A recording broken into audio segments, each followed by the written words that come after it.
Let's try this out once more. Yeah, it does work. Yes, yes, yes.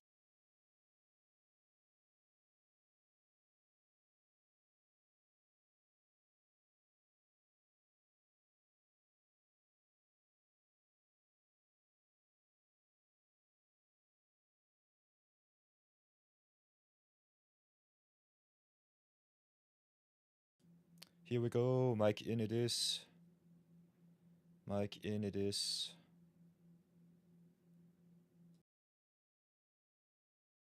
Yeah, let's try it out with the mic in once more. Unplugging my microphone normally screws me a little bit too much up, so we'll do it like this today. I think the green screen spills as little as possible. So welcome back, everybody. Welcome back. Give you a little bit of music. Let's go into the Zen. Oi, oi, oi. Hi, hi, hi.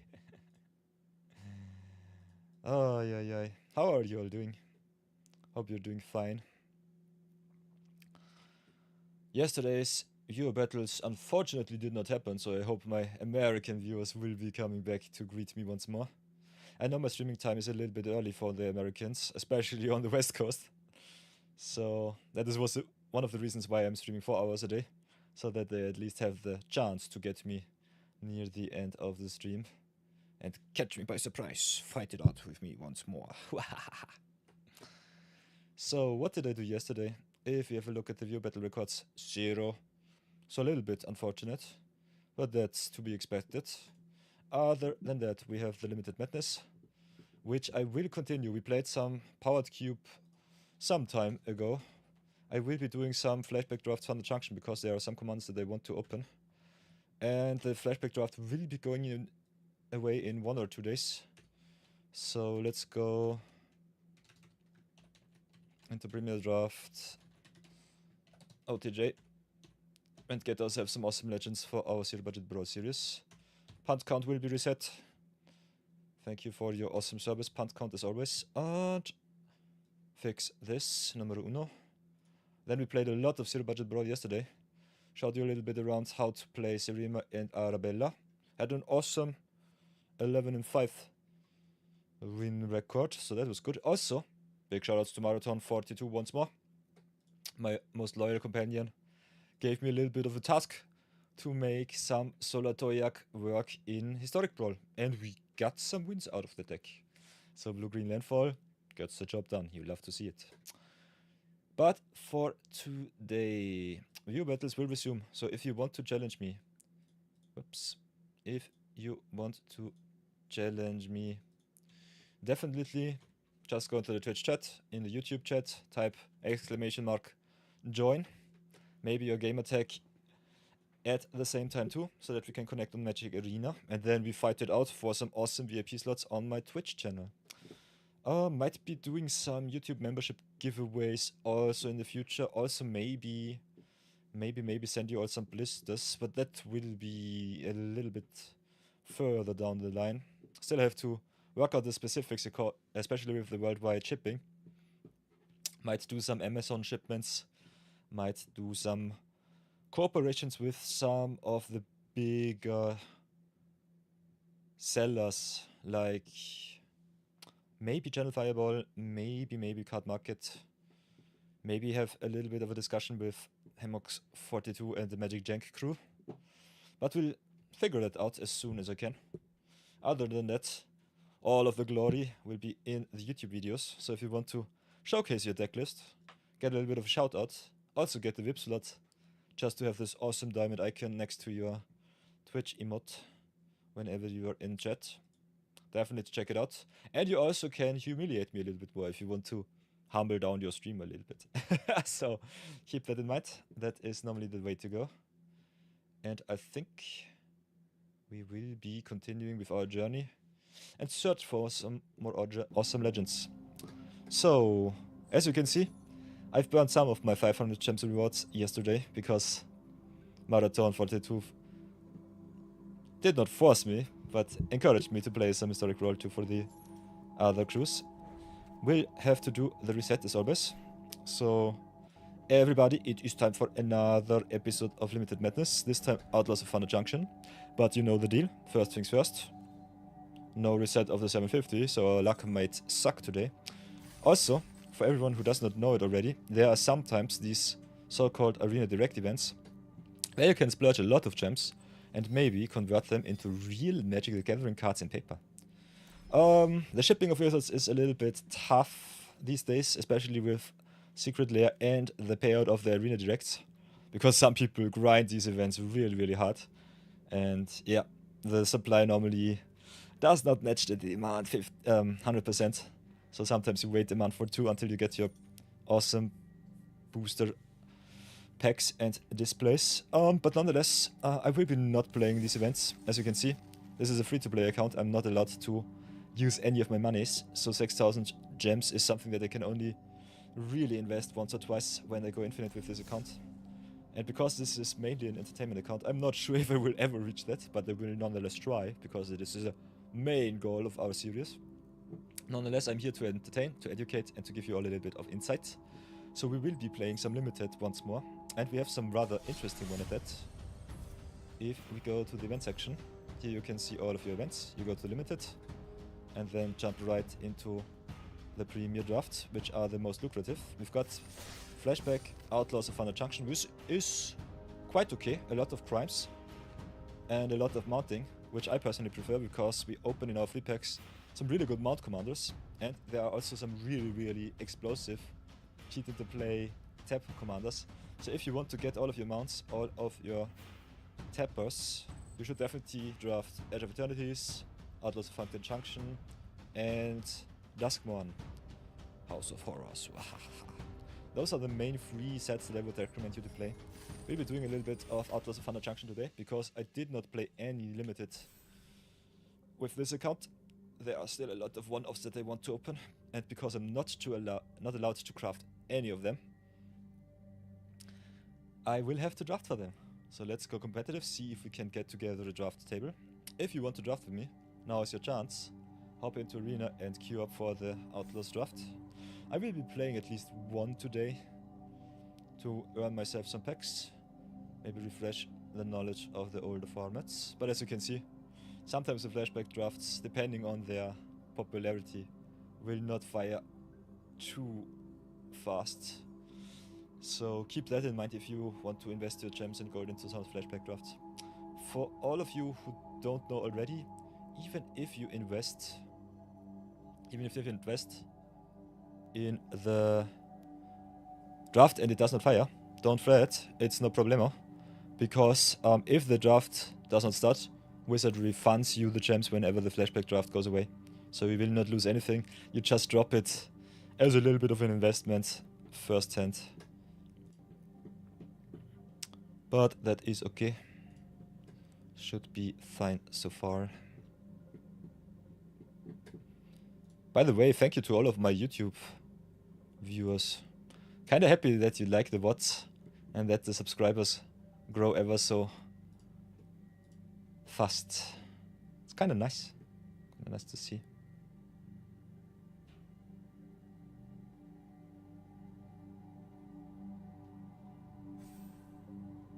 Okay, we get number 5. Might take a while. Nonetheless, we'll give it our best.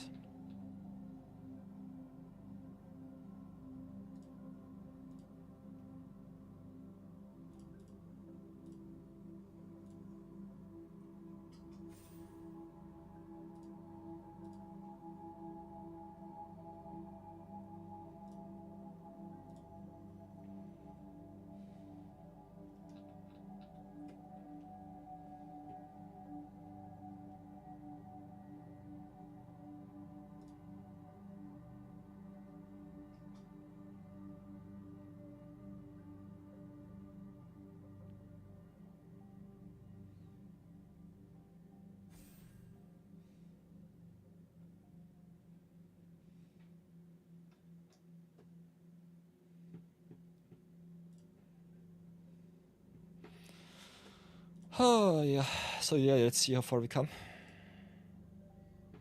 Kinda excited. Hope you all had an awesome Halloween so far.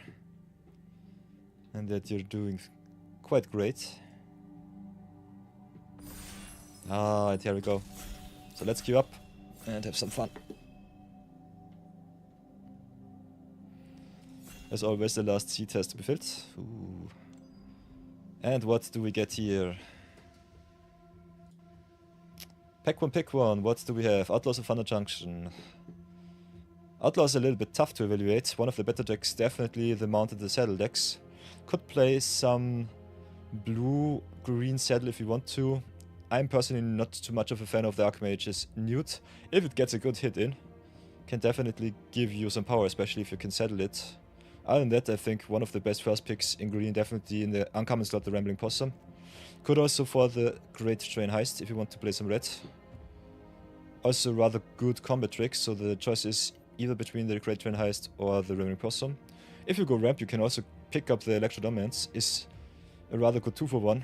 Removes the card if you have enough mana and also cheats something into play, which is really nice. So I think my first pick will be either the Dominance or the Heist. Other than that, I think Rambling Possum is just a very solid first pick. And the ramp deck's normally one of the better ones. I will go for the Great Train Heist, see where it leads me. But can also see the Electro Dominance, the Newt or the Possum. Ooh, now we've got a really good one. We've got the Stoic Things in blue and the Path to Exile in white as a special guest. I like me the exile-based effect, also giving the opponent a land drop in Thunder Junction, not too big of a downside. In Commander, it sometimes loses you the game because the opponent gets exactly the curve that they need. But yeah, now we have in blue also the Stoic Things. I will be doing a little bit of rare drafting because I don't know how many drafts I will get in. But other than that, if you want to go color heavy, you could definitely pick up the Julian, just go green X and see how far you come. You got also the dual lands in the common slot, so you can go quite hefty multicolor. Similar to Khans of Tarkir, I would say, or Tarkir Dragon's Home. If you have a solid dual color land in the common slot in each pack, you normally just can go ham. If not, I would definitely recommend you just play 2-color. So I'll go for the power plays. Removal is important, but there is so much value going around that I think we might not be able to get the most out of it. So if we want to stay a little bit more controlled, we can pick up the Detention Sphere. It's a really awesome removal spell. As I told you before, especially if you pick up some Map the Frontiers and some of the dual lands, you can go 3-color quite easy. Other than that, I think you will get screwed by the Outlaws decks ever so often, so don't sleep on those too much. If you see an open lane, definitely draft into it. I will be going with the Detention Sphere, see where it leads me. Maybe start drafting now. As you can see, the table quite heavily pushes me into Outlaws, so I will pick the Wreckage Crew here over the Hellspur Brute. Also, that I do is one of the better cards. I normally like me the value plays a little bit more. It's a little bit more fun. But yeah, I think especially in pack 1 you can still stay open. See where the lane goes. And in pack 2 you normally should solidify your draft as much as possible. So what else do we have? We got the Formal Posse. Costs a little bit much with the 2 extra tacked on it. Got the Terminal Agony. Could also go into black, make some good value plays. Black-red Mercenary is definitely good. Black-red, what's it called? Crime or Outlaws. Can pick the Mesa if you want to go green X Deserts. With my picks so far, blue-black is also an option. So maybe I just try to cut the black a little bit more. Void Plunder is just a good cut. Other than that, I think picking the Fixing High might be also a good play. I think I'll start with the 2-for-1s and see where it leads me. If I want to go multicolor, the Mirage Mesa definitely better. Also the pinging land's quite good to enable crimes, if you get some crime payoffs. So Grixis crime seems to be the way there in this draft. Desecrator is solid, don't like it too much. I think all of the bounce cards definitely not so strong because you got a lot of good ETBs. So you can pick either the Prickly Pear, cut the Mercenaries, or just pick up the deserts as much as possible. But keep in mind, this format can be quite aggressive, so Too many tap lands might screw you up a little bit too much. So I think I'll go for the Mesa or the Jagged Barons here. Could also just pick up the Prickly Pear because of the Wreckage Crew. Whenever an outlaw you control dies, you drain, which is really nice. So now we've got the Longhorn Sharpshooter, which is awesome. Got also the Shark or the Bluffs. I will take the Sharpshooter. So it seems that we are pushed into red-black outlaws, which is good. The Attentions feel a little bit of a fringe pick, but sometimes okay. Got the choice between a Plunderer and a Prickly Pear. A little tough. Can also pick the Pylons. I personally think Pear might be a little bit better. Especially if you have a Wreckage Crew which rewards you for every outlaw dying. We could pick the green up. Seems that no one wants to go into green with the Tumbleweeds and the Frontier. Other than that, I think I'll just go for the Newt. If you can splash blue and get a solid hit in with the Newt, have some cheap card draw removal spell, can always flash back from the grave. I think the better deck would be red-black outlaws. Can see myself definitely play also the blue-black control deck. So yeah, I think splashing the Detention Sphere becomes very unlikely. Still a very good pickup for our historic roll lists. So yeah, as always, I'm a little bit too entangled with all of the awesome rares here. Jailbreak Scheme is kind of good. I like all the spree cards. Skullduggery is solid. Combat Trickery. Kind of like the Pyromancers for the blue-red tempo deck. So it's either the Skullduggery or the Jailbreak Scheme. Definitely want the removal though. Skullduggery can also be a combat trick or removal spell. Yeah, now the Roadrunner came back too. So I think the red-black deck will be our main focus. So we got some solid early removal spells. Might need some more hard removal. But the Outlaw's definitely open, so that's good. Also, big recommendation, if you play Premier Draft, normally draft more to win the draft than to just rare draft. Because rare drafting will cost you a lot of gold and gems. But if you see some bomb creatures like Stoic Sphinx, definitely pick them up. They can win you some games too. And then that just going for the rares is not worth it. Because as you have seen, in our first pack 1 pick 1, we got 3 rares in 1 pack. So earning a lot of packs is way more lucrative than just going for the rares during the draft. Which is also one of the reasons why I like me all of the special guest flashback drafts, because for us free-to-play players, if we can draft somehow, it's so good, so strong. Yeah, now we've got the Honorary Tumble Rack. Ugh. I love this card, and this is so much power. If you want to just stay competitive, you can go for the Scorching Shot or the Wild Smasher. But you can go 3 colors, and the Tumble Rack is just a broken card, so I will take the Tumble Rack. Other than that, I see myself drafting a very solid Mercenary deck for sure.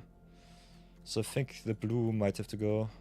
Could still try to splash it, but I don't think it's worth it right now. Yeah, we've got the Rictus Robber too. Also the Rufus Lawbringer, if you go some tokens. Oh, so many good cards. Blue flows. Snakeskin Veil is solid combat trick. Reckless Wacky, right? Quite nice as an early aggressive creature. Also really good if you want to fix your mana with some treasures. Gem Lightfoot can be good in blue-white. Kinda like the Rictus Robber going 2 for 1. Rewards you for going in aggressively. And even if you just remove a card from the opponent, it can give you an extra token. So I think I'll go with the Robber here. Over the Lecky. Ooh, and then we have the 3-step set in blue. And the Lila. Lila not so easy to enable because there are not so many multicolored cards. But as you can see, the blue-red is also quite open. Also some rather good white removal spells. Will try to stay in my colors, in my main colors. Maybe splash the blue. Lighter also only triggers on multicolored cards, so keep that in mind. Can pick here the sleek sequence. I think I'll go for the 3 steps ahead here. We could still go into blue if the opponents force us. Like the scorching shot, that's for sure, but it needs a lot of heavy red investment. So far, we've seen some black cards, but not too many. So yeah, the decision is between blue-red and red-black. Hypothesis also kind of nice. Is a draw spell and a remove spell. Might be a little bit better than the scorching shot. Still has the same problem as the other red spells, just dealing damage. We'll still go for the hypothesis here. And at the moment our blue seems a little bit stronger than our black. So we'll definitely have some time left to decide. Definitely have to keep my curve.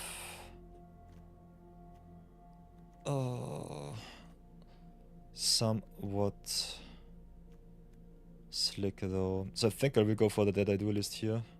Could also pick up the pylons to fix myself to survey a little bit. But more than often pylons just slows you down. Yeah, so you could go tempo with the essence capture. I normally see us curving out quite often, so I think going for the Desperado or for the duelist is quite nice. I think I'll go for the alt win condition with the Desperado. We already have one duelist. But yeah.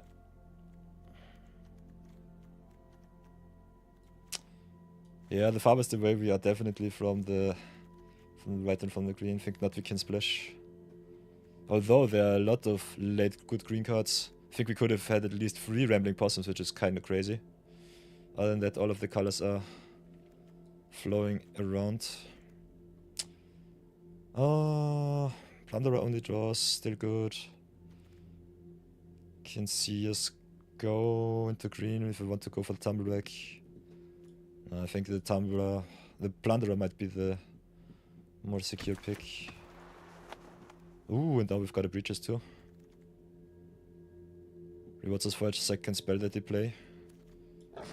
Also a legend for our collection. So I think we'll go Grixis and somehow make it work. Should be definitely possible. Assassin is okay. Very late throw from the saddle. So it seems that no one from the left is in green. We'll definitely go for the Roadrunner here. You need an aggressive curve. And especially if the deserts players can ramp it up fast enough, you normally lose against their late game. Don't have any fixing so far, so we'll have to decide if I want to go blue-red. And splash maybe some black. But at the moment I did not see too much black, so black is on the cutting table right now.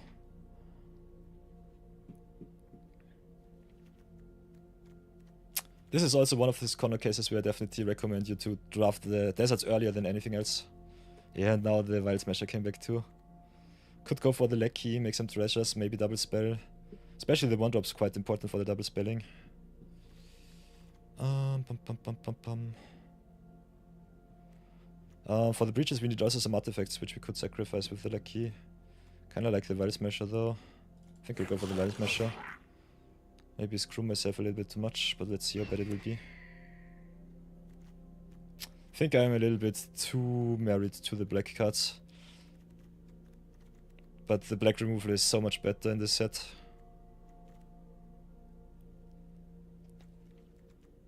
Learn from my mistakes, definitely learn from them. You could definitely force an archetype. I think, especially the crime decks, the mercenary decks, or the desert decks, the best ones at that. Yeah, now the stick sequence came back too. Could go for the gold pen, but I want the good removal spells. So I think we might be rather surely in the blue-red or the blue-black or the black-red. We'll leave the green open. Just give everyone else what they want. I think the green drafter will be quite happy. Got me the good tumbleback, so it should be fine. Ooh, Tarnation Vista. Also outcast cast a Trailblazer, so a lot of good green cards going around. Got the Marauding Sphinx for blue, so that's good. Like me some good flyers. Also the Chrome. Chrome is one of the best cards. Chrome, in my opinion, a little bit better than the Sphinx. Oh, but the Sphinx is so hard to remove. And Flying Vigilance is so good in defense. So I think I will speculate, because we did see all of the dual colored cards coming back rather late. I will go with the Sphinx over the Chrome here. Could also see you pick up the Chrome. Both of them are really, really good. Sphinx a little bit tougher to remove. So let's go with the flyer here. Oops, come back. So what do we have here? Plunderer makes us some treasures, which is really good, but ramps on fixes also our opponents. So that might get us on the wrong foot. Hey, Spicy Hero Brian, welcome to the stream. How do you do? So, we've got some choices. Hellspur Brute is good. If you want to go and enable our breaches a little bit more, the Plunderer is quite nice. Could also just go for the Road Canyon. Fix our mana. Think I'll go for the Plunderer here. Just get the Mythic out of the way. Definitely need some fixing. Fool's Chain with the Plot a little bit tough to enable. Blood Hustler really good in black. As you can see. I'm a little bit too deep in my rare drafting today.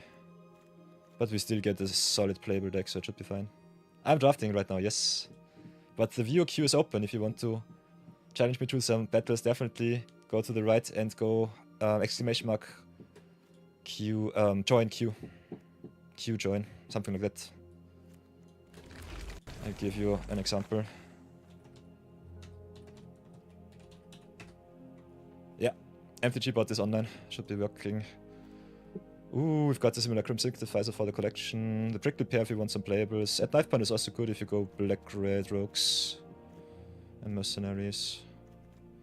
Can draft both. If you want to go for the collection, the Simulacrum Synthesizer is just an awesome mythic. Also the Geared, lot of good mythics here. I think I'll go for the Prickly Pear, just solidify my red. Hey, salutations Monomusa, welcome back, welcome back. I see the crew comes together, I like it. So, my fixing is quite bad. Can I go for the leg key, enable the double spelling a little bit more, which is good for the breaches. Would be good if the Chrome also tables. Can go for the Hollow Marauder, which is just awesome in black. As you can see, I can play nearly anything. Blue-red already quite solid. So it's either the Marauder or the Lucky. I will go with the Lucky here. I think we're a little bit more into red as a base. Also the Long on Sharpshooter is good. Hey, Silent Poppies, welcome, welcome. Hero Brian asks me, do I draft a lot? Oh, normally I do.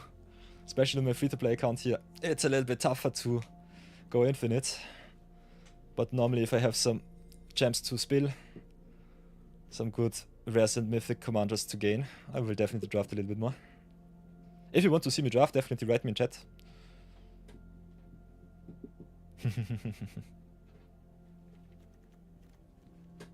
By the way, I did not post my post. I have to go online. Sorry for that, everybody. I'm always sweeping on the Discord. Yeah, as you can see, nobody is in blue-red, so the Crown tabled. We've got the Sphinx and the Crown, which is awesome. I think we will be just blue-red. Blue-red crime, double spelling. This should be fine. Deck looks quite solid so far. Also a very late Terminal Agony. And the Bloodseeker too, so we could also go black if you really want to. Love me the Bloodseeker, that's for sure. Could just take the Charger as a filler. Could also pick the Terminal Agony just because we need some good removal. I think I'll go with the Charger here. Then we've got the Corded Crossfire. Got a lot of Outlaws. Oh, also the Dazzler, which is one of the best 2-drops that you can have. I think I'll go with the Dazzler over the Crossfire. Kinda want to keep the tempo strong. Oh, Mind Raider is super if you want some fixing. Thunder Thief is mediocre at best. Go with the Raider here. Surprise is really good. I think I'll high pick Raider of the High Noon here. Ooh, that knife point came back too. But yeah, this blue-red deck looks really solid. Ooh, any tips for you, Spicy Hero Brown? Definitely, definitely.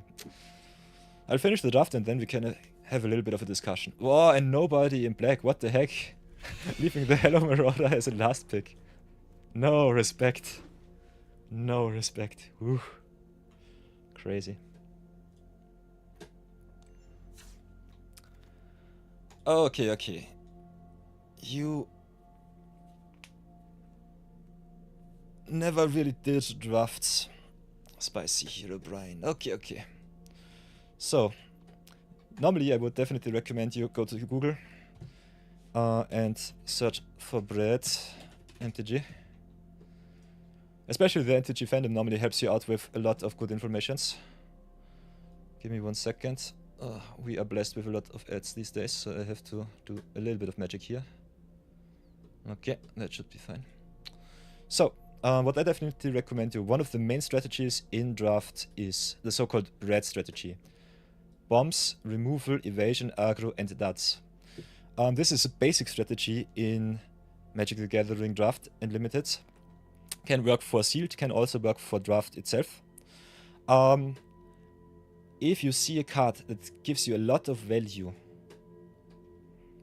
this is normally a bomb. This is a card that wins you the game. If you have a look at our draft pool, for example, to give you a little bit of insight, one of our bomb rares is Stoic Things, one of the best blue cards in in Outlaws of Thunder Junction Limited, because it's a 4-mana 5/4. It's above curve in stats.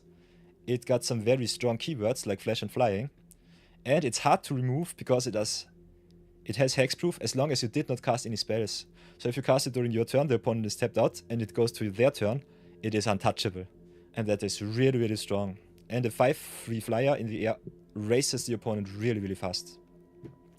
Another good bomb card, for example, is Crown Violent Cacophony.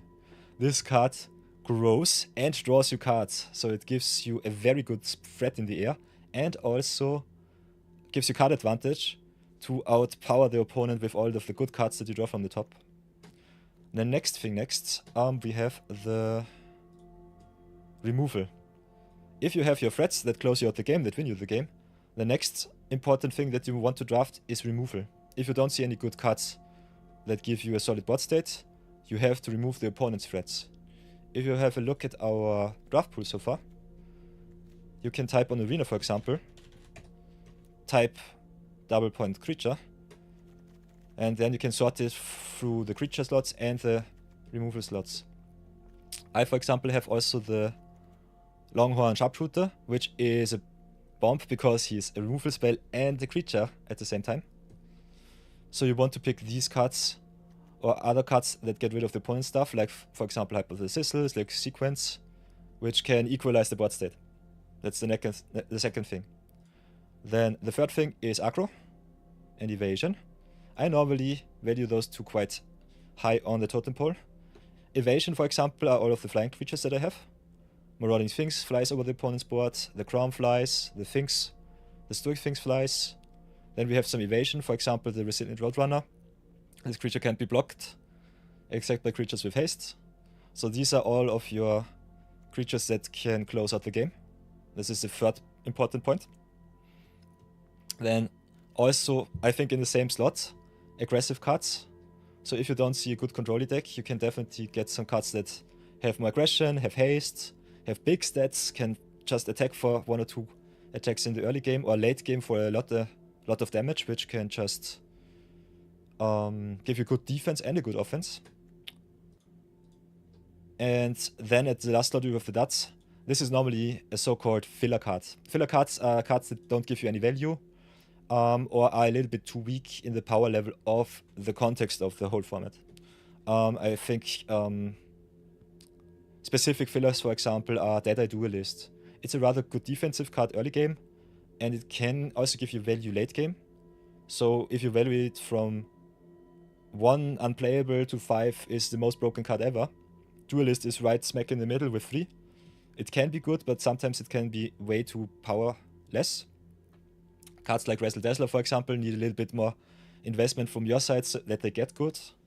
These are normally the dots that you want to play as fillers for your curve. Also very important, if you are starting with draft, definitely have a look at your mana curve average.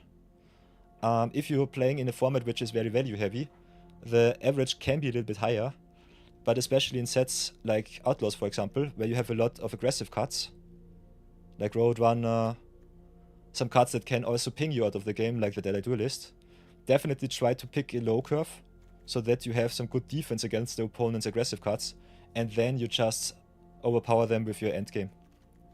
So depending on your strategy, the bread formula does not work as it normally does. So keep that in mind depending on the whole draft pool, on the whole card pool in the set that you draft. You might want to go either more aggressive or even more control-y. Sometimes, yeah, there are so many value cards that the control decks do not really flourish, because you got a slick sequence which gets rid of the small stuff.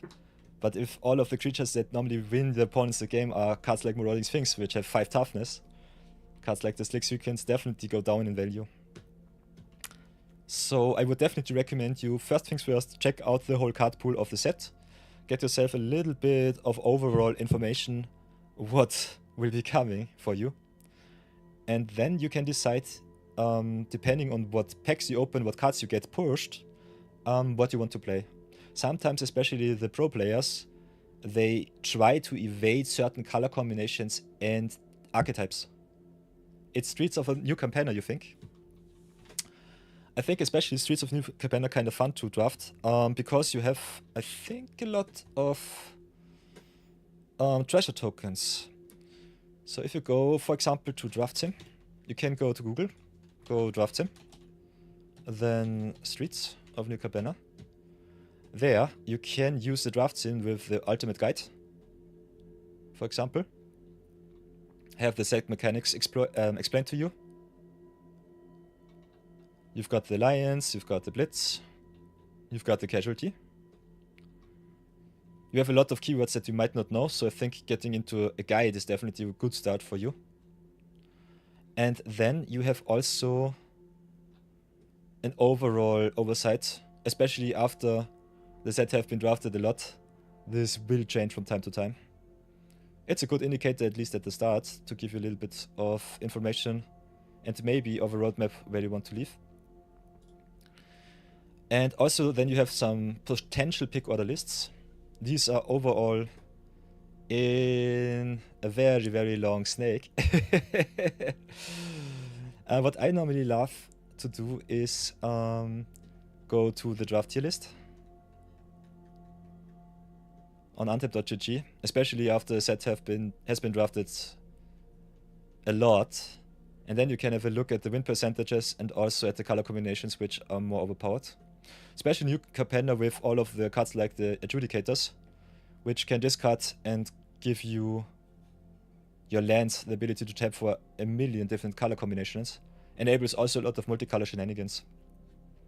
If I remember correctly, one of the best cards on decks on the ladder has been definitely the Rakdos aggro deck with the Mayhem and with the Yoink.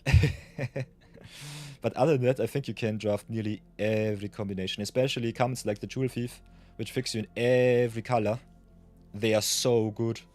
He's quite good costed, has a lot of good keywords, and he also gives you treasure tokens, which ramps you up and fixes your mana. You can play nearly everything. I think especially casualty cards are quite good if you can go into tokens. But yeah, don't fixate too much on an archetype. I think just getting the general idea of the bread formula, that you want to prioritize cards that win you the game over cards that remove the opponent's stuff, and then fill the whole thing up with cards that have a lot of evasion or aggression to help you close out the game, is definitely a good start in draft. And yeah, depending on the fixing, you want to go either 2-color or 3-color. I think going more than 3-color is normally only reserved for the sets that have a lot of bomb rares and mythics, where it's a little bit more lopsided to picking up all of the strong stuff. For example, if you go to the pick order here on New Capenna for the draft sim. One of the best cards, for example, Sanctuary Warden.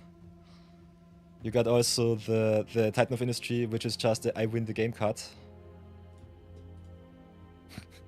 Has a lot of keywords, is a little bit tough costed, but if it hits the battlefield, it normally wins you the game. Can get you back into the game, can make some big tokens that are tough to remove. So yeah, the rares and mythics, especially in Capenna, are quite powerful. But I think especially if you have some really solid uncommons and commons, you can definitely also just go aggressive dot deck and close out the game. And I think the commons and uncommons in Capenna are quite strong. So I would definitely go for value over removal, but you definitely need at least 3 or 4 removal spells in every draft deck just to remove some of the opponent's bombs too. So yeah, you can definitely go multicolor. That's what I want to say at the very end, because you have a lot of treasure makers. So don't feel too afraid to pick up the fixing high, get yourself some treasure makers. Or just go aggro with a tight curve, some really aggressive creatures, and force the opponent out of the game before they can get their plan together. I hope that helped you out a lot, or a little bit at least. I know I give a lot of information in a very short time period, but especially if you just go to Google and go to Draft Sim, for example, go pick order, go draft guide, go limited tier list, you normally can learn a lot. So the most important thing that I definitely recommend for all of the new drafters here, go at your curve average and don't ever go over mana curve over 3. If you pick too many high drops, you normally lose the game to the fast decks. But sometimes drafting the fast decks is not good enough because the late game just has a lot of life gain, for example, and you cannot win fast enough. So it's a little bit set dependent, but definitely I would recommend picking the bombs and the rares and the removal over the fast aggro decks. And have a look at the curve, go between 2 and 3, something like a curve average should be between 2.5 to 3, and that should be good enough. So, we are back with the deck. Picked up not too much removal, have some good early removal and a rather solid aggressive curve, so I think I'm fine. Might have to cut the Archmage's Newt though, not sure about this card. If you can flashback, it's really good. Other than that, you have to enable the saddle. So I think one of my first cuts would be the Newt. Harrier Strix is rather good to enable the to cast 2 deck. Got also the Visage Bandit to copy some stuff, which is quite nice with the Sphinx and the Stoic Sphinx. So I think the cuts that we want to cut could be the Deep Mark. Could be maybe the Archmage's Newt or the Harrier Strix. I think the rest of the deck looks quite solid. Could also just cut the Generous Plunderer.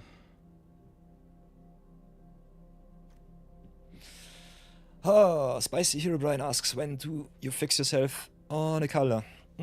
If you have a look at our Outlaws draft, for example, we've picked up one of the best rares in green, Honorary Tumbleback. Pumps up your team, can also double up the counters on your creatures, which could be very synergistic with cards like Crown, for example, which also has counters. If you want to get your deck a little bit more power and splash a card, then you have the problem that you need some more lands. That is the spot where you pick the fixing. I personally would recommend, especially in sets where you have a lot of potential for 3-color pickups or for multicolor splashes, New Capenna, for example, or Outlaws of Thunder Junction. Pick the lands high so that you have the option, if you open an awesome rare mythic, that you can pick it and just splash it. If you have some very synergistic decks like I have, with the Cast 2 archetype or the Mercenary archetype, you might not need the fixing as much. We will play some games, you can have a little bit of a general look at how 2-color decks fare in a multicolor environment.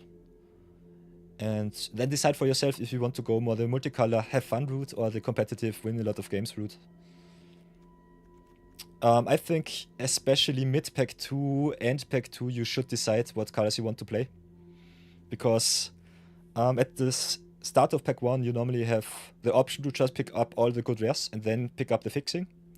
If you want to prepare for some good openings late game, because the other people on the table just go 2-color or monocolor and say that's it for me, you can pick up all of the fixing so that they don't have the option to get their rares on the splash, and then just force them to pass you all of the good rares. So you have two strategies, both of them work. Depending on your table, they might just rare draft you all of the good cards away.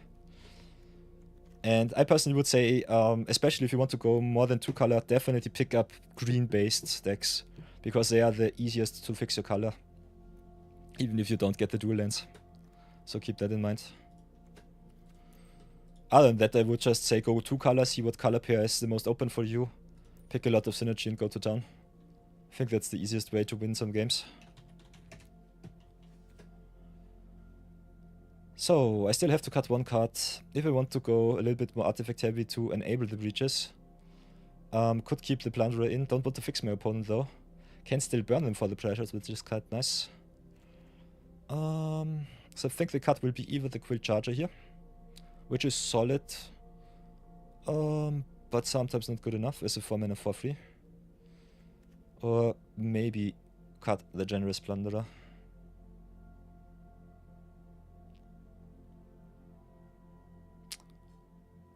I think I will cut the Plunderer and see where it leads me.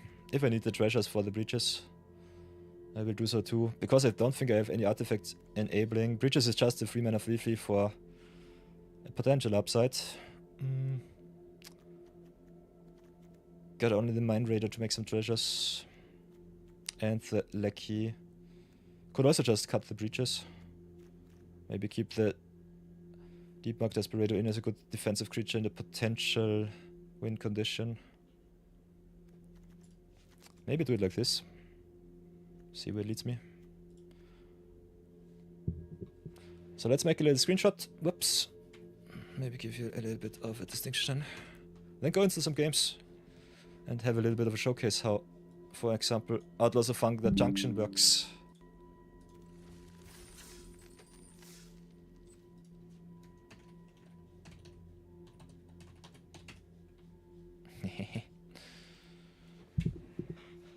Hi. So yeah, as I said before in the start of our stream, if you want to play free-to-play and want to play a lot of Brawl like me, picking up the one-offs in the Flashback-Drafts is definitely one of the best way to enhance your collection quite fast. But let's see how far we come. Game number 1 against Junpei, a veteran drafter. Played some games. Oh, some weeks before. Okay, this is one of the hands where I say, if you don't have an early game, definitely take the mulligan. If you're on the play, you will start with 6 and no extra cards, so it's even tougher because the opponent starts with 7+1. So you are already 2 cards behind, but if you cannot curve out, you will normally have a very, very bad time. This hand looks way better. I think I'll pick the Archmage's Nude, put it back, just try to curve out, see where it leads me. But yeah, Malto 6 on the play is normally really, really bad for you. So let's see how far we come. Guess we'll start with the Dazzler. If you can double spell, I'm quite happy. Not sure how good my deck is, but I will give my best nonetheless. Hit in for 1 and play the prickly pair.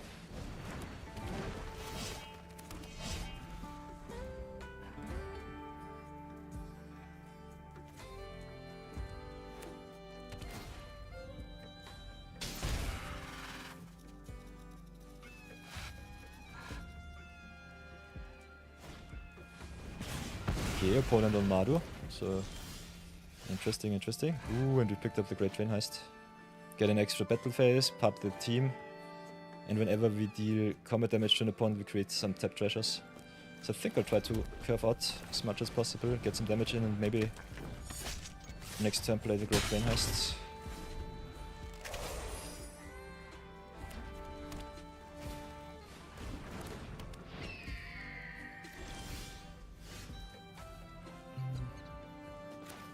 How much mana do we need to enable everything? 4, 5, 6, 7. Only have 5 mana right now.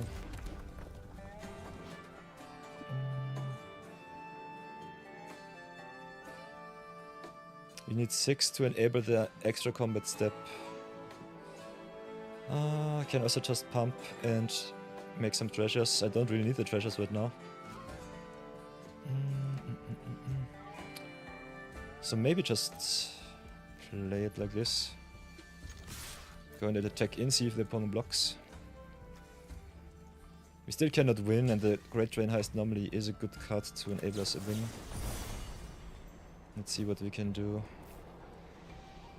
Can do it like this. Make them trade, still play the Harry Strix. I think that's okay-ish. Choose target opponent. Make a treasure. Tap for the 4. Let's see what they have for remover.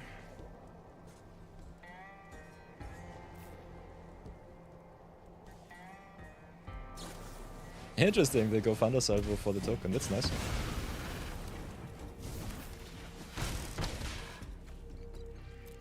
So yeah, make some treasures. Play the Strix and pass for now. Pump the Dazzler too. So I've been a little bit punished here. Can also untap. Yeah. Oh, tap target permanent. Whoops. But yeah.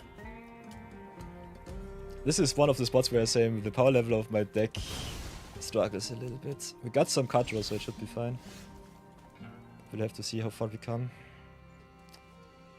Strix, for example, really good to rummage you through your deck, get you some power back. I think I will just go and attack in with the Dazzler here. Keep up the Dead Eye Duelist to deal some damage. Okay, opponent with the Wolverine. Wants to draw some cards, exile some stuff. So we'll pass for now. Let's see how far I come.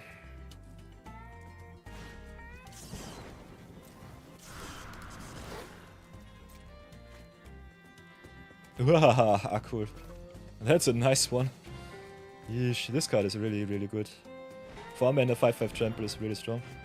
A little bit tough to enable in multicolor deck. So this is normally one of the reasons where you want to go 2-color, that's for sure. So let's see what they do. We can ping them for 1. So Duelist might be a win condition here. Let's see what we draw. Ooh, got the Marauding Sphinx, so that's nice. Sphinx also quite nice with the Dead Eye Duelist.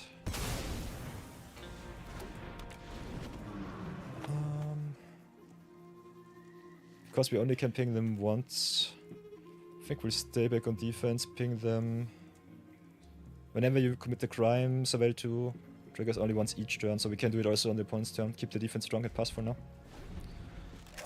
Would love to double spell, so having more card draw in this deck normally better.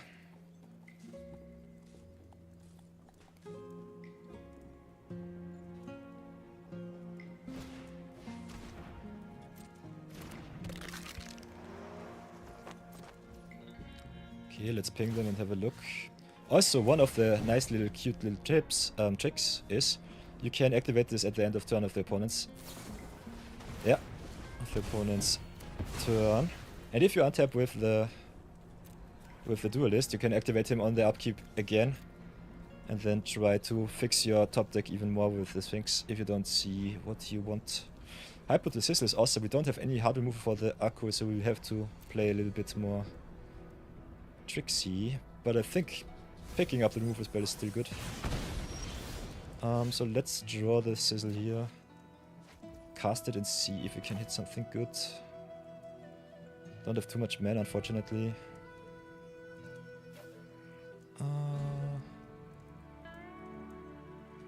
But if we can double spell it, could be kinda nice. Can drop the Prickly Pear.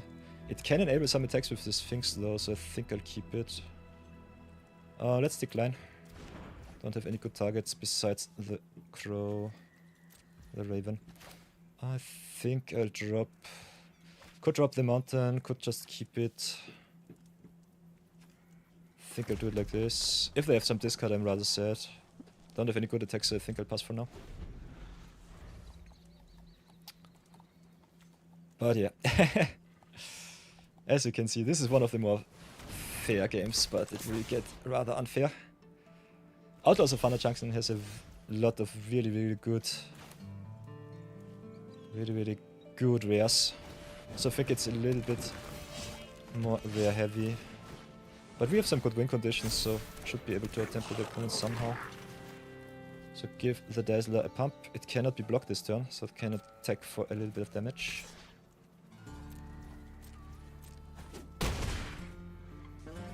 And I think we'll pass for now.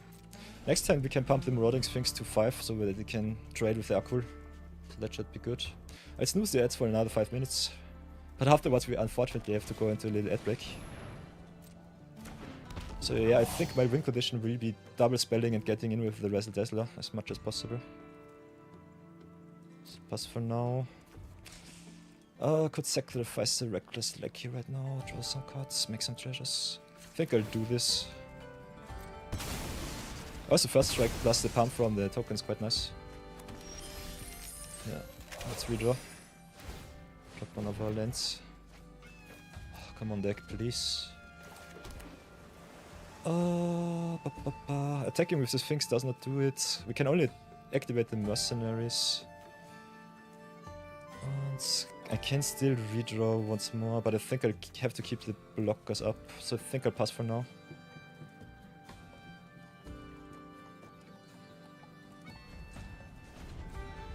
Yeah, double spelling with for the Razzle Dazzler will normally be good enough to win this game somehow. Got some cards that go to face, like the Sharpshooter and also the Slick Sequence. And they also have to pay life if they want to recur some black stuff. Okay, there's the pressure for the opponent. So let's rummage with the Strix. Ah, only lands, come on. Yeah, I'll draw first. Okay, Roadrunner is nice. They don't have anything with haste, so the Roadrunner can get in for some damage. And it can also get pumped by the Mercenaries, so this is my win condition here. I'd love to see it. Can still maybe double spell. So I think I'll tap down with the Strix right now. Okay, Sharpshooter is awesome. Can plot for 4. Can unfortunately not play the Roadrunner here. I think I'll just play the Roadrunner. Could still double spell if I want to just play the Sharpshooter. Get in with the Razzle Dazzler and maybe hit them with the Roadrunner for game.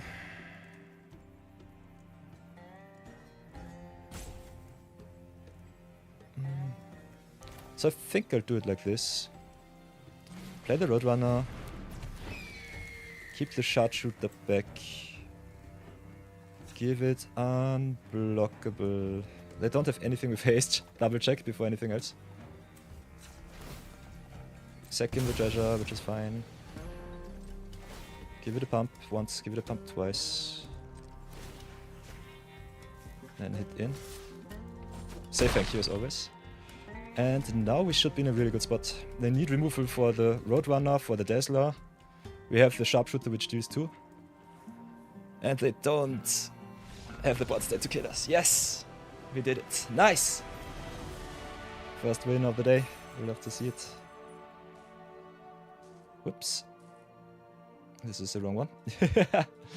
I have too many stuff. So let's go to the Limit Madness. Here we are. And no punts. And 1-0. I love to see it. Oh, so that's good.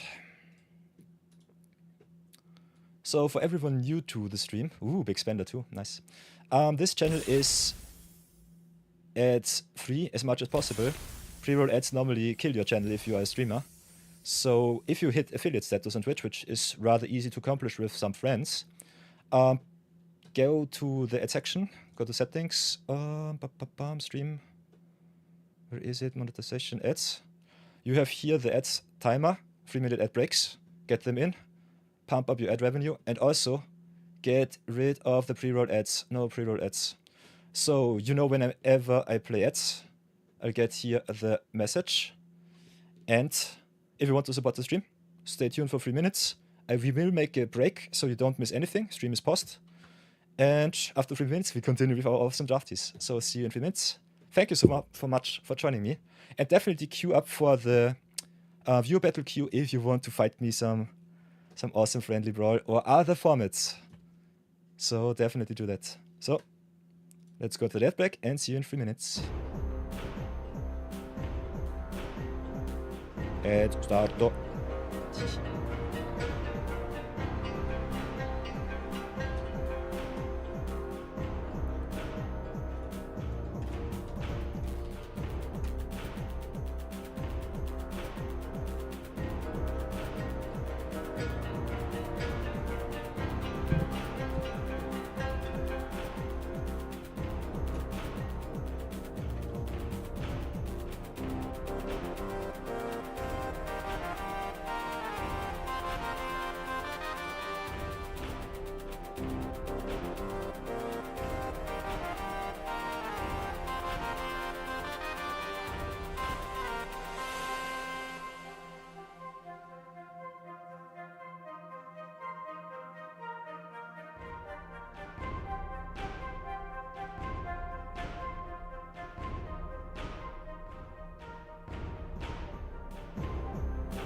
For everyone that is already out of the ad hell, the total ad break will end in another minute. Some people of you don't get the ads, so I will be staying here as much as possible. But sometimes I also have to get me some drinks, or maybe take a short little bathroom break. But I think it's quite fine to hang out with all of you. So definitely write me in chat if you are still there, if you can see me, if you can hear me. So that we can have some nice off-stream discussion too. So that's definitely something. Yeah. So Twitch is a little bit strange, especially for our streamers too. Don't know what is happening in the background, but I think it should work. Last 5 seconds at least for the ads in progress. So, and everyone who might not know already here, you've got the pre-roll of timer. As long as this one counts down, we should be at 3. So I think we're good to go for another awesome hour. Let's have some fun. By the way, thanks for the shout out, Spicy Herobrine. Very well appreciated, giving me a little bit of feedback. Because from time to time, I might miss something because my interface is not foolproof. But yeah, let's go into another game. I think we have enough treasure makers to enable our deck a little bit more. Game number 2 it is. The Golden Gods fighting it out with Christian Kempter. We are color screwed once more. I got the Reckless Lecky to fix me at least once. And I am on the play, so I think I'll keep this time.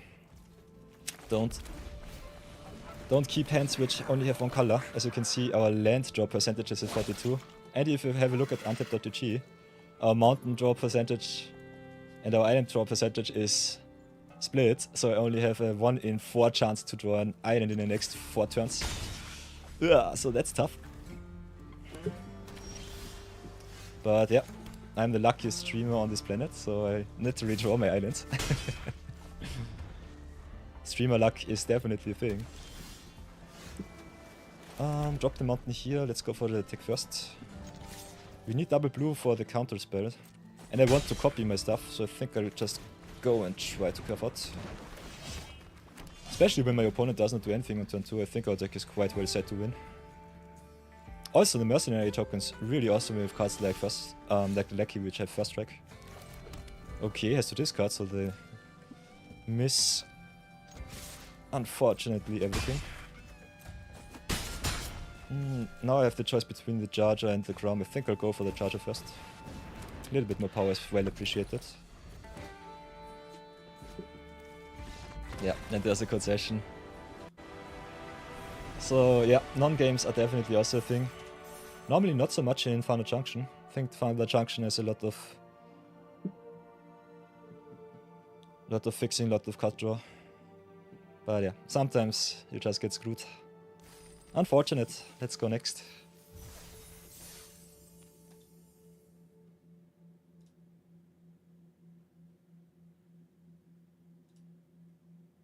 By the way, everybody, if you want to stay up to date with whatever I play, you can definitely leave a follow down in the about page, or just go click the link, join the Discord. The order of your awaits you. I will be also doing some giveaways in the future, so if you want to stay updated, stay tuned. Thanks for the follow. Spicy Hero Brain joined the order. Welcome to the order. So definitely stay tuned. Stream gets a little bit of traction, YouTube also grows. So thank you for all of your subscriptions and follows on the YouTube channel. Means a lot to me. I think especially the double streaming helps out in that direction, because when I get lazy you still have the VOD of the stream. I think I'll start with the Dazzler. Could also just hit in with the runners as much as possible. Both is good. Yeah, I think we just try and outrace the green decks. Play the runners here. Normally I want to play my non-hasty 2-drops before anything else. But I think forcing the opponent to maybe make a mistake is quite fun. So let's see if they want to trade. Also against green white, Roadrun is quite good because it becomes unblockable if we hit 3 mana. Yeah, but the green decks have some very chunky creatures. So what can I do? I can pump, I can play, I can double spell if I want to, which is quite nice. Could go in for some extra damage.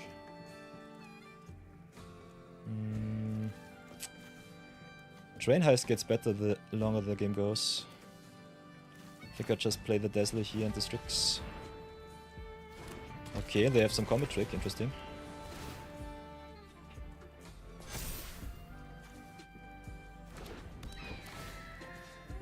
Oh, we can also go and attack in. That's nice. Oh, they have this Snakeskin Veil. Yeah, gives hexproof, so no attacks for us. And a very chunky Beaver. Beaver is one of the best commons in green. So let's see if we can outrace that one. This is one of the spots where the Wrestle Dazzler already on board would have been better. But yeah, we'll have to take the 5. Because it has Vigilance, it's such a good attacker and defender. I'll take the 5 here. Can try to rise them. We've got the Philidor too. Yeah, this is one of the spots where the green decks normally overpower you. What can I do? Can play the Heist, give myself a little boost and first strike. Against the big creatures it doesn't do too much. Philidor also giving them life for each creature.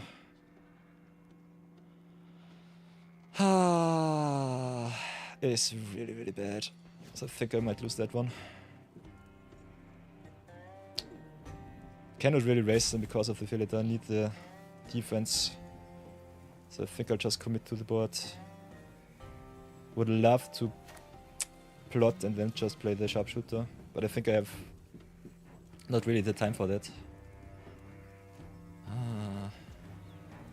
Yeah, maybe just get the Deep Mark in because of the extra toughness, but other than that, I think we have to keep everything back so that they don't attack with the Bounding Philidor. Oof, oof, oof.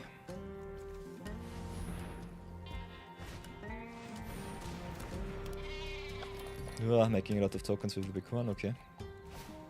And they have the throw from the side. That sucks. Now they can even attack for free with the Felidar. Ah, this is so unlucky. Yeah. One of the best decks in the format, by the way, the Mount deck. So yeah, not really can take another 5 against that much pressure. But I lose to the life gain of the Felidar and the pump. This card is so broken in the card. This is one of the cards where I say it's definitely rare, if not a mythic uncommon. It's so strong if you get the traction on board. And I don't have the hard removal for it, so it sucks. So make the jump here. Take another 6 and I think we lose next turn. Yeah, Bandit only enters as a copy of our creatures. So I think we're just done here.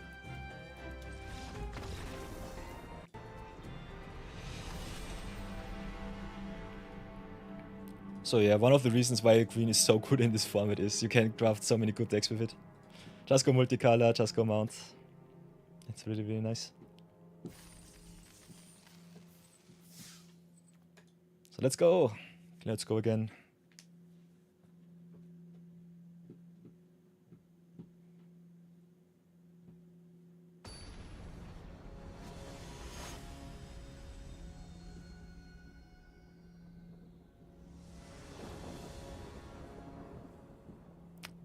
We are color screwed once more. Why, deck, why? On the play also. I think I still keep. We can redraw with the Strix. We are on the play though. Maybe go for the mulligan. This curve looks okay. Keep the double blue, get the red under the deck and pass for now. Multi 6 in this format is so bad. It's unfortunate. Let's go hit in.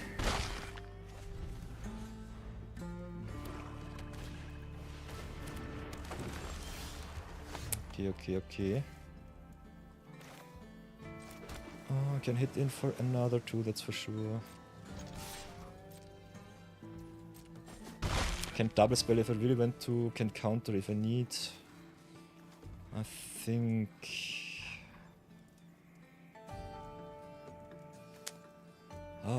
what do I want to do? Would love to play the plot here. I think I'll keep up the counter spell and pass.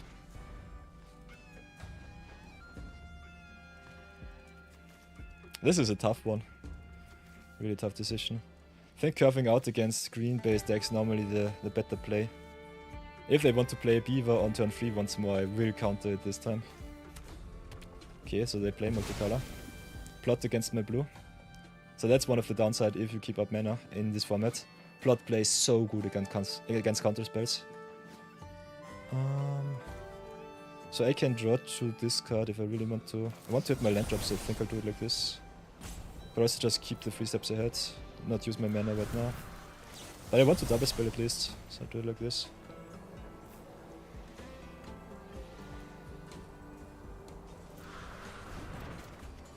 Yeah, and we did not draw any lands. I think I'll let go of the duelist here. Could also let go of the sharpshooter if I really want to.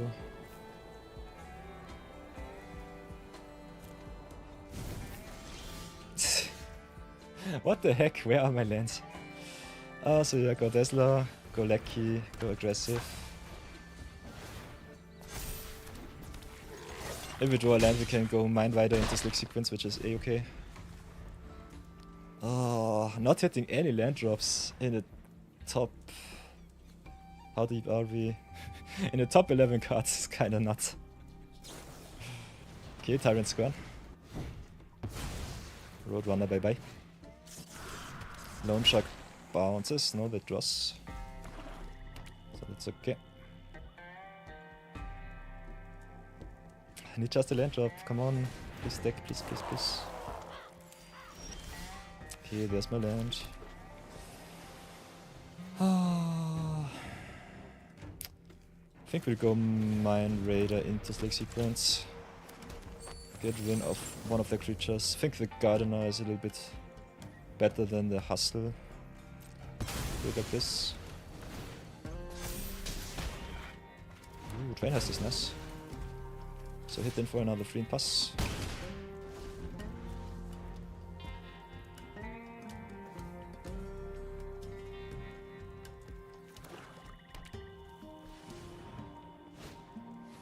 Ooh, Dog Orlok.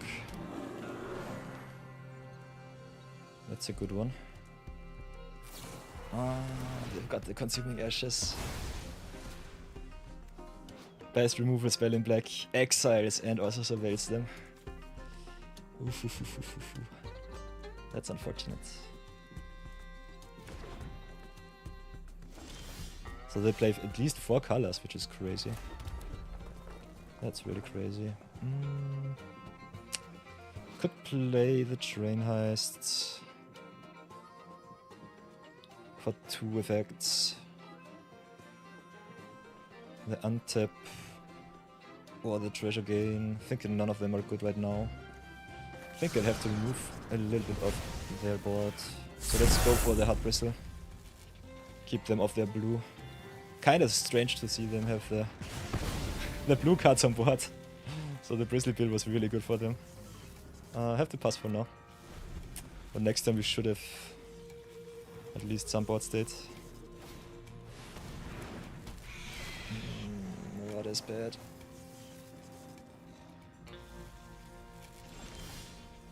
Ooh, there's the Sphinx, nice. So can play the Sphinx.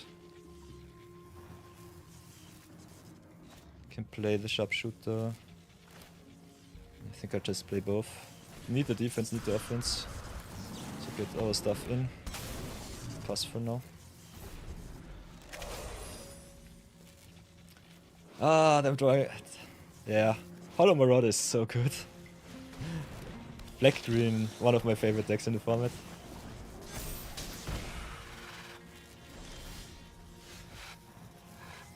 Okay, so what can we do? The Lone Shark with the 4 toughness is a little bad. Next turn I can attack with more creatures, which is nice. I think I'll just play the Prickly Pear here.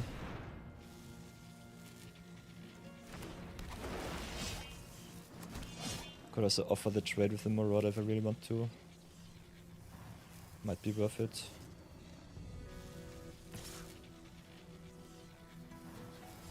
We still have some removal in the deck. Whoops. Still have some removal in the deck, so I could stay back on defense. I think I'll stay back for now. If they have removal for my Sphinx, I'm sad. Otherwise, offering the trade before the Marauder definitely worth it.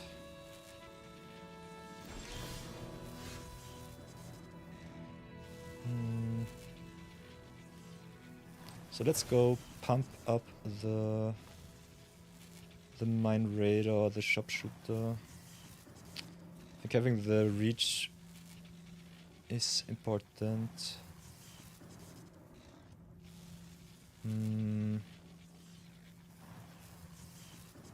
Offering the Raider for one of their 2-drops is okay-ish, but the Marauder might win in the game. Let's see what they do. Attack with the things first.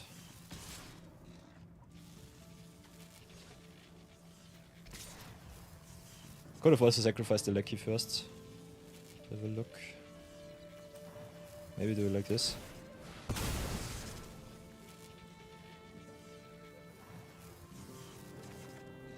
Okay, didn't even matter. Yeah, they take the trade, that's fine. Then drop the mountain and pass for now. Hustler will win them the game rather soonish. So that's a thing. Our deck is good, but we lose just always against the multicolored green decks. Yeah, blue-red definitely one of the weaker archetypes. First we draw no lands, now we draw all of the lands, as always. I'd love to see it. Yeah, let's go. Pump the Mind Rider, attack for at least the 4. They still have 4 cards left in hand, so oof. Especially for the cast 2 spells in one turn deck, you normally need a lot of card draw. So this is one of the examples where I say, if you look at the bread formula, this deck is nuts. This deck is good. But if you look at the synergy as a whole in the format, you just get wrecked.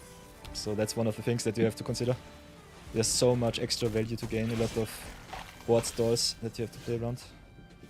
So play the hypothesis, they can get the Hustler to 5. So I don't have any outs anymore, unfortunately. And I need my flyers to win the game, so I will decline. No discard in this economy. Cannot attack with the sharpshooter anymore, so pass for now.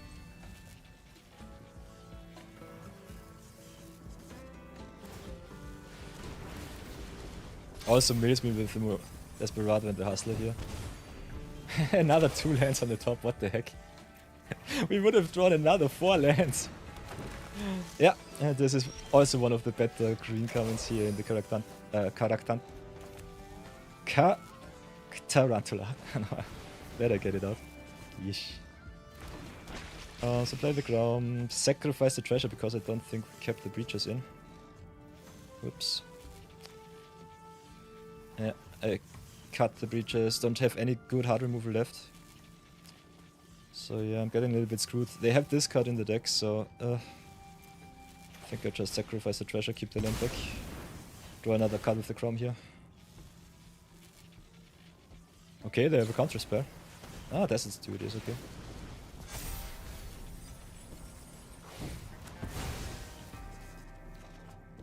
Thank you so much.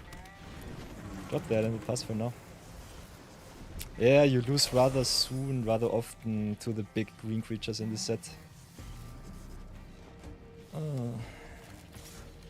So my strategy might have been a little bit too weak.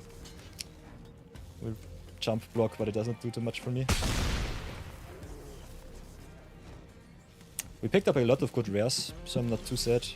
But burning so much gold and gems is normally not what I want to see.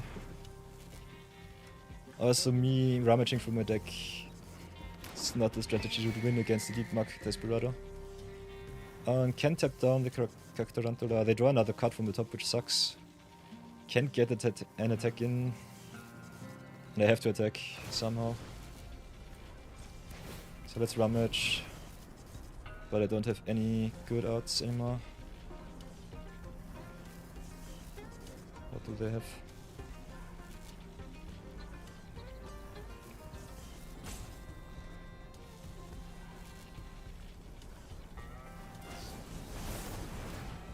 Yeah, they've got the accident too. So yeah, this sucks really bad. Mills us even more. I don't have any Rincons anymore besides the Roadrunner.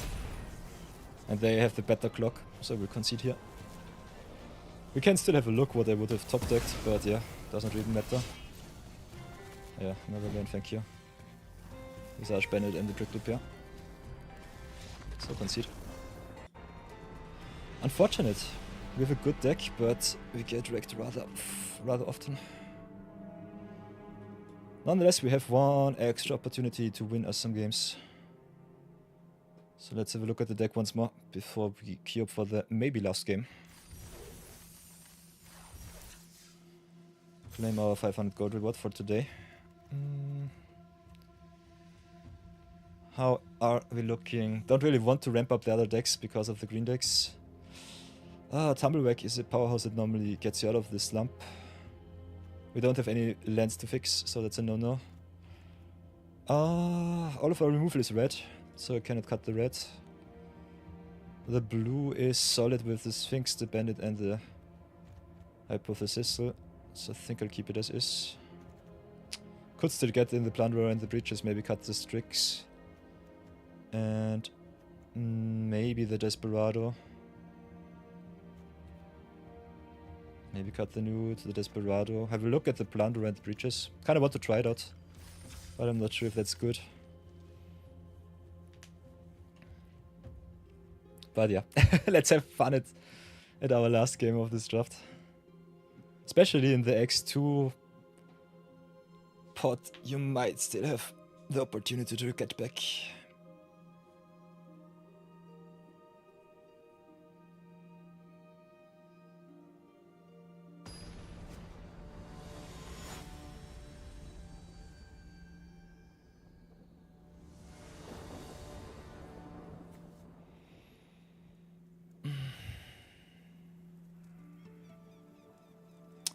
So, finally an opener that we don't have to mulligan.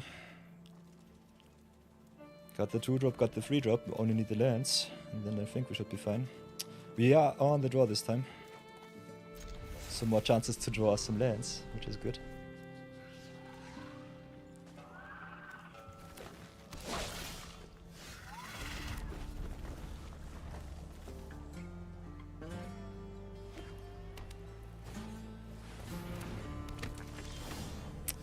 And Miriam is really good. Whenever mount or vehicle you control attacks, put the counter on it. So playing against mounts once more. I would love to see it. We hit our third lens, which is good. Can't I want to draw another card with the 6 sequence, but the Miriam is so good. Oh, so yeah, we've got some choices. There are not too many mounts which have haste, so I think we could wait for another turn. Kinda want to curve out, kinda want to double spell. So maybe go for the duelist first. If you need the removal, can still play it next turn. If they don't pump the Miriam. If they do, I'm screwed. So this is a risky play. I think going for the Slick sequence on turn 2 definitely the safer play.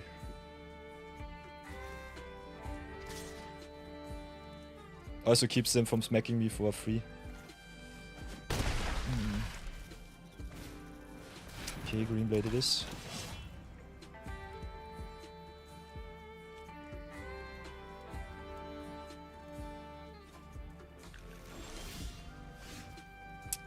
Okay, we can double spell, so we'll do it like this. Play the Lecky. Play the sequence, get rid of the medium as soon as possible. Draw into the sharpshooter, which is nice. They don't have any deserts, which is interesting. Don't want to take too much damage there, so I think I stay on defense. Oh. Let's see how far we come.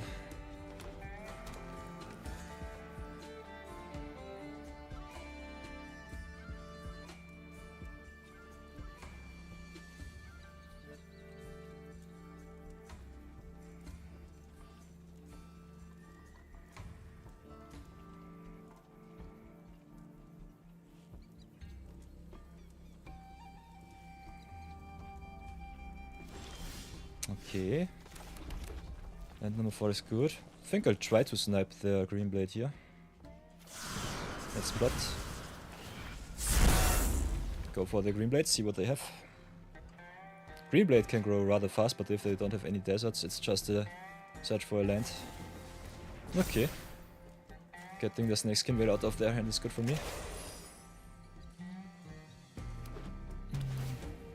Got the Lecky and the Preacher's combo, which is kinda nice.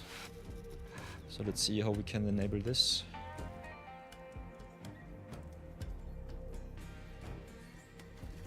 They have another attack for free if they want to. That they don't have any plays would surprise me. So let's see where this goes. Yeah, there's attack for free, that's for sure.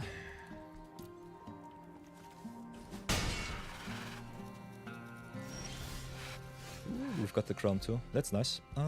So we've got some options here. Kinda want to draw my land, so I think I'll go for the crown into the sharpshooter.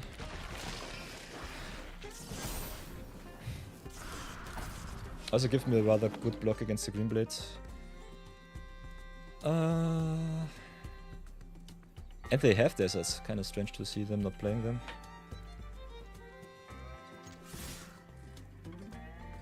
Cannot really raise them, but I think every point of damage counts. Let's go in for 2 and pray that they don't have anything hasty or flashy. There is the Rattle Worm for 5 mana.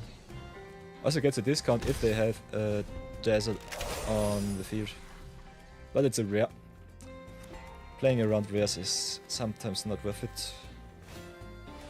Okay, there's a tether. So Chrome is down. Get another good attack in. They have the tempo on their side, so they can definitely attack me if they want to.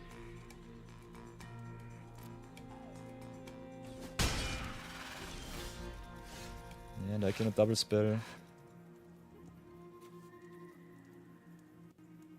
Racing them seems so bad.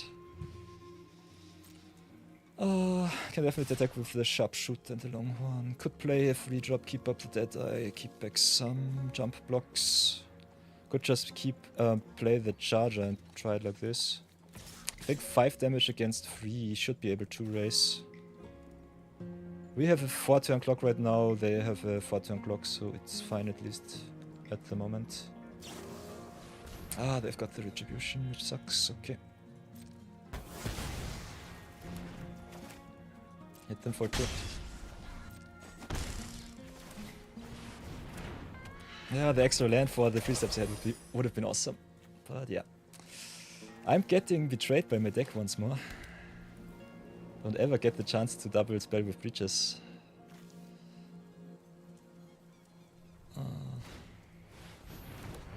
Okay, Frontier Seeker. Such as them a mount or a plains. What do they have? Of course. Of course. They want to go to war. This sucks really bad. Now they get another free attack with the Green Blade. Why? I just needed 1 extra land. 1 island from the top. Losing twice against the honorary Tumbleweed. Ugh. I hate this card so much. It's so strong. I have to take the 4. And I don't have any removal. Because if I draw the Hypothesis, I don't have the 5 mana. So what can we do? I can sacrifice the Lackey. Go to 4 mana. Now go to 6. Can play the breaches, doesn't do anything.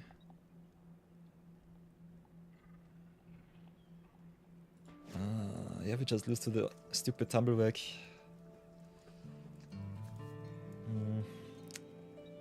Could maybe try to raise them in the air with Marauding Sphinx and the 3 steps ahead.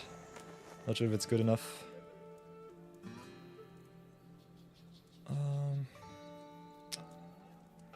So what do we do? Could attack with the Quilt Charger. I think I'll need it on defense though. This sucks so bad. Cannot really tap down now. Have to pass. They hit their lands on time and I just starved. Ay ay ay.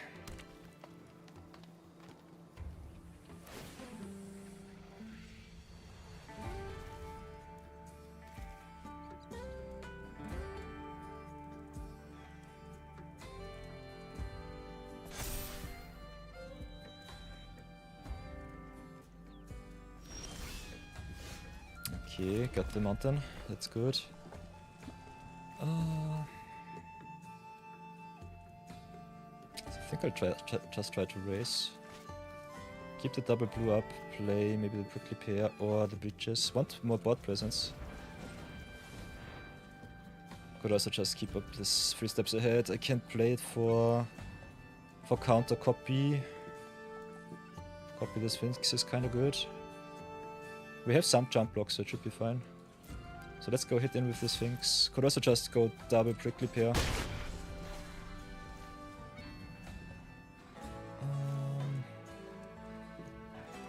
They don't have any top deck right now. I think I'll play it like this. We'll definitely play the 3 steps ahead next turn, no matter what they do. We can either go copy and draw or counter and copy. I think both plays are good.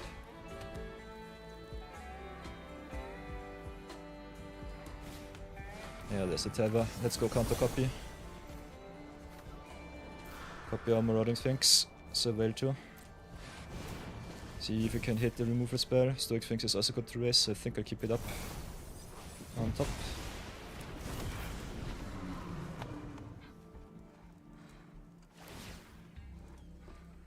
It would be awesome if we win this game. Can tell you that for sure. Been so far behind.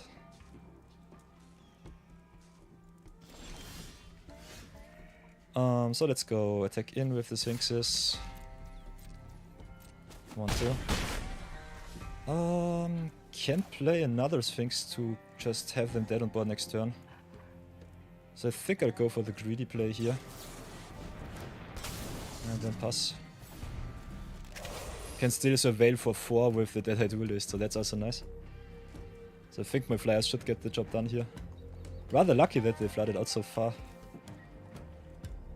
And having the counterspell for the Terror was really important. So, whew.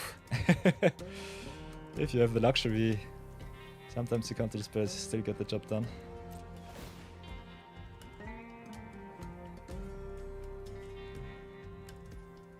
So pump up the Tumbleback, which is fine. Guess they just go to attack because...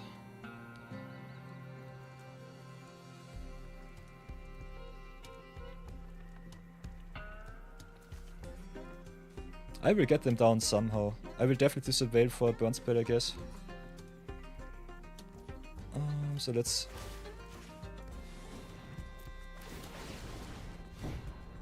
Yeah, keep the sharpshooter on top. Get the islands in grave. Don't want any lands. And only action. So let's go to attacks, hit in with everything, see if it's good enough. Oh, nice. Nice. And don't be fooled by a preemptive good game. As long as the opponent does not concede, I will not accept the good game. Never ever. Keep your pride, don't get bamboozled. Whew. So yeah, 1000 gems. So here we go. Ever so close to winning record. We need just one extra game. And after the draft is done, I will put up a poll. You can decide what we want to do next. We can do some duo battles. The command is in the stream title. I could also queue up another draft for you if you want to. So here we go, game number 6. Ever so close to the marbles. On the play with a solid curve out, so I love what I see.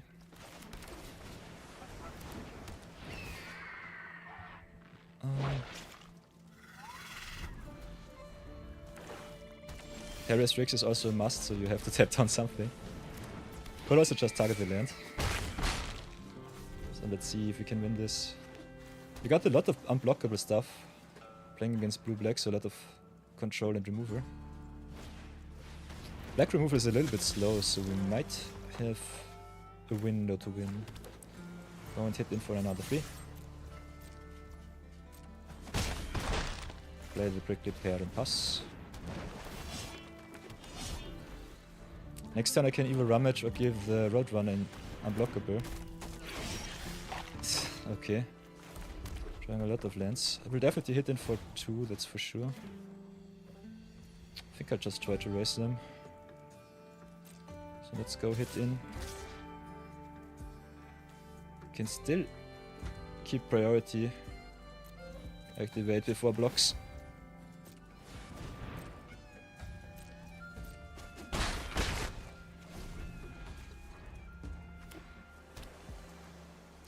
So far so good, but we are rather flooded. Only lands so far.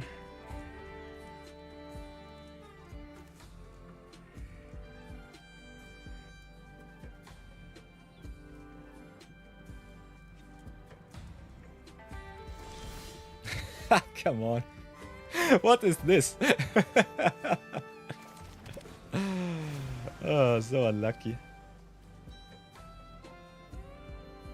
So next time we can activate and rummage, which I think is okay.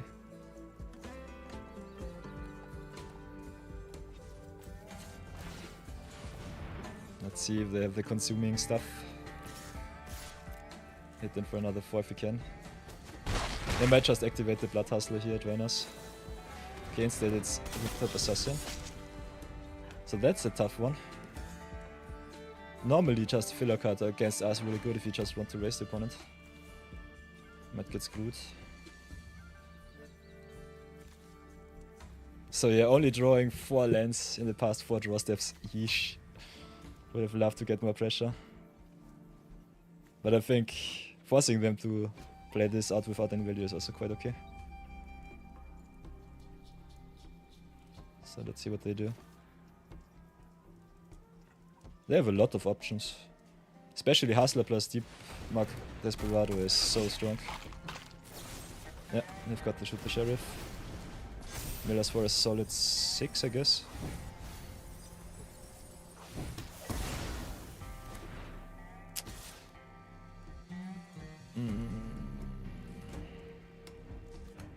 Building my Sphinx was really not so nice. Okay, there's the sequence, which is good. Have to decide if I want to go for the Assassin or the Hustler. The Hustler will kill me and I cannot get rid of it, so I have to play it like this. I will nonetheless rummage first. See what I have on top. Ooh, Heist is nice. Heist is really, really nice. Will not get the redraw, but I have to get rid of the Hustler now. Otherwise it will be too big.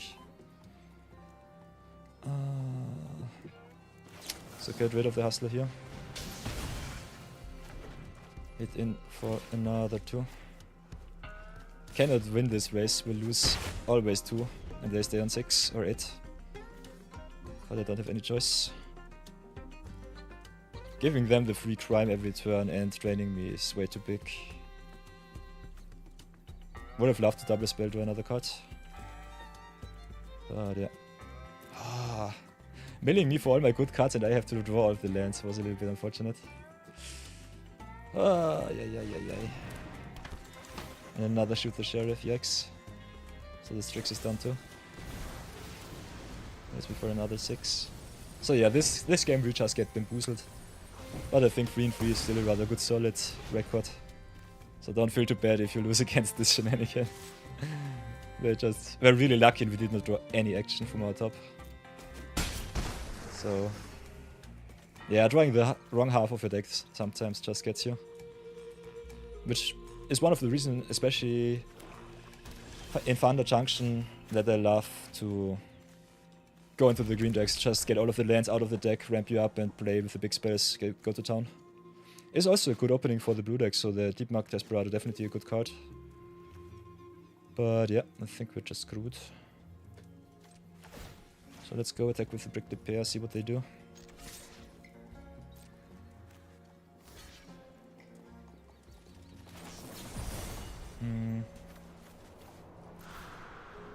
Targeting the opponent. Play the 7. Get rid of that one. I think we'll just attack in for another 4.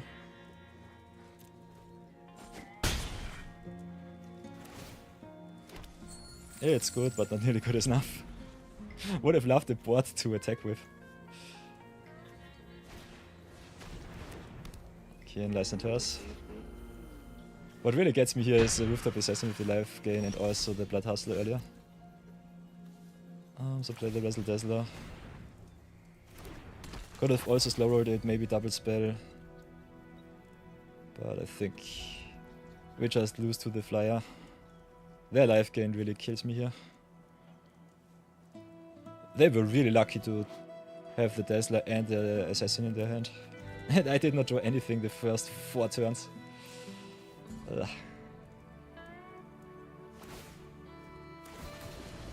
Yeah, they just move me out. We'll concede here. We don't have any outs. Honor do where honor is to be given. It's fine. Oops. So 3-3 will be the record for this draft. But it's okay. I'm happy with the results so far. We've got wrecked twice by Mill and once by the Tumblewreck. We should have lost, but we got back because the opponent flooded. So, short little deck review. What do I think about the draft so far? I think staying open in this format is definitely something that you can do. If you want to go nuts, definitely do it like the opponents. Draft all of the deserts really high. Get yourself the big evasive creatures like the Stoic Sphinx or the Crown. Maybe some good green comments. There are a lot of beavers, a lot of Caractantulas, which are just too big and too value driven. So if you live the early game, you normally win with the late game rather spectacularly. There are also some fringe shenanigans like you have seen in our last game with the Crime and the Deep Mark Desperado. Can definitely be a really, really good deck. Especially the red-blue deck struggles a lot against the mill deck. So that was really unfortunate for us. And the red-blue deck also likes to draw a lot of cards and to play cheap spells. So in the late game we normally lose rather soon. Still happy with our removal. I think the Sharpshooter was good, the Slick Sequence was nice. Not having hard removal for the big stuff is a big problem, so definitely pick a lot of white and black. Ramp out with the green. And maybe play around the blue-red deck. I think it's not competitive enough to win a lot of games. Still happy that we've gone 3-3, so that's okay. Other than that, definitely have a lot of fun. I think Thunder Junction is kind of awesome to draft. You have to make a lot of decisions, but the rares are not so overpowered that you just lose a game when an opponent plays them. There are some rather obnoxious rares like the Tumblewag and like the big signpost rares, but other than that I think you're quite well to go. It's more of a commander set than a real competitive limited format, but you have a lot of different lanes to go, and that is the most important part about limited. So I will send my deck off, get some gems, and then let's start some poll and see where chat wants me to play next.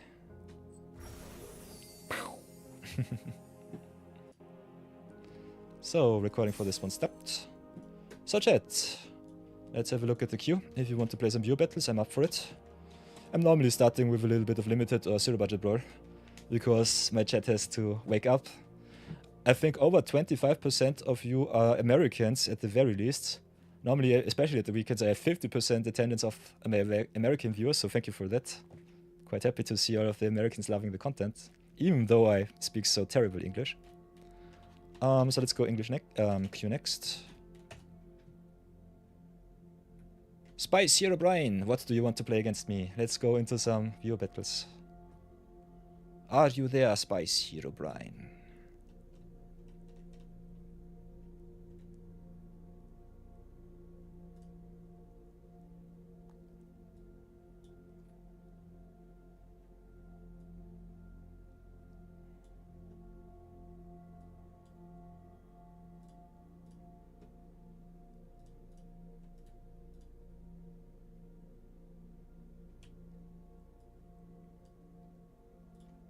If you are not there, I will keep you in the back pocket.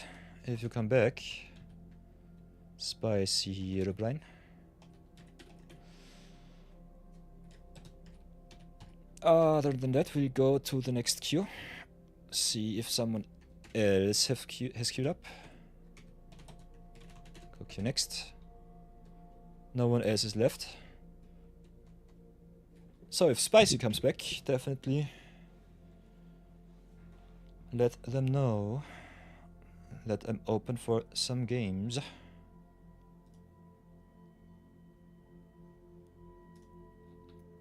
Other than that, let's make a poll.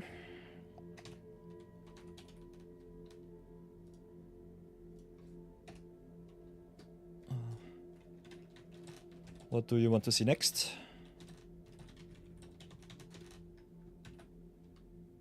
Another drafty. Brawl. Or maybe some...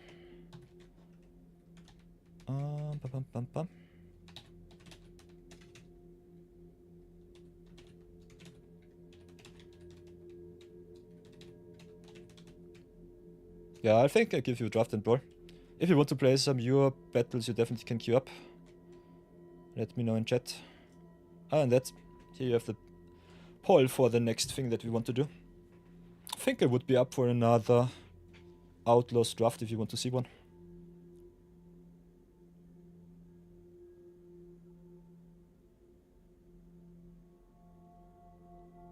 If you don't want to see me draft, definitely let me know. Otherwise I can also do a little bit of zero budget brawl and show you how I brew up decks from nothing. We opened some good legends, so we'll definitely have some good stuff to brew around with. By the way, can I make this poll longer? Stream together, manage goals, red channel, manage prediction, manage poll. View results. Interesting, interesting. So we will get a little bit of a notification, I guess. 50-50. No one wants to vote. Only the lurkers here, which is fine. Oh, So.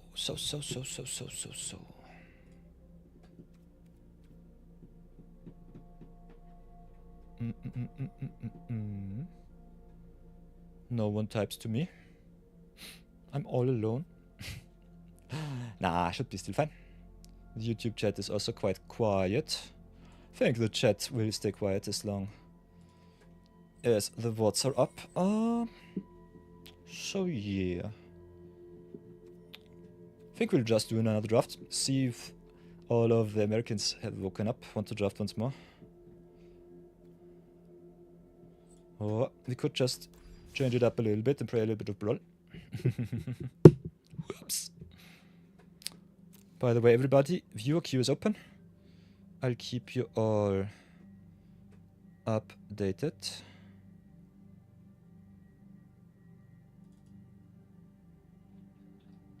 As you can see, I have my little cheat sheet here. So everything is fine. Spicy Herobrine will be remembered.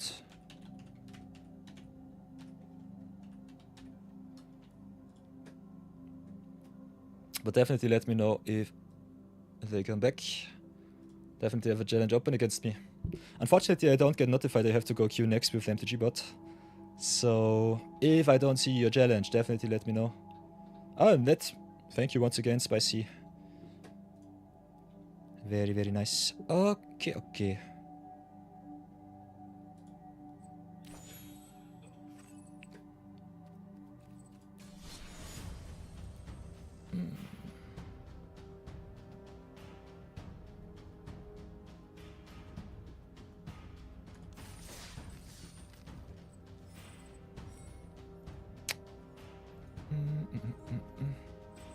I think we'll go again.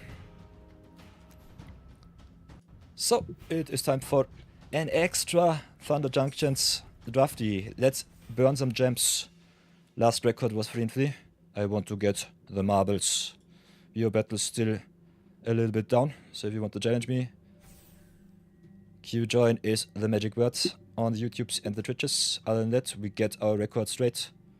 We want to open some awesome legends and win some games. So here we go once more.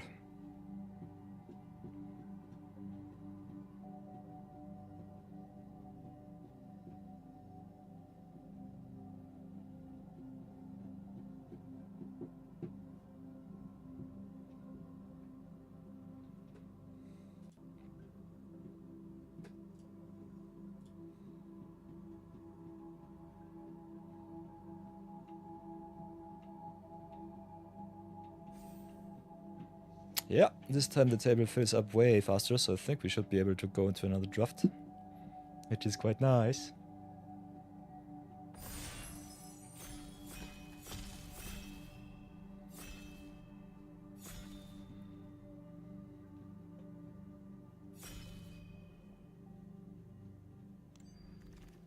Okay, what do we have here? We have another special guest in Path to Exile, which is one of the best removal spells ever printed in Magic. Got the Aven Interrupter if we want to do some White Flash shenanigans. Other than that, we have the Cactus Sure Shot, which is one of the best enablers for winning some games. So we have, in my opinion, the choice between the Sure Shot and the Path to Exile.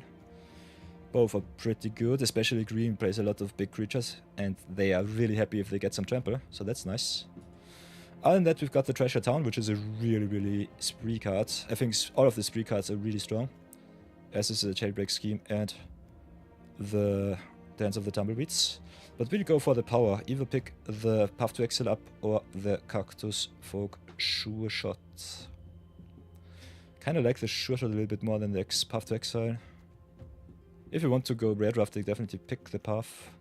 And it's a cheap removal spell, so I think I still pick it. But taking the green early and just cutting down the opponents is nice. Okay, we'll definitely go green this time. One of the most broken cards in all of Magic, Oko Thief of Crowns. Awesome second pick. A little bit unlucky.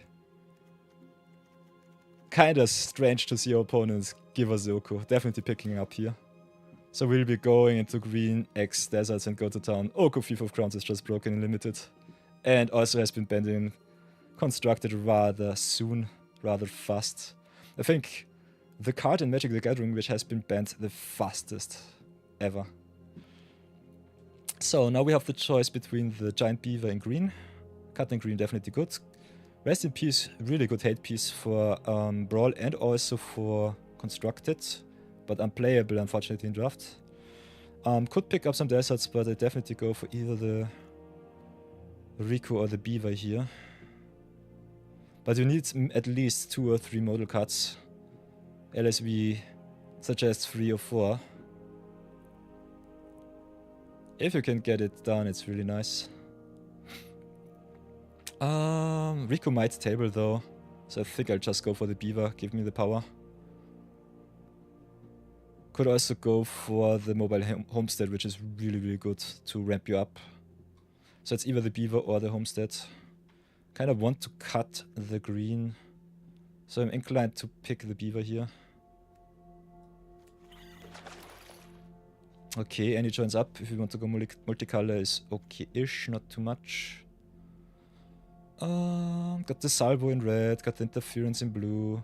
Would have been awesome with the Riku. There are a lot of spree cards, so I think you can play Riku if you really want to. And that we have the Slick Sequence too. Also just the Roadrunner. Could go white. Green, white, splash blue for the Oko. Take the R-Rings. I think the Mount deck one of the better ones.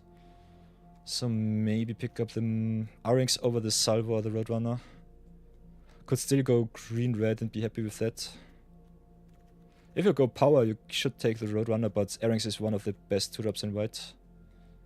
So maybe try and go into the Mount deck here. Yeah, now we have the Shepherd of Clouds. So Mount is way open and the Steer Clear might be able to table. So take the Shepherd here. Now we've got the Griffin too, and the Kak Tarantula. And another Steer Clear. We'll go for the Griffin here. Griffin giving lifelink, having lifelink and pumping itself up is so good. Yeah, there's the Dog Arlog too. Another Steer Clear and the Bighorn.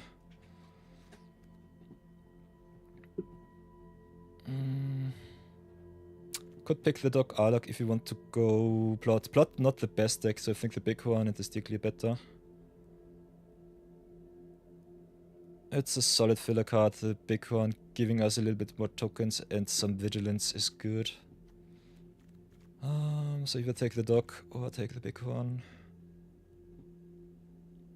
Could also go for the Jailbreak Scheme if you want to play the Oko. I think I'll just pick the Bighorn here. Now I've got the Clear Shot in green, the Kambal if you want to splash black.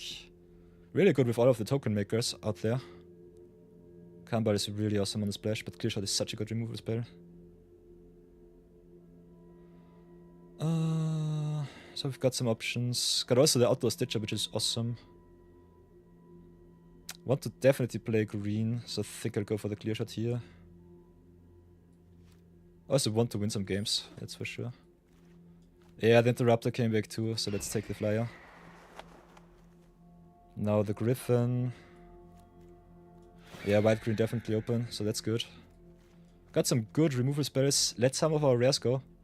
But we still have the chance to open them in our packs, so let's go for the wins here. We'll definitely splash the Oko if I can. So let's go for some dual lands.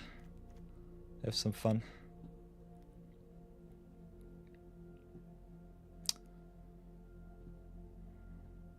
The Scions are definitely open and also you can force them out, so that's nice.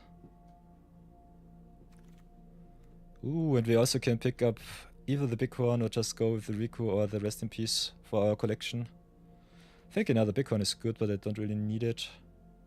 So maybe go for the Rest in Peace or the Riku. Kinda like playing with Riku. Yeah, we could play the Riku, not sure about it. Take the Grift. Take the Fool's Fall. We're definitely into mounts, yeah, and we've got the Seraphic Steed and the Prairie Dog too. And the Bristle, Hard Bristle Bandit, so we are definitely playing mounts. Get the Riku out of here. Will try to splash Loco though, if I can. But yeah, Seraphic Steed's one of the best 2-drops in the whole set and really good in mounts. So this is really, really good opening. And the more games we win, the more packs we earn, the more packs we crack, the more legends we can open. Oh, it's all coming together, chat. It's all coming together. Love to see it. I love to see it.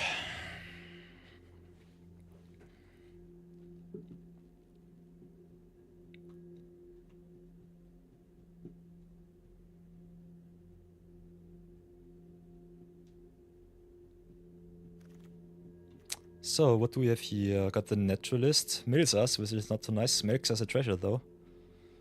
If you cannot get a land. Other than that, we have another Griffin in the air, which is good. Vermin is awesome, if you mill yourself. The Varmint is okay. Can get rid of artifacts or enchantments, which is, especially against the red-black deck, quite important. Not so sure about the Naturalist milling us, but like the Griffin or the Varmint. Kinda want me a lot of flyers, so I think I'll go for the Griffin here. Having the 2-drops though is really important, so don't sleep on them.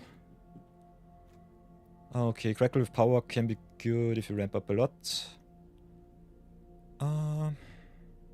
We have an ad break, unfortunately I cannot pause. I will go for the Trash the Town over the Rising here.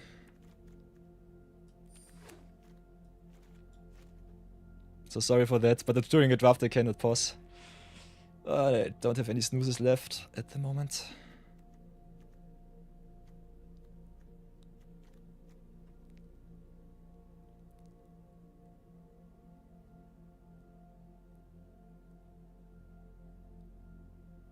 And this draft takes forever. Don't know who are we playing against. So, what do we have here? Raska turns up in black. Got the Mystic on 2, which is nice. Got also the Grizzly, which is a wombo combo with the Steed, so I go for the Grizzly here. And that we also have the Security in the deck. Take the Grizzly here. Don't see any lands. So the Desert Enjoyers get what they want. Got the Keykeeper or the Beaver. Already have a lot of good 4-drops. I think I'll go with the Keykeeper here.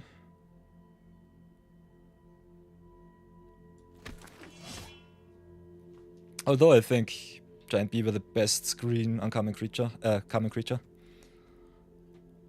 And we need a lot of power for the Steed. So yeah, but we don't have too much removal, so I think pseudo removal in the Sterling Keykeeper is good. A little bit awkward in the mirror match though.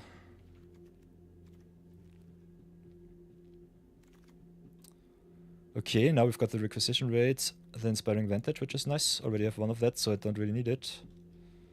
Got the Medic on 2, which is good. So it's either the Raid or the Medic. We have a lot of creatures already. Kinda like the Pump. Still need some good 2-drops. I think I'll go with the Medic here. The Raid is still too good. Would love to have some Medics, but they can go rather late, also impact free, so it should be fine.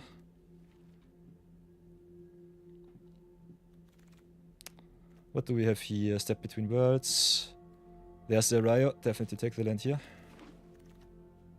Arroyo it is. Got the Commando, which is quite solid. Got the Fallen Flats if you want to splash black. Did let the Baron Greywater go. So it's either the Commando or the Griffin. I think I'll go for the Commando this time. Ooh, and they tabled the Prairie Dog. What the heck? Easy. Easy money. Okay, Prairie Dog came by. Let's take the Wolverine. Don't play any of these. Got the Rising, got the Wingsmith. Wingsmith can be good.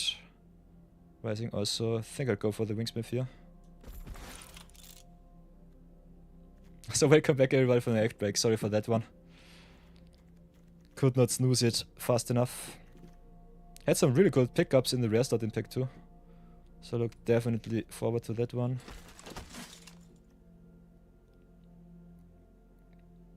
Deputy can be good in the 2-drop stop if you need it. Also quite nice to fix our mana for the Oko. What do we have here? One last job. Return target creature from your graveyard.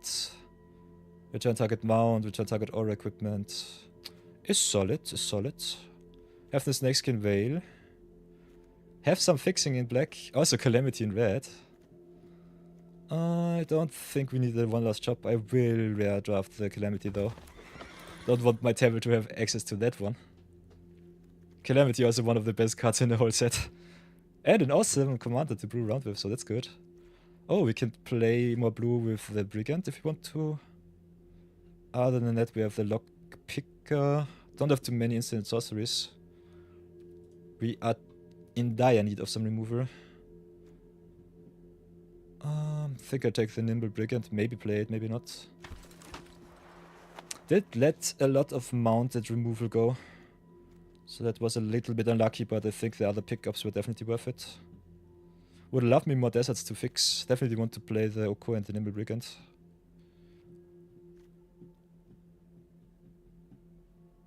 Other than that, this deck is really good. Came really well together. Ooh, there's a Rasker too. Another Shepherd and an Armadillo.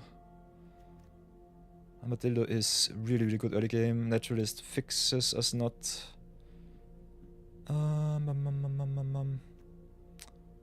So yeah, Rasker can be quite nice. I will definitely pick the Shepherd of Clouds. We have a lot of mounts, so that's good.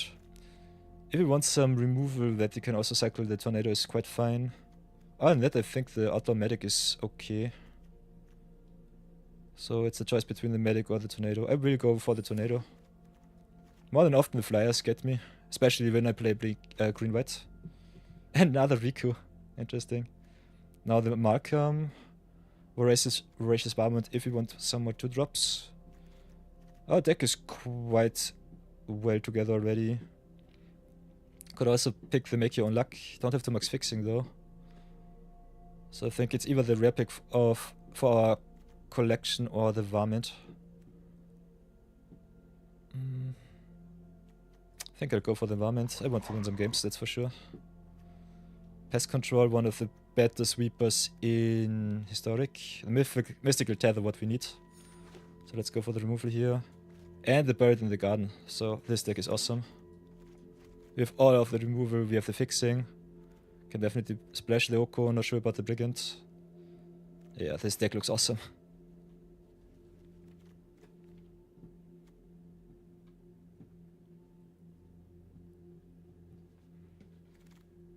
And another Griffin, what the heck? Yeah. I think we are the only mount draft on this table. This is awesome, this is really good. Could keep the Deputy in because it fixes us for our blue. Searches on top, which is not so good, but otherwise really, really important. The cuts for this deck will be quite interesting. Ooh, and the one last chop came back too.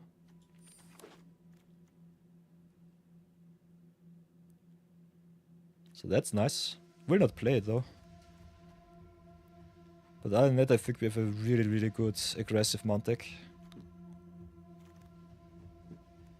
Will not play any of these cards. Do I need something for my collection? Not really. Hypothesis are the best cards, so maybe do a little bit of hate drafting.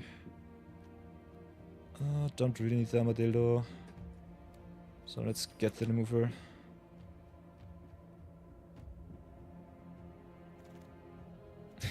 Very late, Vessel and Drake.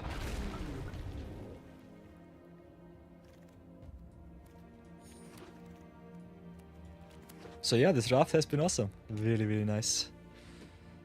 I think we are at 3 for another 55 minutes, so we can go into the draft. Oh, by the way, Spicy Hero Brian, if you returned, you are up for some awesome view battles if you want to.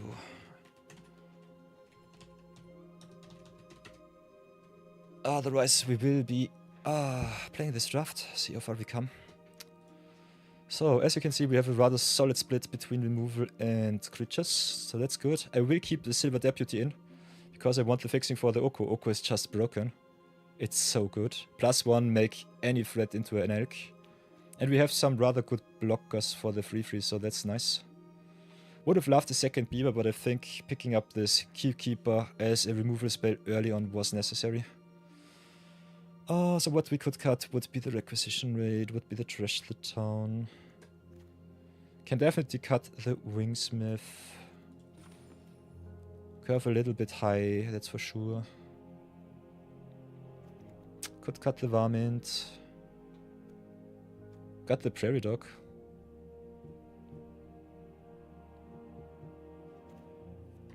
So yeah, that's something.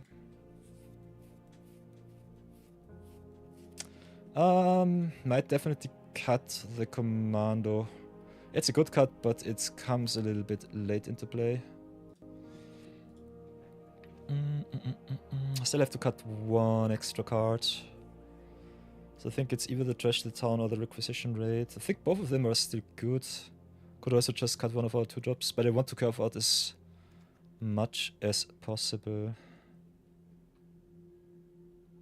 We could also cut the tornado. I think we have enough removal. We've got the path, the tether, the buried, which is good. Got the clear shot for our big stuff. And also have the Oko as some pseudo removal. So I think we play it like this. See if we are too weak against flyers. But we have a lot of flying creatures, so it should be fine. So let's copy this awesome deck and pray that we trophy this time. Not sure about the island though. I think we do not need it. I think we play it like this. 8 white, 8 blue. And the desert to fix us. So let's go to some games, have some fun. I picked up the Oko. That was awesome. So many broken rares and special guests. You'll love to see it.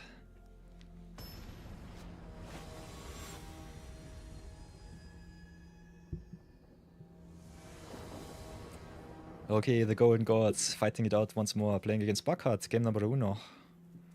In our second draft of the day. We've got the white, we don't have the green, so I think we'll have to take the mulligan, unfortunately. This is way better. We can put down the Arroyo, get it back with the deputy. Could also just get a basic back into deck, draw it, put it back on the top. So I think we just put the planes back, play the Arroyo turn 1, play deputy, set us up for the Grizzly. So this should be okay. And we draw the land either way, it doesn't matter. Mulligan on the draw, definitely easier than on the play, that's for sure. Playing against blue-white, no Castu. Want to hit my 4th land, so I'll definitely search something up. Guess we'll go for the second white source from the top. So let's go for the plains here. I like me some deck manipulation, that's good. Might have to play against some counter spells though. Haunting is also a really good aggressive card. Might want to try snipe it with a clear shot. But let's see if we can curve out. Opponent might play a million counter spells. Especially if they play Imagined Haunting. And there are some really good counter spells in the common slot. So keep that in mind. Okay, holy cow. So blue-white flyers it is.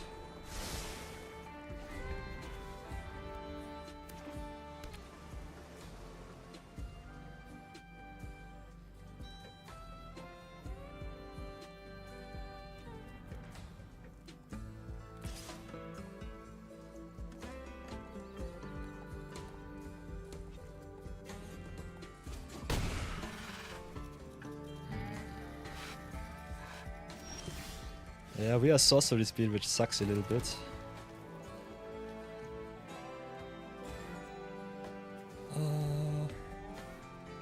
Cannot really double spell. They have some interaction, that's for sure. Holy cow is annoying. Need to settle for 1. So let's offer them the trade for the cow, see what they do. If they want to play some shenanigans. Got some combat tricks of my own. Otherwise I think we just try to curve out as much as possible. I cannot play around the spectral interference which counters and forces me to pay extra too. Don't have any 2-drops. And I think just getting the 2-drop, the counter space out of the way is good enough. Could try it, play the Trash the Town, but I might 2 for 1 myself. So that's a big no-no. So let's go with the Griffin, see what they do. They can definitely race me with the cow and the hunting. So there's the play versus draw difference here. Okay, they've got the stoic things. This is scary. The perfect 1, 2, 3, 4. What the heck am I playing against in gold? Yeah, there's a tether. That sucks. Smack me for a solid 10.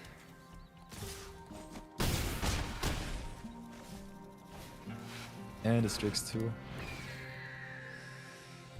Oh, yeah, so I think I might just be dead on board. What can I do? Cannot get rid of the Sphinx. They have me dead on board. This sucks. This sucks really bad. Got the Griffin.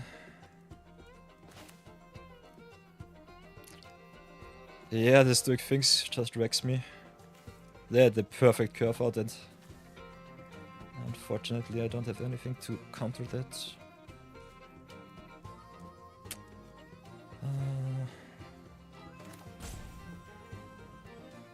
Yeah, they can just jump with the Strix if they want to.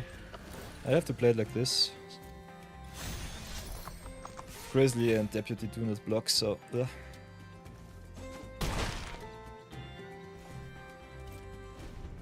to jump block with the Griffin.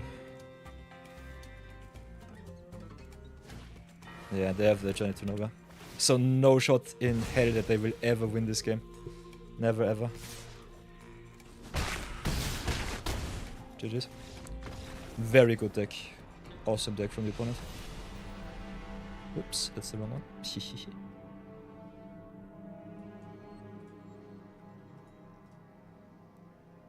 So yeah.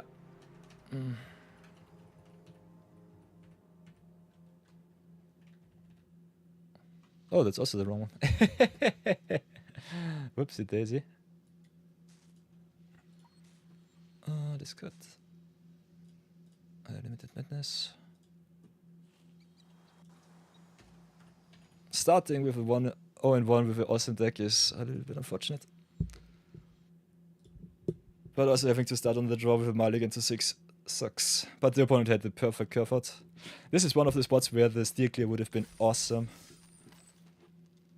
But yeah, I still think if you want to draft mounts, you should go for the creatures over the removal spells before anything else. Also, as you have seen in the deck tag, mounts has a lot of options to gain some life back. Opponent had just had the perfect hand with a lot of removal and some really good threats. So nothing to do there.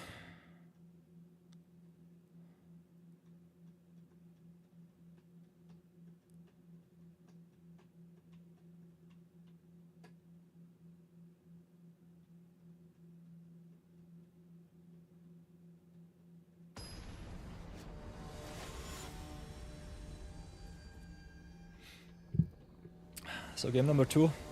Let's redeem ourselves against a platinum enemy. We are once again mana screwed on the play, which sucks. But we've got the Prairie Dog on 2, so I think I'll keep.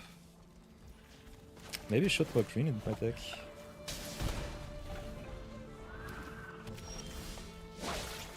This is unlucky. I think we have a 1 in 4 chance to draw the forest here. And we just draw our green stuff, okay.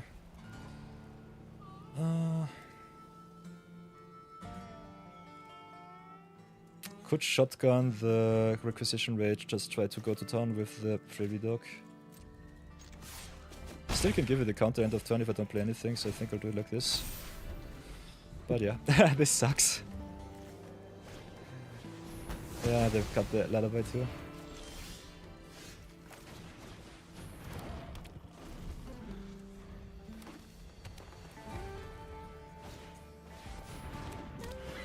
Come on deck, please. Play the Sterling Keeper. Playing the Mirror Match, which sucks, but yeah, it is what it is.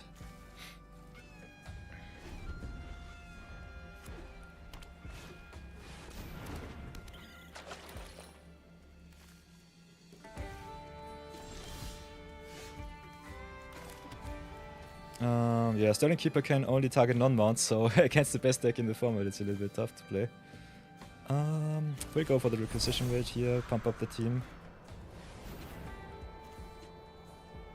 They have the Snakeskin Veil, which sucks. But I still have to surveil, I want my green sources, otherwise I lose the game right away. So if they want to eat the R-Rings, they should do so. I'm already so far behind, I have no choice. I have to attack here. Yeah, that's the Snakeskin Veil. I think I'm just dead on board. Yeah, only white sources, come on.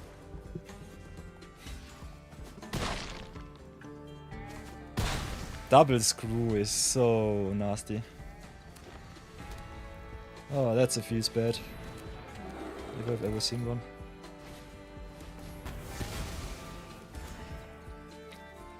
Ay, ay, ay.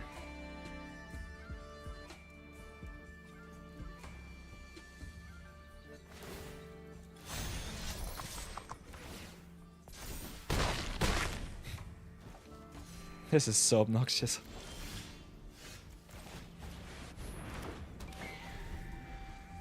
This will be a rather fast draft. Awesome deck, but we just get screwed in our colors and because the opponent curves out perfectly. Always on the play too. Ay, ay, ay. This sucks.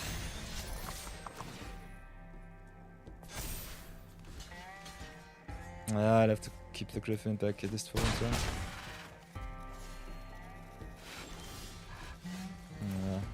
Way too little, way too late. Get me the green source. Don't even top deck any removal and the Grizzly can give them trample next turn. So yeah, really unfortunate.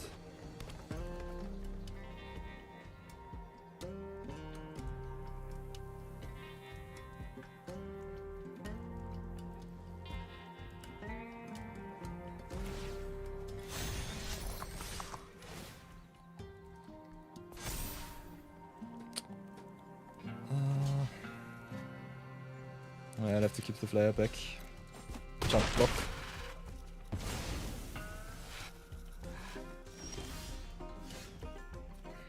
Their Griff is a 4/7. So yeah, that sucks. Steed can get in and make one 3/3 Angel, but I think it's not even good enough. And the Grizzly just kills me if it gets anything to tap. So yeah, I'm just dead, I guess. Would love to play all of my good stuff.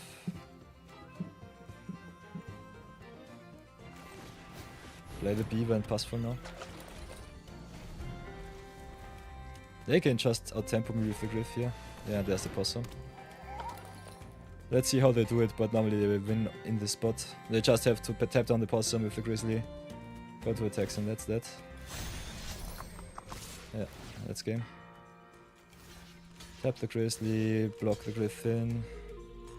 Take exactly 6. Block the Beaver.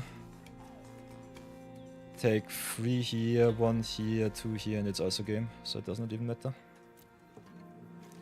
They attack with 12, I have exactly 6 to block.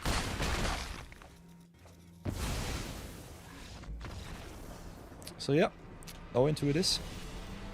We'll have to see it. Ay, ay, ay, ay, ay. I'll definitely put 1 extra forest in the deck. What the heck was that? We have an early white game, but never ever did I see my green. I think it does not matter, the shuffler is just out to get me, so that sucks. Ay, ay, ay.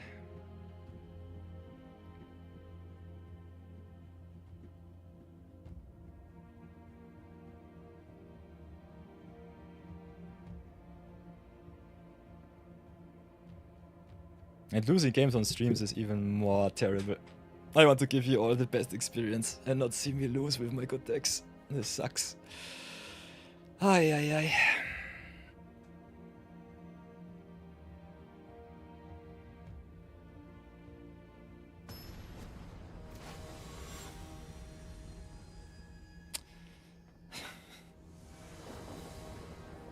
Okay, okay. We are on the play with the perfect curve out. This is what I want to see. 2 drop into 3 drop into 4 drop. Go to town. Finally.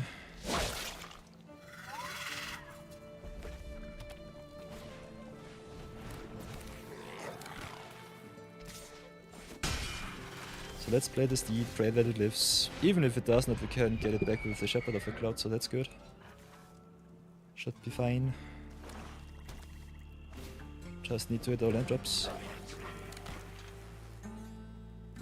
They can bamboozle us with combat tricks, so I think I'll stay back for now. Play the Congregation, Griff will not attack.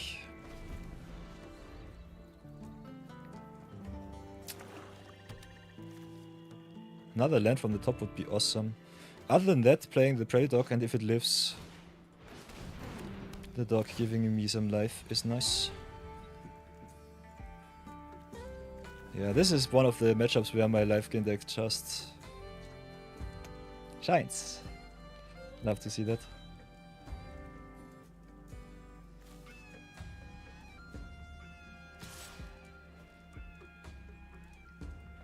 Oh. I'm already so shiny. Let's do it like this. Oh, they attack for free. I will take it gladly. Don't really care.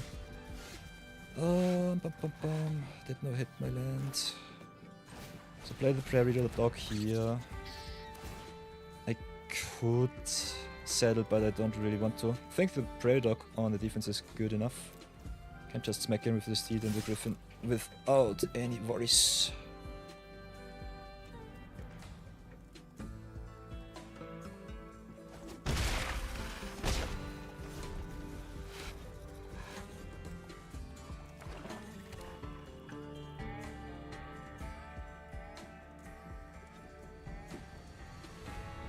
Let's pray that they draw my 4th land, then I think we should be good.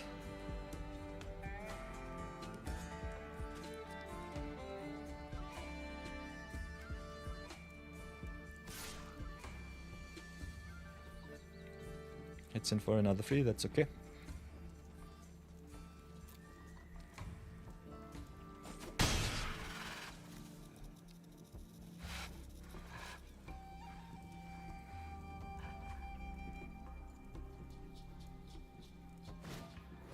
Okay, Mind Raider ramps it up. Okay, Grizzly is really good here. So let's crew with the Grizzly, I would say. And then just go to attacks. I think we can offer the trade with the Prairie Dog, I don't really want to. Let's attack like this. Keep the defense strong. Make an angel.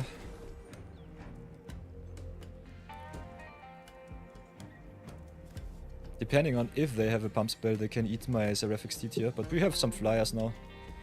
So I think we are in a rather good spot to race. And if we hit our 4th and 5th land, we should definitely win here. Other than that, it might be a little bit tough with only 3 lands.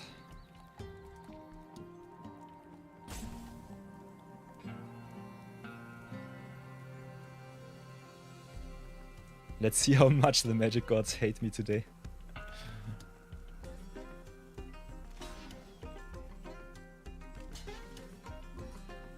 Interesting. I will snipe their Mind Raider. That's for sure.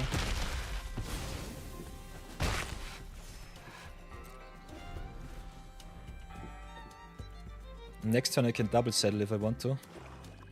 Saddle the Steed with the Grizzly and saddle the Griff with the Angel. Gain even more life back.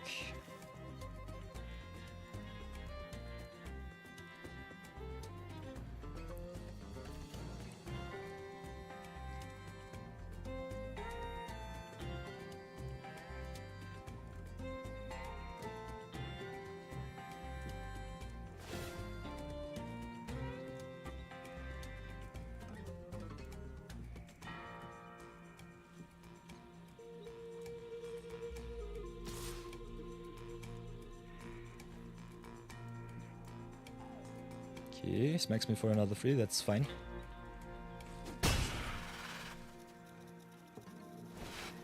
Ooh, and at knife point. So now they have double first strike on their turn. Ooh, and the Kavak. No removal spells so far. And I don't hit my stuff. That's unfortunate. Could make another Angel if I want to. Don't really have to though. Could attack with the Grizzly. Just tap the other two down. Get the counter end of turn. Getting a counter on the Steed might be nice. Getting a counter on the Griffin is good. Definitely will slow roll the Keykeeper to get a little bit of value. Could also just play it.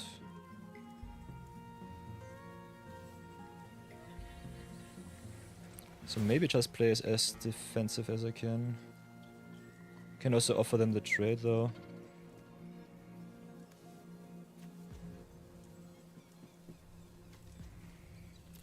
Maybe do it like this. Get the Keykeeper in, block, tap down their stuff if I want to. Tap for 2. Saddle, give trample, hit them with everything. Get some life, get some pump, get some trample. The longer the Kavak has time to set up, the better it will be for them. So let's offer them the trade here, that's fine. Take the Kavak down.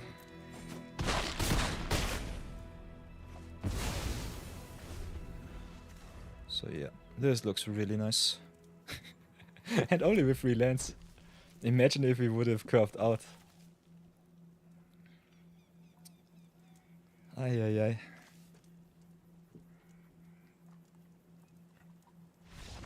There's a concession. Nice, at least one awesome win with this deck.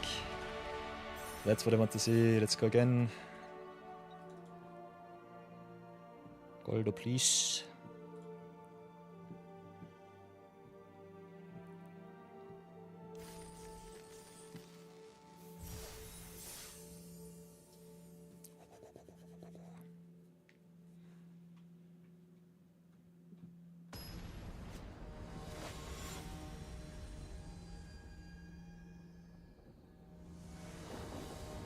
We have to play Oko at least once. Totally right, high electrical temperature. We've got our white, our blue, our green. Are on the play. No 2-drop, but that's fine. We have everything we need. So Oko, come to us. Come to us. Oko as a special guest is so crazy. Even interrupted with a double white, also a reason why I should maybe play double white instead of 9 white sources instead of 8. But other than that, I think we are well fed.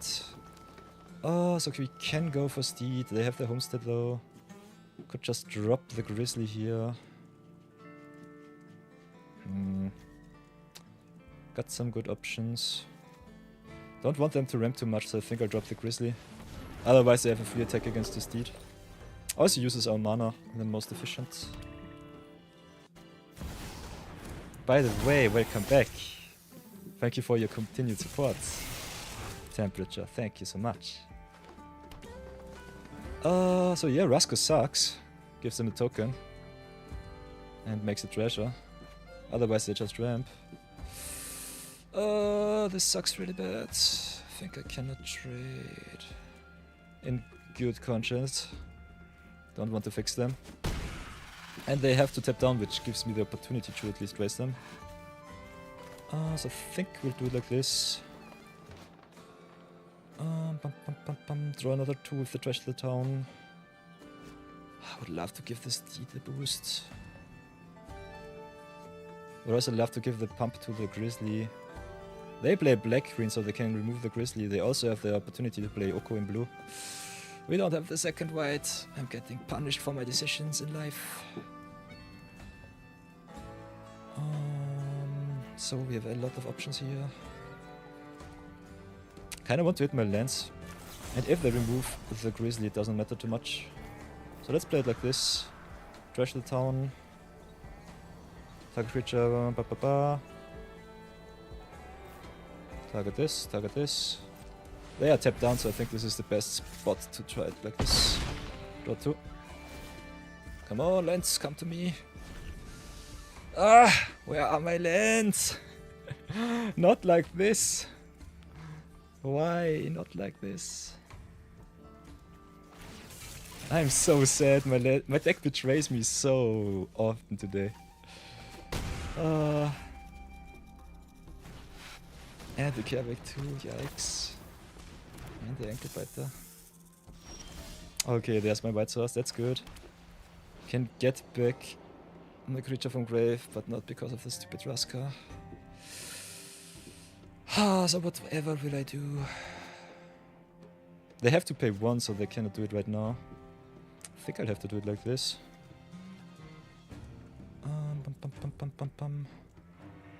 Maybe I just get my board strong and attack in. Keep the shepherd back. Yeah, I think I'll do it like this. Play the steed here. Play the keykeeper. Tap down the key, keep back the steed. Try to raise them. Because with the Kerbeck and the Raska it will only get worse. If I can get one good attack in with the Seraphic Steed, we should be fine. Yeah, there's the trade with the ankle biter, that's fine.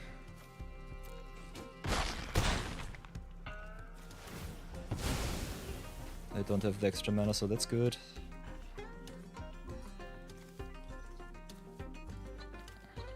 And next turn we can reset the board, have enough power to crew up the steed.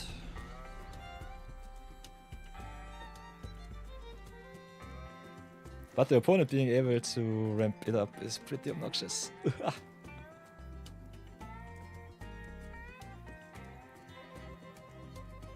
Come on! Blends! Removal, something! Removal from the top would be so good. We have so much good removal. Got the Tether, got the Oko, got the Buried in the Gardens, got the Path to Exile. We have so many good answers. Also the clear shot would be nuts.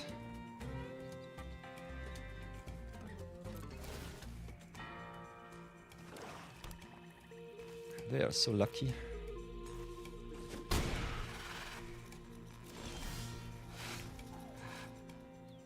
Ask and you shall receive. So what now? We can Oko +1. Could also just +2. Stay on the defense, tap something down with the Keykeeper. I think we have not a good spot to drop the Oko right now. I think playing the Shepherd might be better. Maybe just go into the air. Try it like this.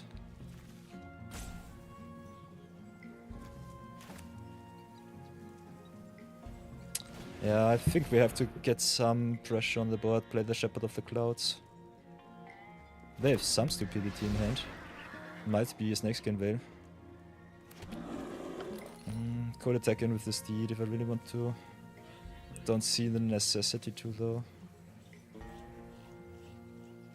Yeah, pass for now.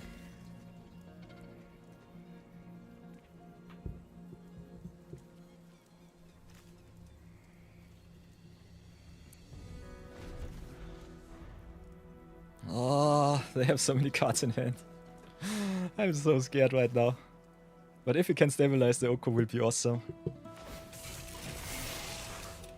We need just one turn where they don't have too much of pressure. Let's go block like this, see what they have.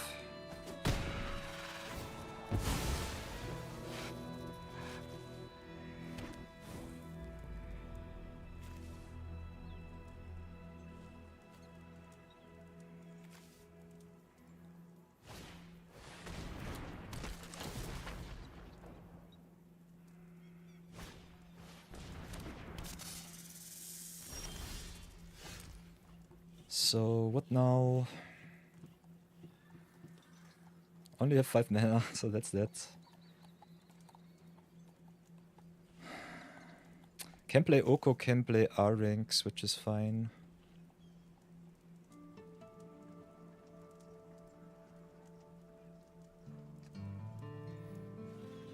Shepherd gives back target permanent, so they can get back the mobile homestead if they want to. Kerbeck gives them more stuff.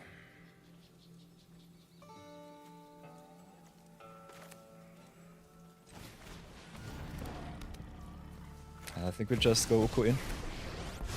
But as much Oko action as possible. So let's go Oko. Elk up there. Ruska, I guess. Hit in with the Shepherd. Pass for now.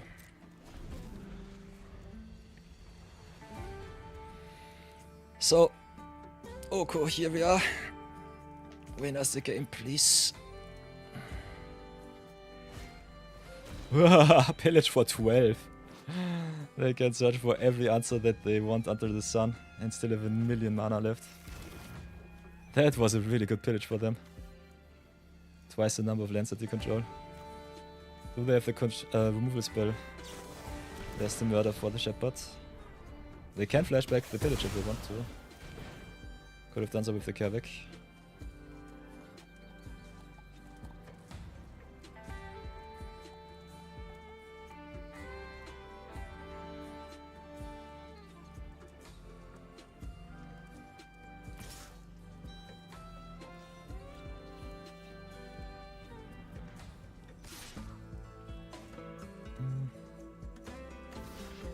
Will gladly trade into the Kavik here. I think I'll keep the rest back.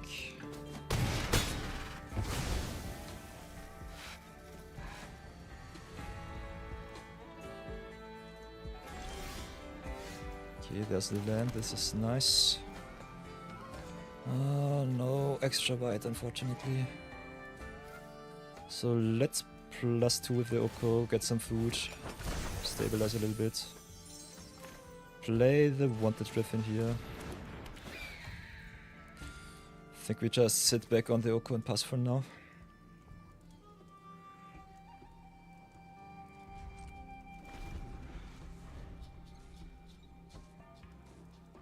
Oko gives us a free which we can sacrifice, which is quite nice. Nah, we cannot sacrifice if we make the token an elk. But Oko is still so much value. Should be okay. Got also the pressure with the Griffin in the air. Oh, this is a really close game. Oh, come on, my lovely Oko, lead us to victory. We're definitely tapped on the Ruska here, that's for sure.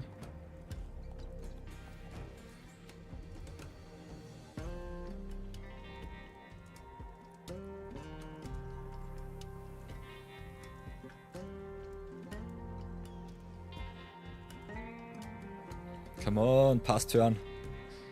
No touchy. Please, please, please, please, please. No touchy. Come on. Let my Oko live. No touchy my board. Oh, Dance of the Tumbleweeds. That's a big one.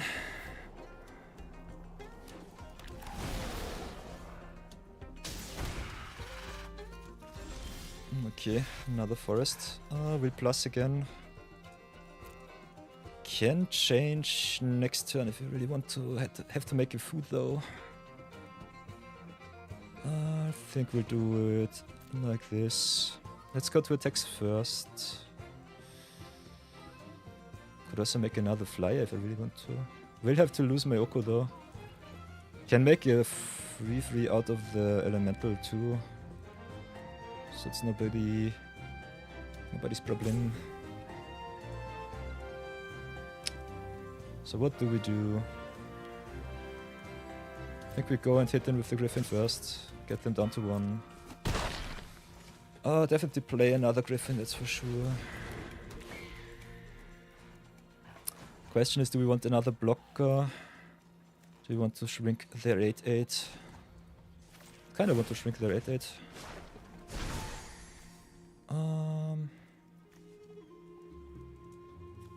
So I guess we'll just play the forest and pass. Could also slow roll it, don't really need it right now. Guess we'll pass for now.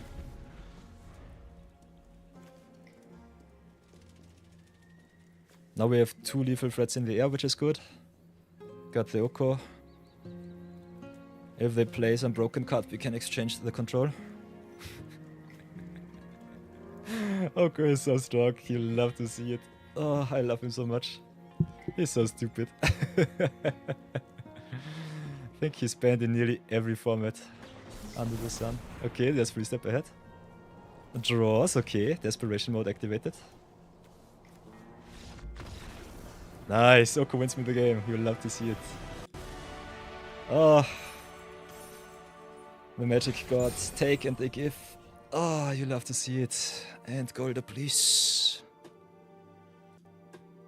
Nom nom nom. Give me the up rank. Ah. And the first wildcard of the day, what do we get? Ooh, Aether. Not a good card, but definitely a nice card. Oh, so here we go once again, ever so close to the sun. Oh, by the way, definitely have to go for the extra white. I think we have some activated abilities where we need some whites. I've been screwed in white twice, so I'm not sure about it.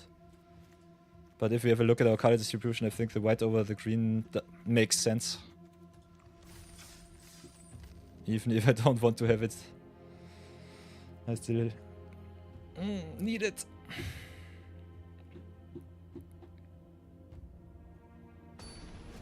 So game number 5, let's pray for some good games. Golden Gods, fighting it out.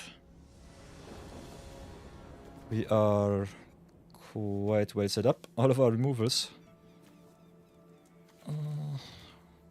And we are on the draw, so I think we can keep this. Okay, nice, nice, nice. Let's get the white in, pass for now. We'll slow roll the path to exile. I think ramping up blue-red is not so good.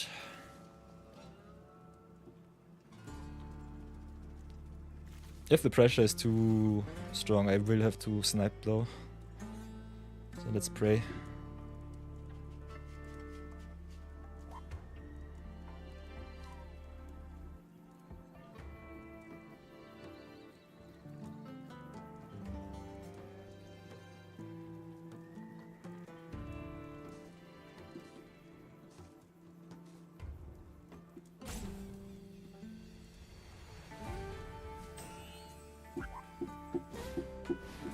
Okay, Peddler. That's solid.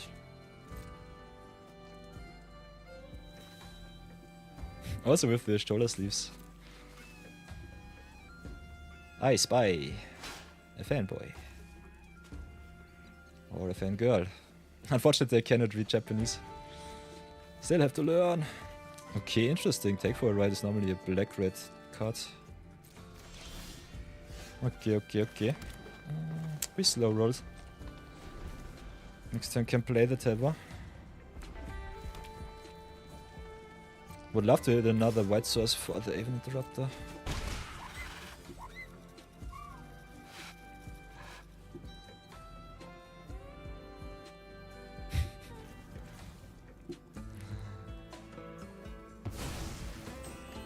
By the way, thanks again for all the lurkers keeping me company. Love you all. Okay, Visage Bandit it is.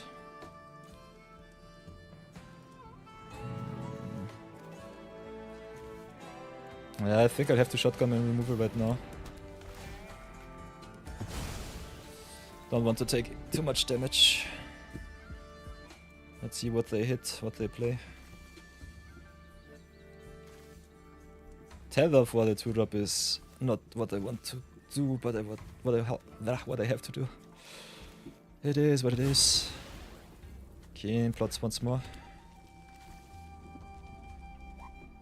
So that is fine. Especially the 2-drops normally get you rather often. We'll go for the big one over the Griffin. They need a good red removal spell to get rid of the big one. And otherwise we have a big creature that can get rid of their good stuff. So I think it's fine.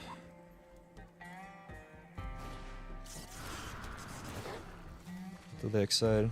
Ooh, Hellspell Brute, nice. So now they can go Visage Bandit, copy the Wolverine and play the Hellspell Brute if they want to. That's really good.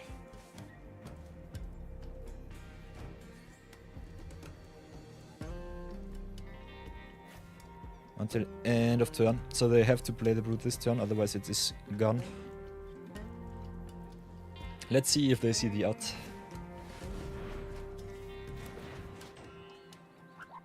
Visage Bandit is a Shapeshifter Rogue when it copies, so it would enable the Brute here. Them not playing the Brute is really good for me. I think this was a misplay, but yeah, you don't see it often, the right play. So let's go play the Griffin over the Shepherd. Kind of want the value here. The Shepherd is also a good threat and a good defender, but I think we just get the defense online like this. Keep the recursion back. Red, blue doesn't have too many outs for the tether. That should be fine.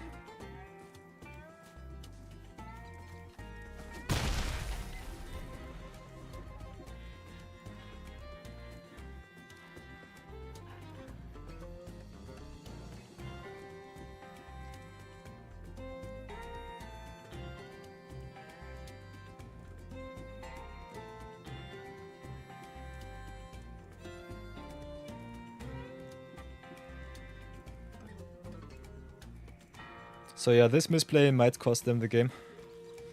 Otherwise we would have been in a lot of trouble, that's for sure.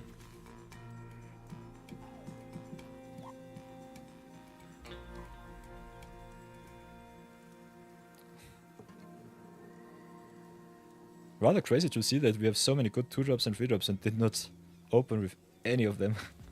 Only the Interrupter. And for whatever reason I cannot, for the love of God, hit my white or my green whenever I need it.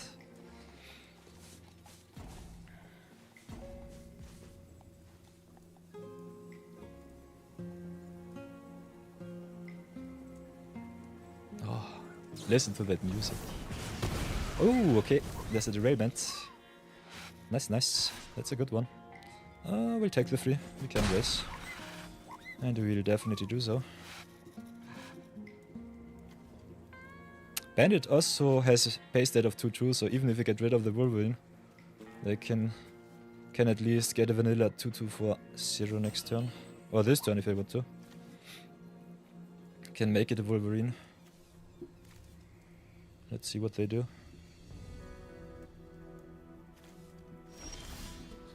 Okay, Keykeeper it is. Could play Keeper, keep up the clear shot, which is fine. Might do so. Just hit in for 4. Play the Keykeeper. I'm not sure if Shock is in the format. But I think I'll keep up the clear shot, see what they do. Could just shotgun it right now.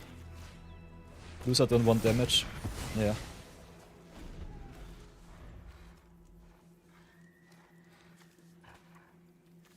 But gets rid of the ability to also get a little bit of card advantage out of their play with the Visage Bandit.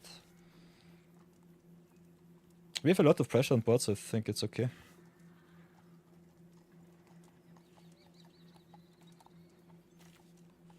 A little bit loose with the removal though, so that's for sure.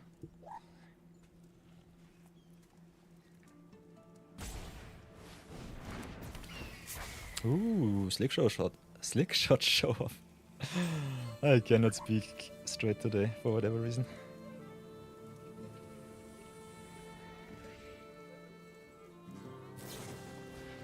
Okay, there's a Thunder Salvo. So we get an Outlaw. Mercenary token it is. Yeah, I think racing me with the slick shot is definitely possible. What can we do?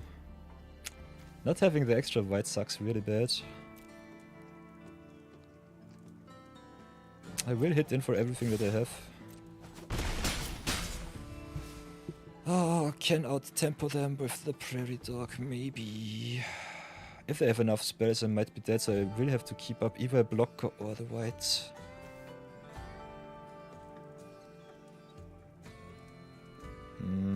They also can copy the slick shot.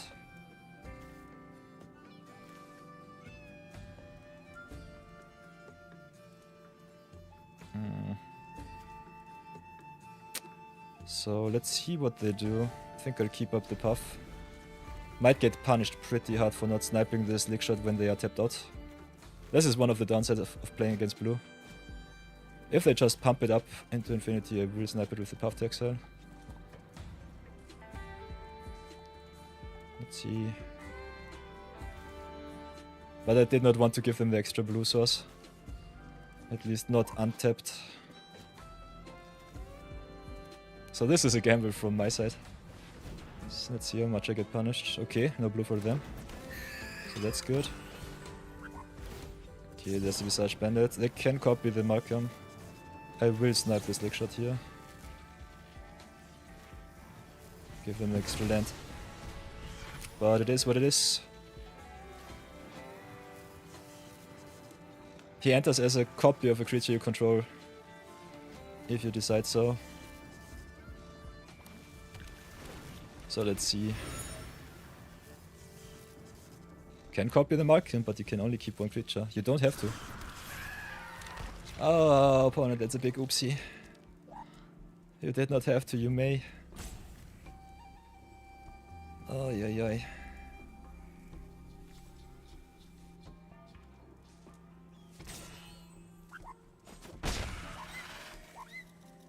Sorry for that one.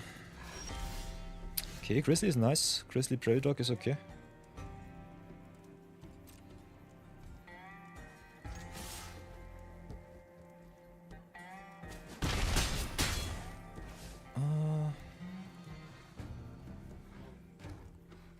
Don't see the line where they kill me next turn. Could as well if they are really lucky. I think the save line is the Shepherd, otherwise just making the pressure even more terrifying with the Prairie Dogs and the Grizzlies. Let's see if my greed gets punished. Let's pass for now. Could have also just kept this Keeper up and just play the Grizzly.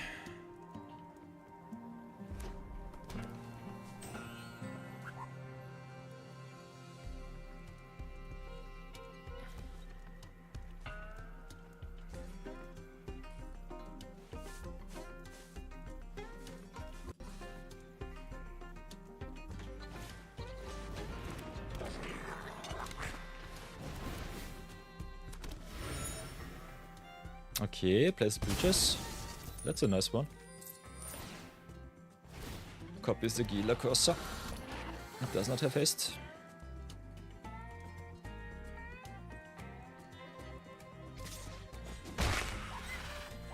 How much toughness? 7 toughness back. We can attack for 4, 5, 6, 10. Can get through with 3 damage. They can hit everything.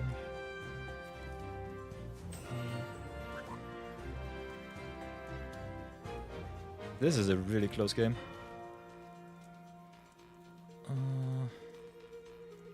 They definitely have to block somehow.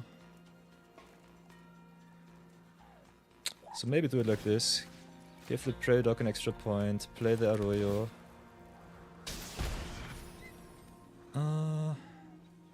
Tap down the sheep, settle it up. Attack in with the crew. 1, 2. They have to block, otherwise they're dead, which is fine. We go up to 11. Which should set us up, and then we can play the Shepherd and get one of our 2 attacking creatures back. This should be good. Let's see how far we come.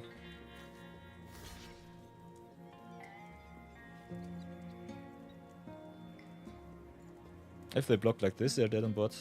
They have to at least double block. We attack for 7.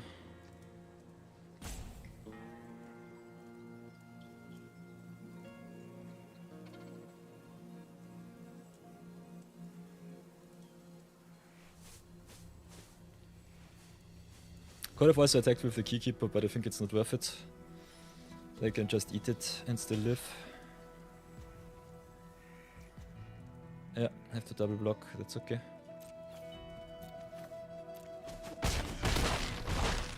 Go down to 2. Would have to triple block like this. Let's play the Shepherd of the Clouds. think we get back the Drover Grizzly. Oh, it only comes to hand. Whoops. It's still fine. It's still okay. Can double spell Interrupter and Grizzly next turn.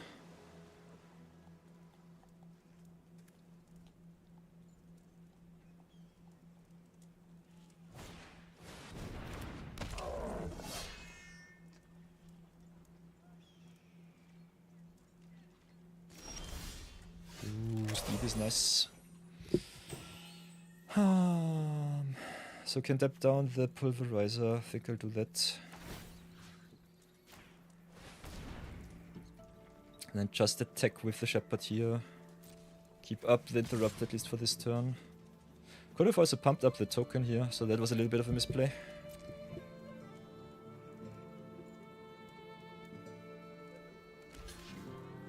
Yeah, I could have traded token for Corsa, that was really bad.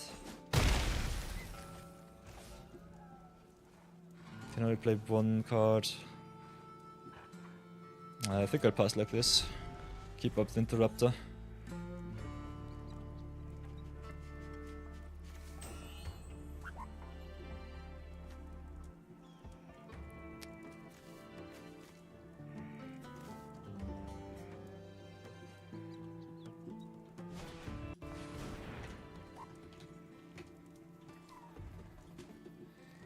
They can play the Wrestle Dazzler, doesn't really matter to me. As long as I don't play another threat, it should be fine. I want the extra threat in the air though, so I think I'll just go in with the Interrupt to see if they counter it.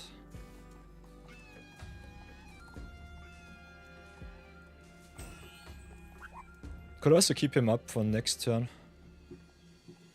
What instant spell do you have?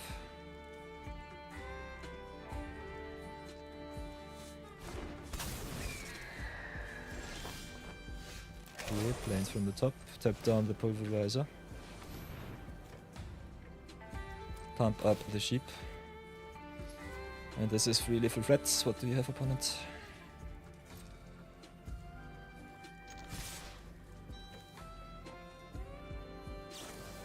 Ooh, Sphinx it is. That's a nice one.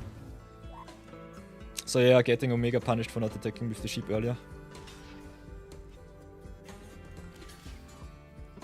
But they're still dead in the air. Nice. Another 3 in X. You'll have to see it. Oh, yeah, never so close. So we have a little ad break, so I'll see you all in 2 minutes. Other than that, I hope you enjoy the show. So yeah.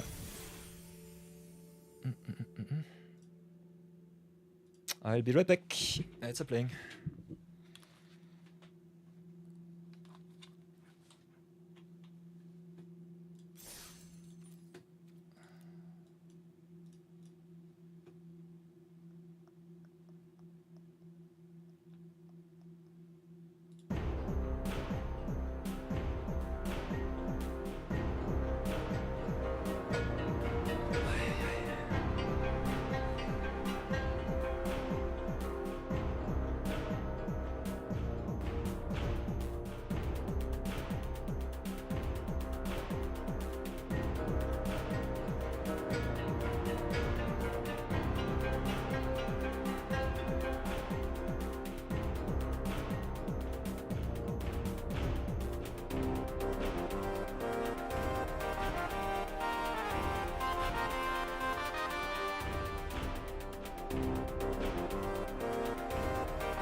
Oh, we're back.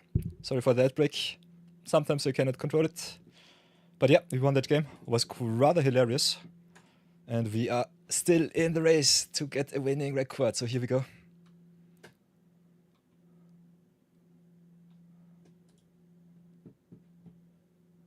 No sound is a little bit strange. But yeah, it is what it is. Mask 01. Here we go. Ooh, we are on the play with a perfect opener. So keep that. Can't decide if we want to play the Prairie Dog or the Steed first. If we don't hit the free drop, I think the Prairie Dog might be better. But let's see how we draw.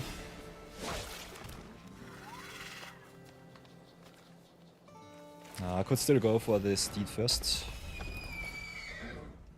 As long as I don't play Slick Shot sequence, it should be good. Okay, blue-white it is. We have all of our lands, so that's good. So let's go hit in for 2 first. Gain another 2. I think I play the Prairie Dog over the Keykeeper. Don't want to get out-tempoed once again. So having the extra life gain is definitely worth it. Okay, gold pen, interesting. If we get a solid attack with the Steed, then we should be really well set up to win. Just getting 1 Angel token is more than enough. Okay. One decides to slow roll, that's fine. I think I'll do so too. Double spell, R-Rings into Keykeeper, can tap down next turn. Should be good enough. They concede. I'll take it. Thank you very much.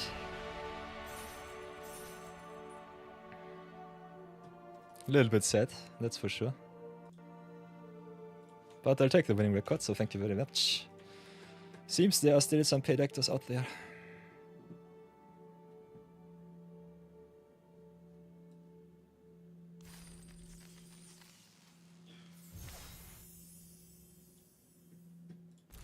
Ooh, and Scavenger, that's a good one.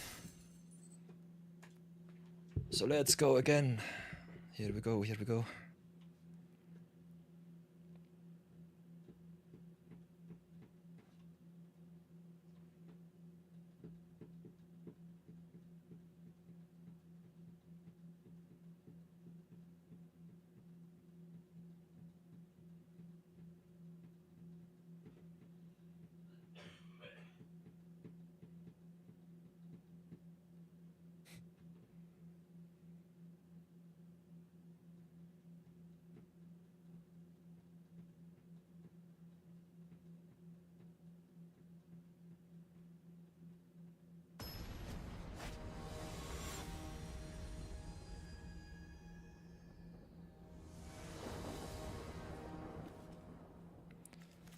Okay, Silver Deputy searching me for my white source to fix me is quite nice.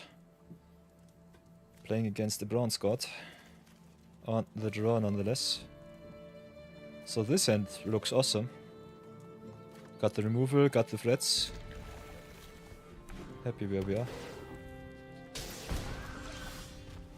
So play the Plains, pass for now. Giving a little bit of information to our opponent, but I think it's still necessary. So play the Deputy, get the Arroyo to fix us into the blue for the Oko. Can next turn 2-drop, drop and play the tap land and then just go to town with our flyers. So that should be awesome. Playing against green, white and red. Or green, red and white. Would be rather surprised if they play white, red and splatter green. But you never know with deserts. Maybe they just go straight to 5 color and say I don't care. Let's see how bad it will be.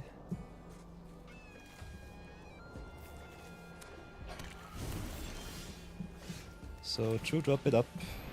Get the tapland out of the way. Smack in for 1. Pass for now.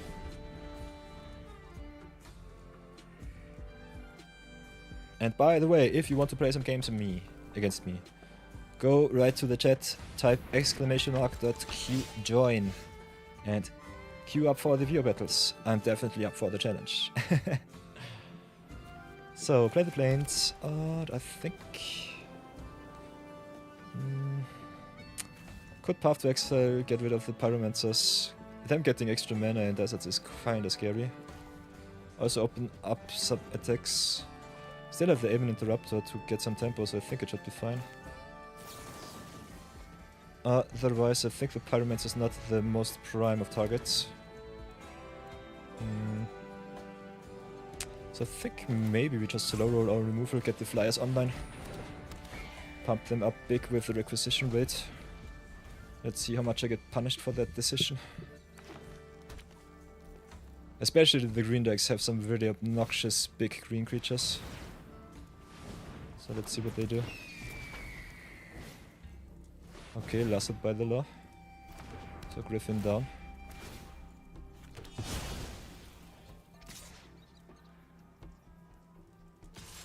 Yeah, they can attack for 6, that's sure. I got the requisition rate, so it could be fine. Destroy the last, so pump the team for 3. Keep up the path is okay. So no blocks here.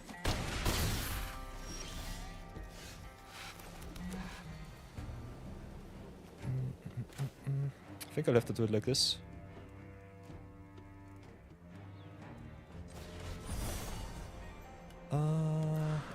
Yeah, destroy enchantment, pump the team.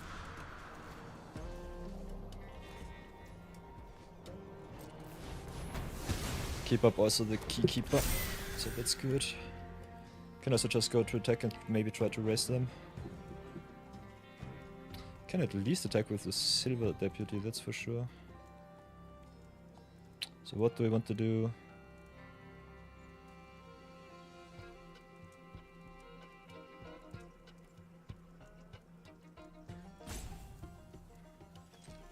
Whoops. I think I'll attack at least with the Deputy. Play it a little bit conservative. Pass for now. Keep up the suit removal or the hard removal depending on what they play.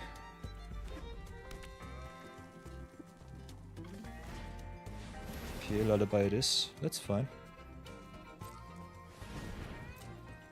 What's the last card in hand?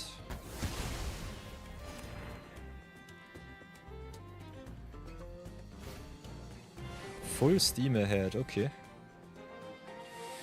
Creatures get +2/+2 and trample, can't be blocked by more than one creature. Okay, that's something. Stick shock shot. Shove gets big. Pyromancers 2. Can't trade with the shove though. What's it be for a 7/4? I think I'll just tap down the Pyromancers here. If they want to attack with the shove, it should be okay. Not really scared of that. Try it like this. Get a mercenary.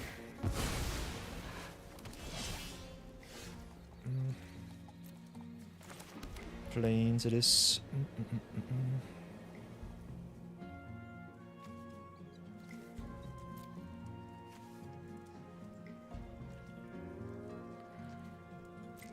So attack with the token, keep back my stuff, pass for now. Could also play the Shepherd, keep up the Path to Exile. But I have nothing to get back besides the Silver Deputy, which is okay.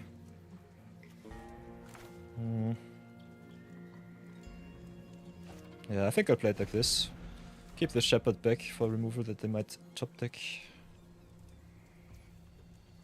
Just tap down the Pyromancers. Maybe play end of turn the Interrupter. Let's see if I can snipe their token. Seems that they top deck the land. Yeah. That's what I thought. So go to attacks, hit in with Interrupter and the token.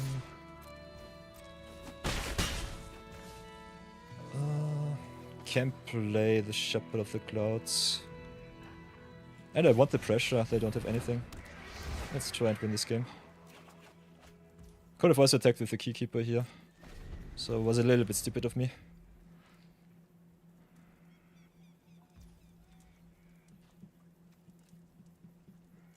I think I'll just snipe the Parameter here. And there's a concession. Nice! Nice, nice, nice.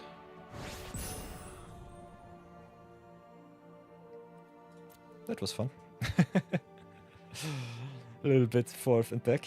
I'll have to see it.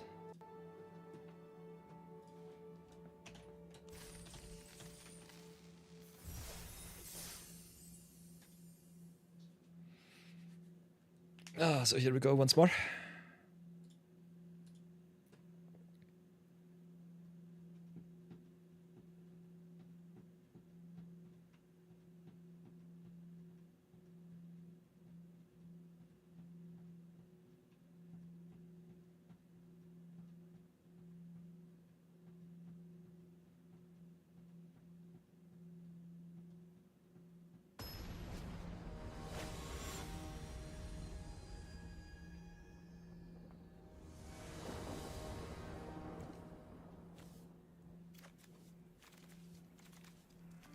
Ooh, we've got the Oko, we've got the Deputy.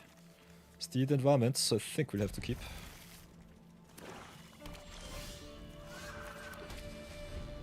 Ay, ay, ay.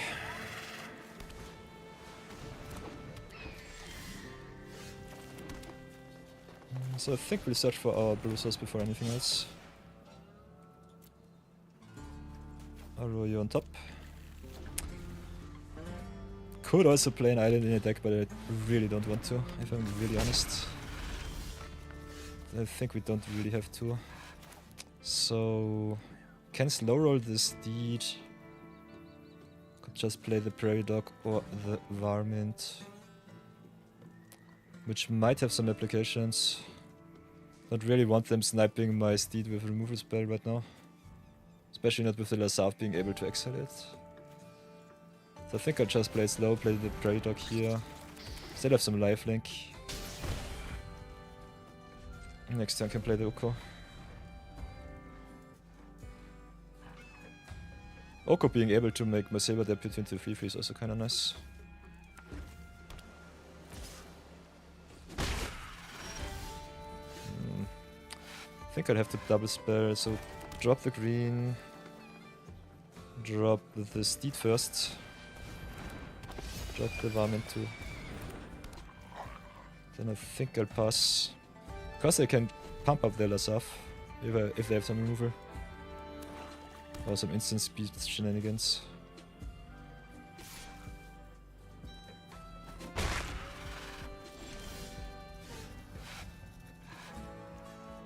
So drop the planes, play the Oko first I guess.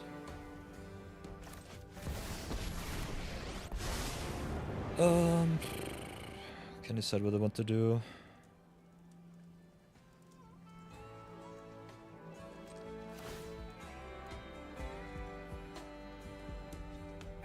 Can tap once, can tap twice.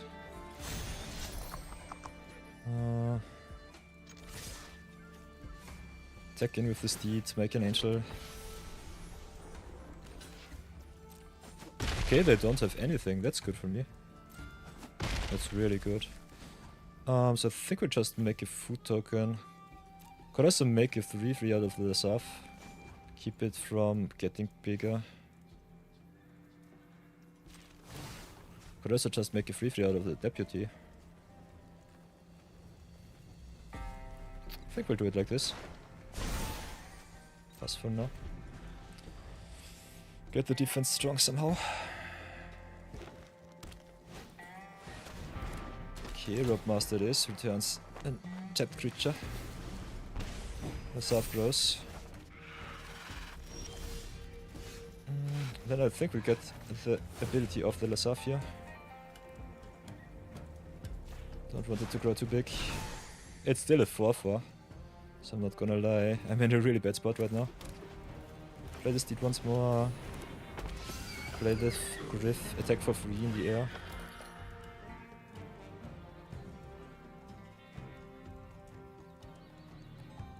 Maybe just stay back on defense. Don't give them any good attacks. I think long term the Oko will win me the game. That's for sure.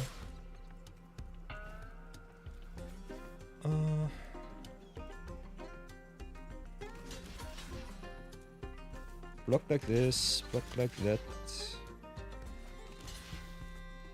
Is this a good block?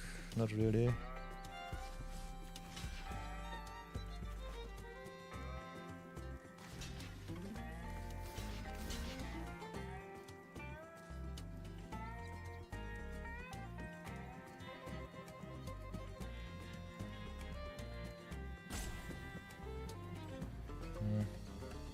Kinda want to keep the Seraphic Steed back. So with the Motto better have it. Yeah, let's look like this. See how many spells they have. Definitely have to do. They need to have something. Okay.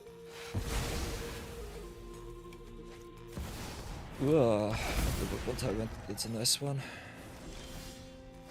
But it's not better than Oko. And I can also just yoink it if I really want to. Give them my Silver Deputy or my Marmot. So I think I'll just take it. Yoink. Yoink it like it's hot. Give them my Warwind. Oh, only with Power 3 or less. Nah, then I have to just make 3-3 out of it. Oh, no abilities for you. Can attack with the Steed here. Cannot pump it, unfortunately, so getting the ability of the Deputy was a little bit of a no-no. Still having some flyers is really good. So play the big one here. And I think I just screw up. Once and twice. Could also just keep the Steed back as a good blocker. Go to attack with the flyer here, and the ground creature here. The trade does not give them the token, so that was a little bit of an oopsie. Oko is such a powerhouse. Ah, I'm back. Ah, they've got the Helot Marauder too. Yikes. So many good creatures.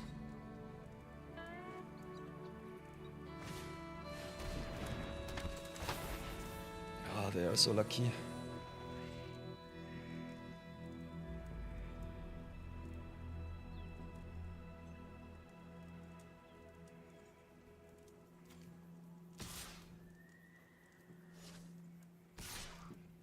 I can attack the Oko, doesn't really matter. It does not really matter. What do I do is the question.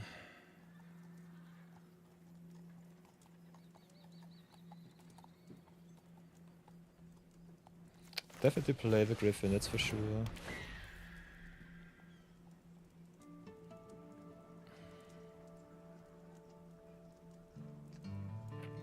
Try to just make a food.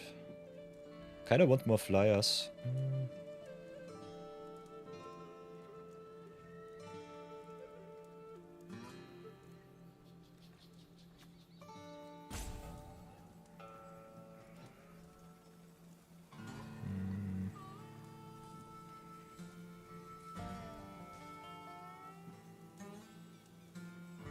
I think it does not really matter too much.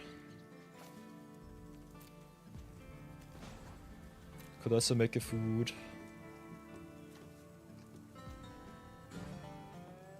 Could also do it like this. Tap down the Varmint, attack with the big one, make a 1-1, make it a 3-3. That should be a good plan. Can also drag with the Steed, get another flyer. I think the extra value is the most important part right now. So do it like this. Make 2 tokens, go wide. They block the Steed down, that's for sure, that's okay. I will make me some free freeze on the house. That's for now. Their Voltborn Tyrant is so obnoxious. This god is so broken. We have an Oko, but we cannot pressure too good. Sucks so bad. Sucks to be me.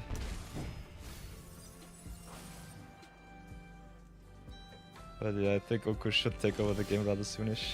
Yeah, there's the pump too, so that's good. So let's go for anything else.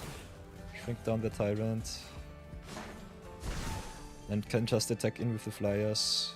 Pump them up before anything I do. Pump up the crew. Thanks. And just hit in with everything, I would say. I have 2 vigilance creatures, which should be good enough. They have to block somehow.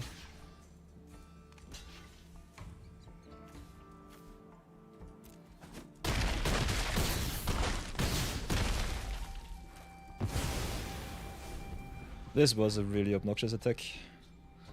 I think it was still a good one. Oko doing Oko things.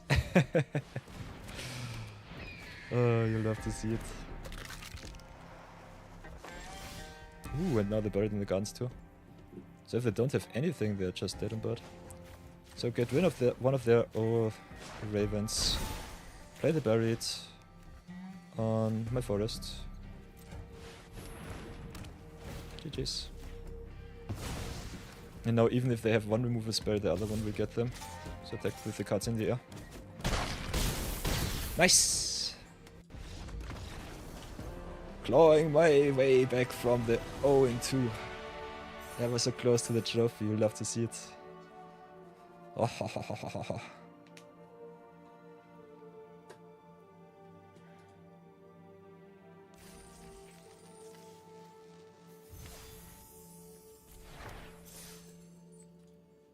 So let's go for the trophy. Last game of the draft.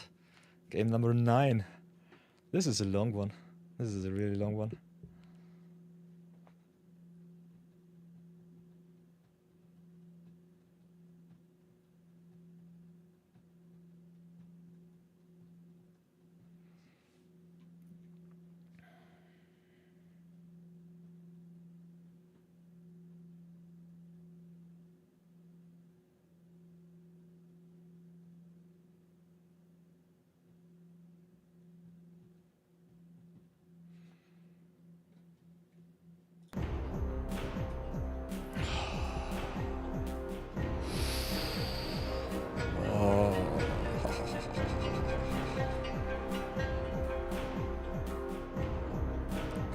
Another good game.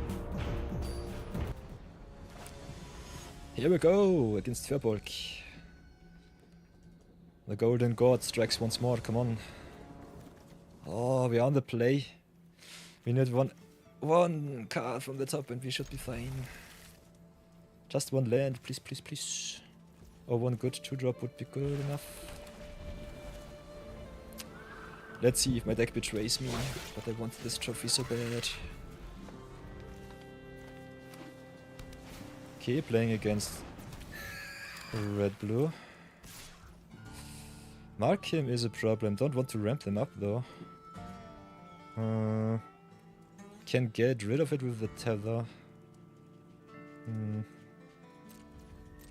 I think I'll take the damage here. Play my stuff before anything else. I can race red-blue quite well with my life gain.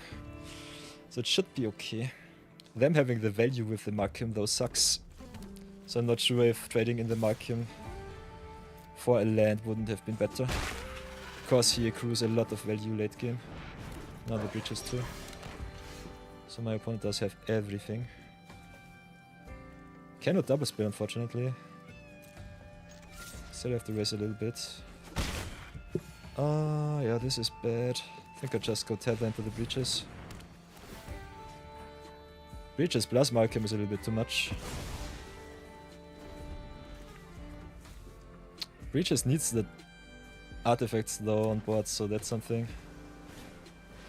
And there's a Geyser Drake. Ooh, Steed is nice. Steed plus R-Rings could be good. try my best with this deed here. Keep back the Griff. Don't really want to take so much damage. Let's see if I can get something good going. Yeah, they have the removal. No touchy. If it lives for 1 turn, it should be fine. Block the Malcolm, see what they have.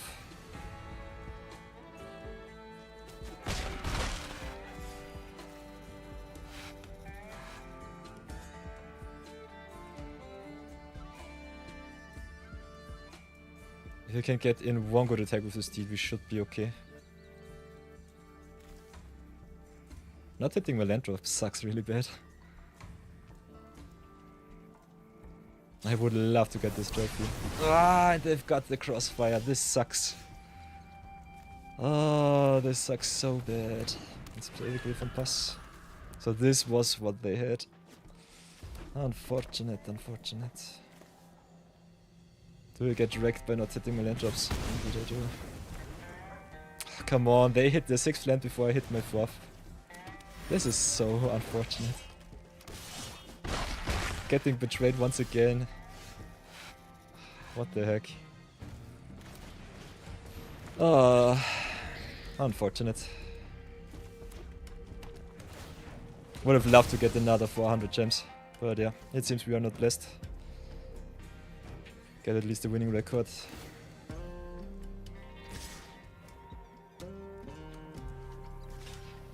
I can't take too much damage. I think I'll have to do it like this.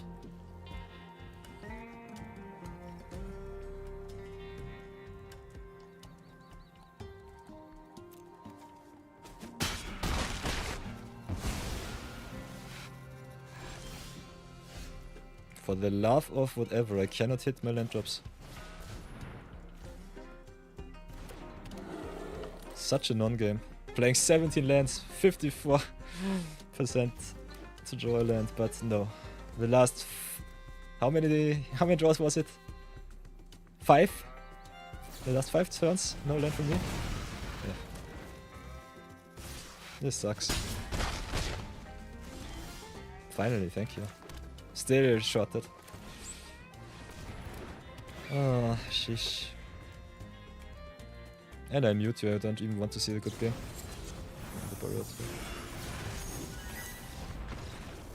Unfortunate. I'll take the loss. Still, 6 and 3 really, really good for us. This was madness. So many strange games. 2 games won by Oko. This was fun. This was fun. The gods give it, the gods take it. Would have needed the extra 400 gems though. But I think we are quite well off. Invested 3000 gems overall. And gotten back 2800. So a net loss of 200 is okay. So here we are with the deck tech. Let's have a little review. What did the deck, what did it not? Unfortunately, it did not draw any lands. For whatever reason, I was so oft mana screwed. Don't know why the shuffle is out for me today. But yeah, that's magic, baby. Other than that, big shoutouts to Silver Deputy, fixing me exactly then when I needed it. And yeah, Oko is just broken, so if you can draft Oko, play Oko, definitely do so. The value of this card is nuts, it's so good. Shepherd of the Clouds was good when I hit my lands. Loved me also the tokens from the Griffin, giving me a little bit of a backup plan if the opponent removed my stuff. Other than that, I think all of the cheap mount creatures like the Griff and the trained R-Rings are definitely necessary if you want to draft a more low-powered mount deck. And other than that, we had a lot of awesome rares. We've got the Steed, we've got the Oko, got the Interrupter 2 on the wheel, got also the Path to Exile on the wheel, which was kinda crazy to see. Path to Exile is such a good card. So yeah, I cannot complain. Lonely Arroyo coming in clutch. No mana screw, only a little bit not being able to draw your lands just sucked, but otherwise I'm so happy. Let's cash out our awesome gems and then I will see you all in the next draft. See you soon. So this will be it with the draft portion. We've upped our gem count quite good. I think this was a quite nice exhibition of Outlaws of Thunder Junction. I might be doing a little bit of roll and chill. If you want to get into the view battle queue. Now is your chance. So yeah, we could still open a lot of Thunder Junction, but I personally don't want to. Drafting takes a lot of a toll on me, and Sunday is normally my day to enjoy with the community. But for whatever reason, no one is online to challenge me. The queue is open, the bot works, but the queue is empty. Happens from time to time, so I'm not too sad. So I'm even more happy for everyone that stays and has a lot of fun with me just lurking around. So I cashed in my 500 gold reward, so cannot do anything for that one. Got some achievements, so to satisfy Lilith I have to do that. Let's get ourselves to the Chandra. Get the red hat online. Have a lot of pucks again. So I think we can open some good legends in Outlaws too. But we'll not do that today. Might do that tomorrow.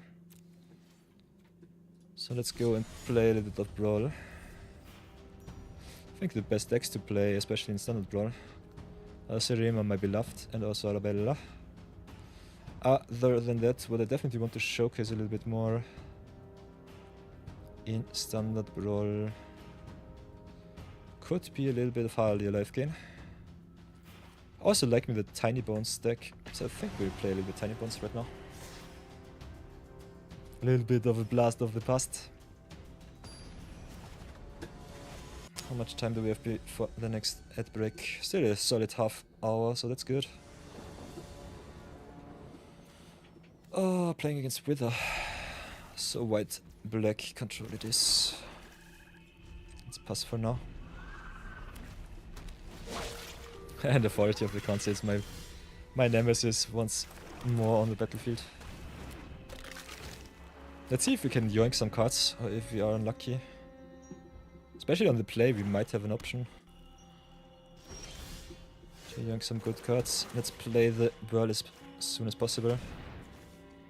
Playing it as early as possible, normally not so good, but yoinking the cards from the opponent quite nice. Also forces them to use the removal. Could have also gone for the Midnight Reaper to draw a card for the removal on the Tiny Bones. Otherwise I think they might have gone for the Reaper. Ooh, and they drop some big hitters here. So play the Reaper and pass, see what they do. Could have also replayed the Tiny Bones if I really feel up to it. Especially if the opponent doesn't have any card advantage, I think the Tiny Bones is really good for us. Okay, Intimidate is also nice. Ah, there's the Arena. Okay, Tiny Bones gets worse. So let's play our Bony Boy. See if we can yoink something next turn. Would be awesome. But I think especially the River is more control than anything.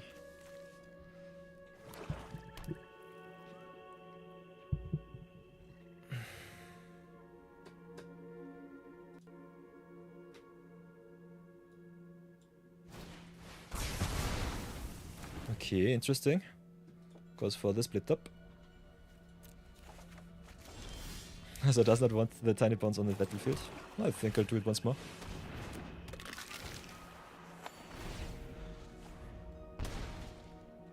But yeah, they just draw all of their removal. Arena plus Wither also a quite nice combination. Losing a lot of life, then just switching it with us. On the draw.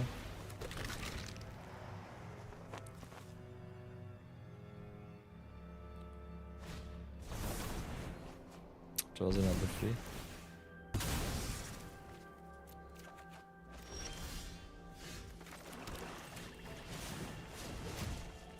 So let's get 2 creatures on board. Lose them some life, which they definitely want.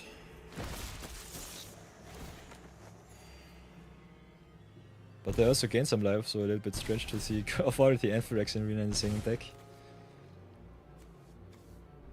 But I think their win conditions are just the Planeswalkers, like the Elspeth. So totally understandable.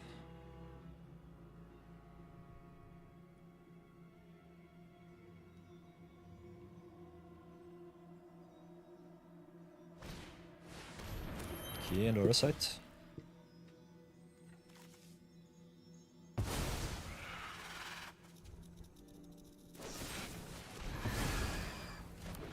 Yeah, they just draw everything. I think I'll drop this game. Don't really want to play against Wither. This just sucks, let's be real. Don't have fun against control, which just removes everything.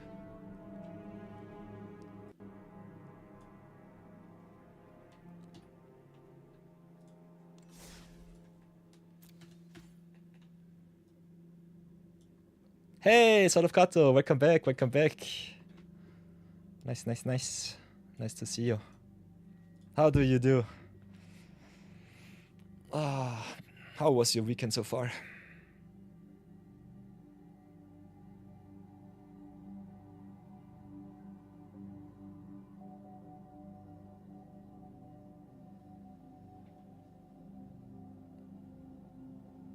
Oh, you're supposed to be leaving soon, but you wonder, what is it, what is it?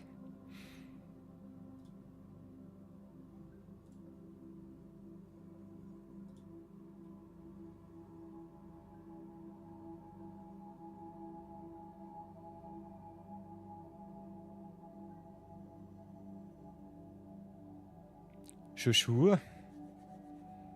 Sure, sure, sure, sure.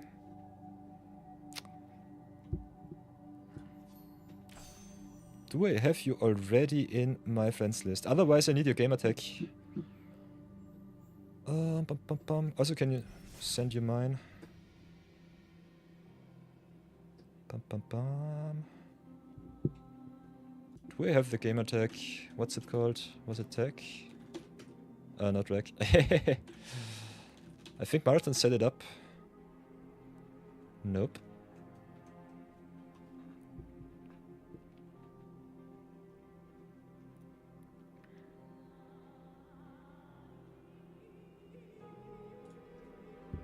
Everything is fine. You can definitely write in chat. I'll be right back. Have to take a short little toilet break. But should be back in a minute. So maybe get everything set up and then just write me when you're ready.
Haha, I'm back.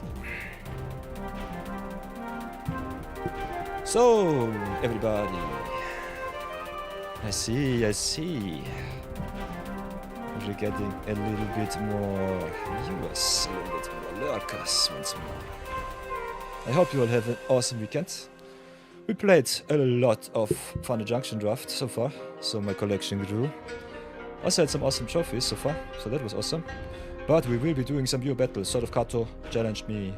No, you forgot your password. Ah! Ah! That's unfortunate. But no problemo. If I get some challenges, I will be staying on longer, that's for sure. But so far there have not been issued any challenges. So I had to... Yeah. Oh, set myself up a little bit. For all of you who don't know my tech, it should be visible here. So if you have a look, here it is. Otherwise you can just write your tag into my Twitch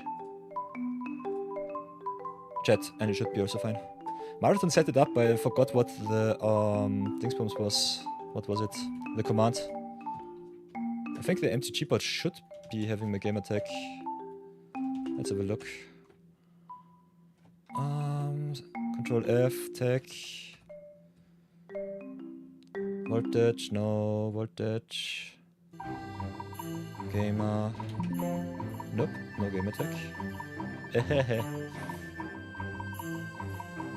Okay, sort of seals, nice. So, perfect.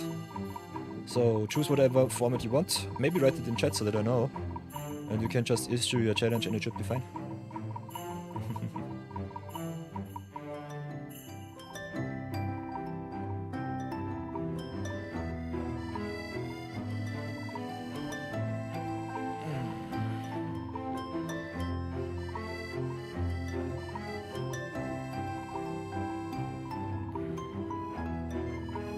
So sort of Kato, what game do you want to play? What format do you want to play?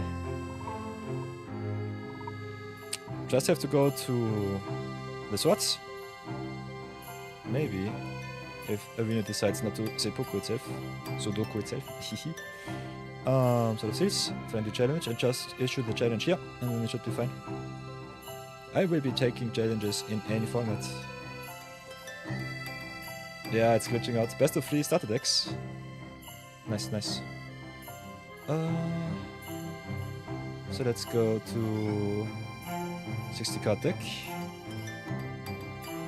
And then go to starter decks. I think I'll go with the left game deck today, if that is fine for you.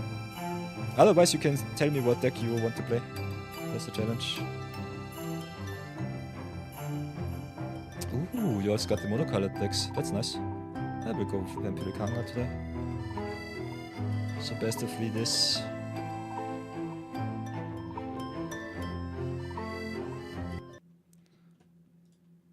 Let's give you all a little bit of audio. And let's lock in Viewer Battles it is. It is time for another edition of Viewer Battles and we're playing it out with Sword of Kato. For everyone who does not know what Viewer Battles do, they enable you to smack me around whenever you want to. And the good thing is, you get an awesome VIP slot on my Twitch chat if you get the winning record. So I will be on the play, see where it leads me. Keep this hand and let's battle it out, Sword. Show me what you got. So here we are. Got challenged by Spicy Herobrine too, but unfortunately he left before we could play some games. So whenever he comes back, I'm ready. So let's see what it will be. Playing some best of 3 starter deck duels, so that will be quite interesting.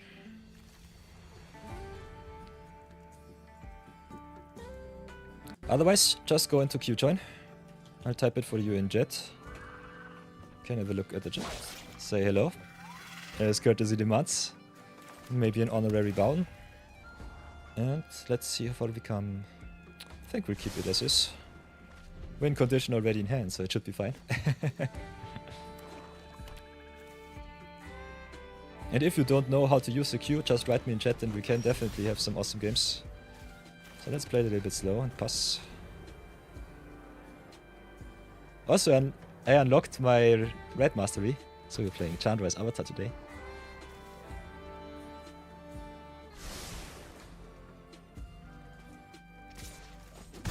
Okay, smacks me with the red-black deck, that's good.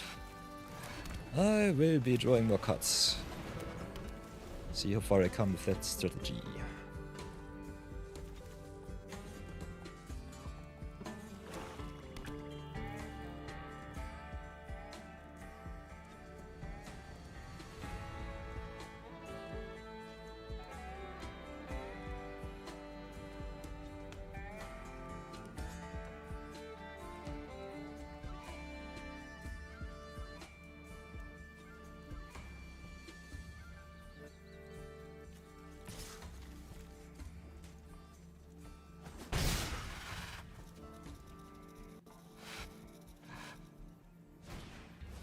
Ooh, and the Sear Slicer Goblin. That's a nice one. Oh, so yeah. A lot of value to be gained, that's for sure. Yeah, I'd have to commit to the board somehow. So I think I'll have to play it like this and pass for now. Sear Slicer is a really good card.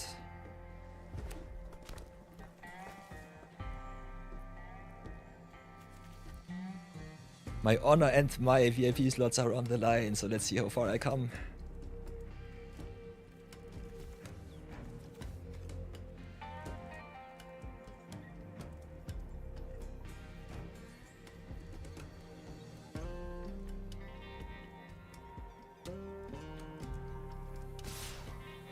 Oh, attacks with the Sear Slicer, so aha. There might be a combat trick in my future.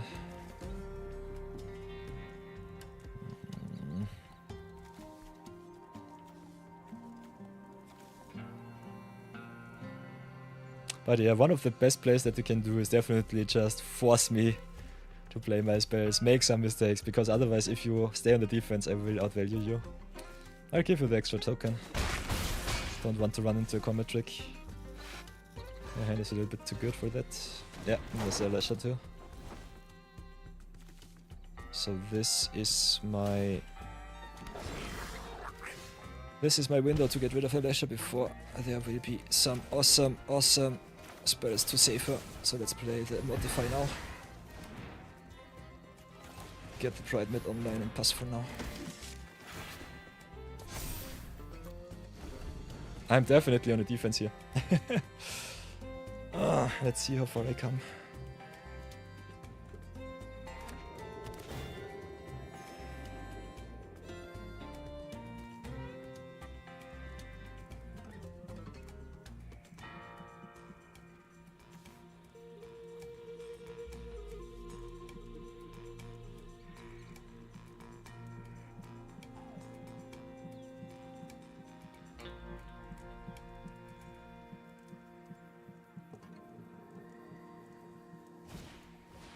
By the way, everybody in chat, I hope my stream title does not confuse you too much. You can always hop by, ask me some questions if I write something a little bit confusing. I'm normally having a plan B whenever the view battles don't come together. I think it was a little bit too undecisive yesterday. So what can we do? Can block here, don't really have to. Might want to though. Giving you a lot of tokens is quite tough. I think I still play it like this. Keep my recursion up.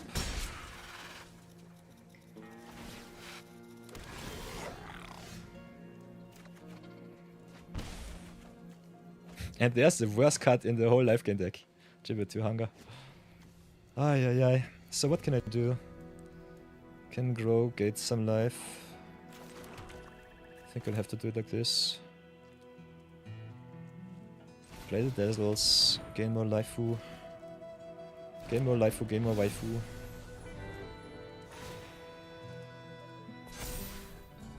Play the Sunblessed Healer just as is. Don't have a 2-drop in Grave. But I want a bigger Giant Pride Mid here. Get the defense strong.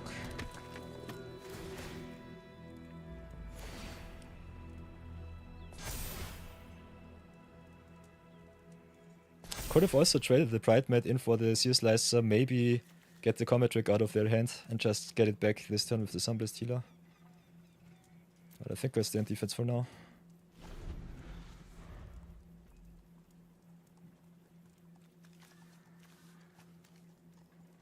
Next turn I can double spell once more, that should be good enough. Oh.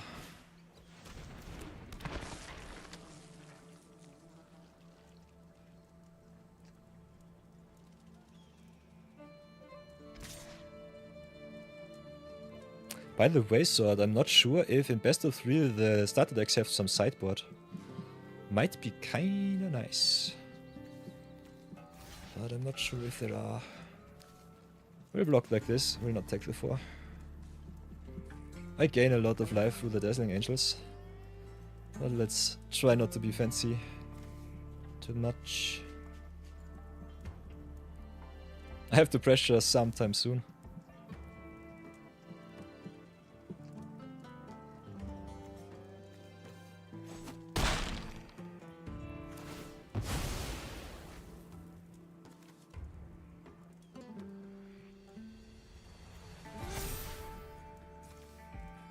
That's a big boy.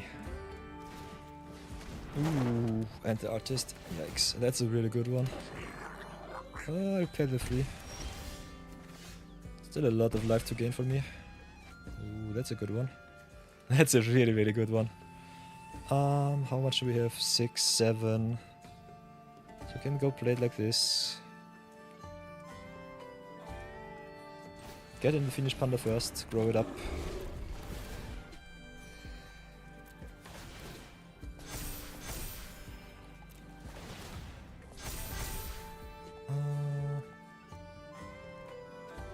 Maybe just go play the triple 2 hunger now. It doesn't really matter. It really does not matter.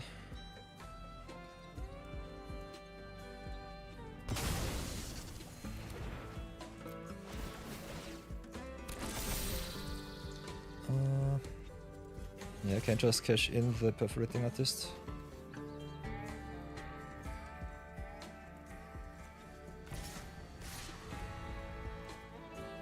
Do it like this. I'll offer my awesome bridemate.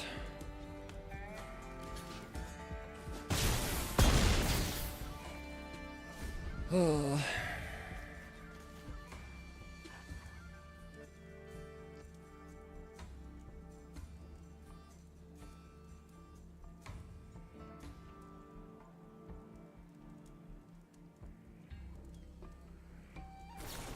Ooh, and they braid, nice. That's a good one.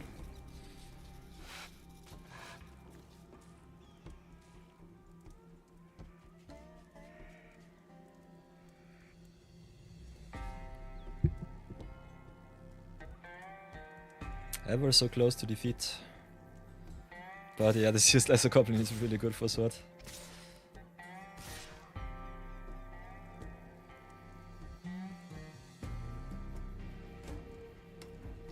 Three minutes before the next death break sword, but I got still 2 snoozes, so it should be fine. Give my best to close this game out as fast as possible.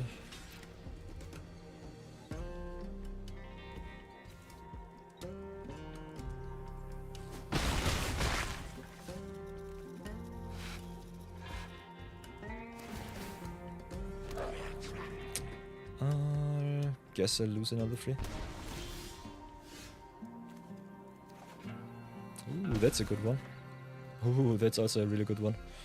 So first things first, let's do this.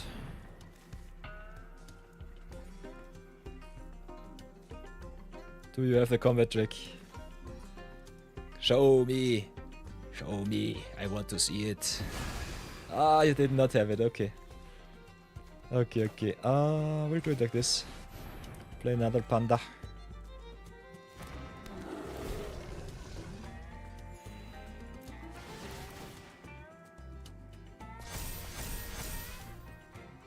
Drop the barons here. Get more Laifu.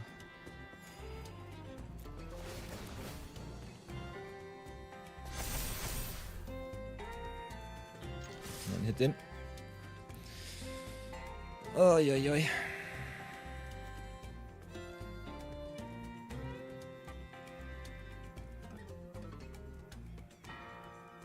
Yeah, that's a big board. Sorry for that one.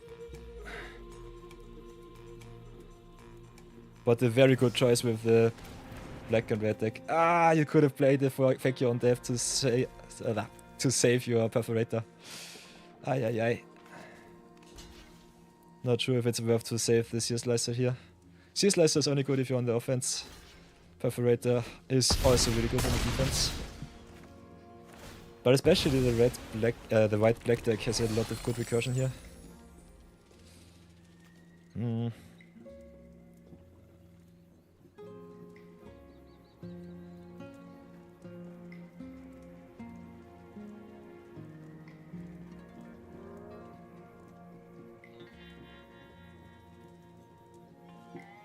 But yeah. Everyone else, ad break will be starting in 40 seconds. Because Sword does not have too much time left, I think I will have to play through the ad break. I hope that is okay for you. It will be best of 3 of started deck duels, so you don't miss too much. But I want to honor the wishes of my viewers as much as possible. I hope that's okay for you. Ooh, Strongbox Raider. I will definitely keep you all updated with the records here, so you don't miss anything. Oh, okay, that's game. Nice. Ooh, and the Massacre Bomb too. But I think I've got you here, Kato. Play the Destiny. My Flying Cat coming in. And this is it.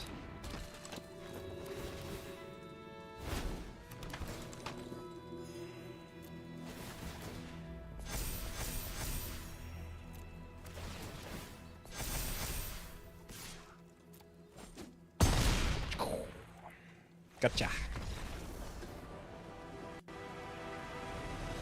So, game 1 goes to me. Ah. Whoops. Ah, I have to be so careful. So here we go. Game number 2 against Sword of Kato. I'm 1 up with my life gain. No sideboard, unfortunately. I think especially the matchup with the life gain deck really good if you can get some sideboard cards in. So we might have to do this the next time. Say hello, as the courtesy demands. And what do I want to do? Kinda want to get my 2-drops out of the way, so I think I'll play the Siphoner first. Next time can do this, which is nice.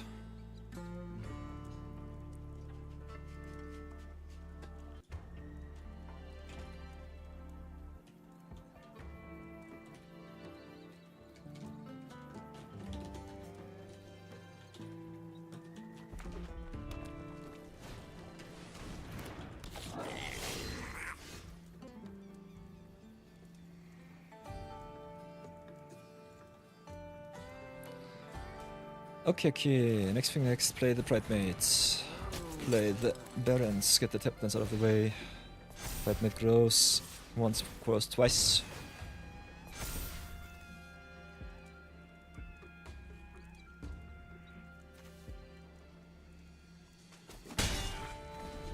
Pass for now.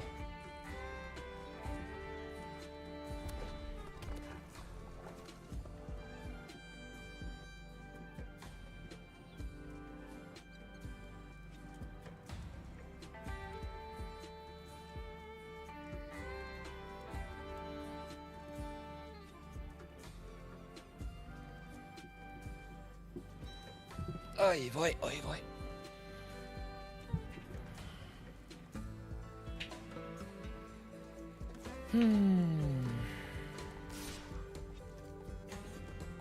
Ooh, attacks in with the Sears Laser. I will take the damage.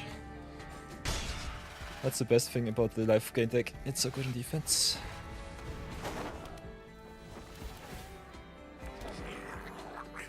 Lose another 3. That's fine. And another perforating artist. So what will I do? I think I'll hit in with the Bridemaid here.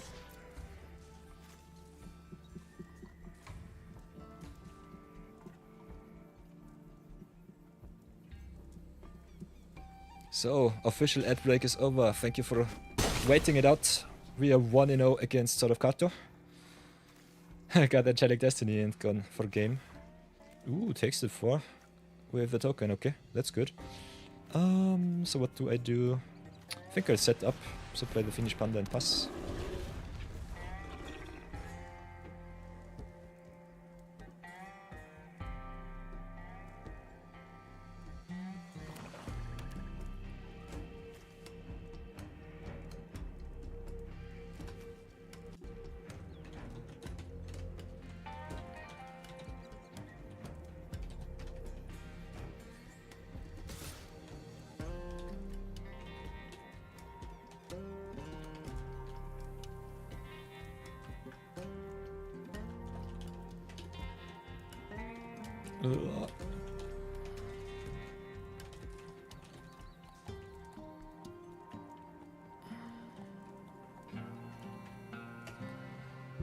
Okay, okay, attacks with the Perforator Boy. I will take the free, that's for sure.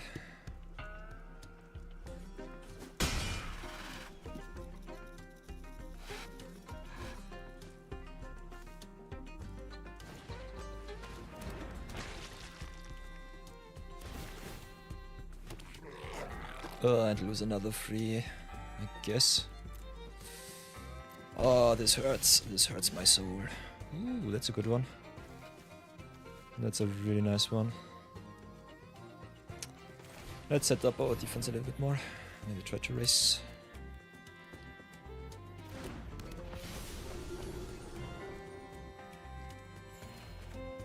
Ooh, that's a good one. That one's really good. So grow the boys. Go and hit in. Grow them even more.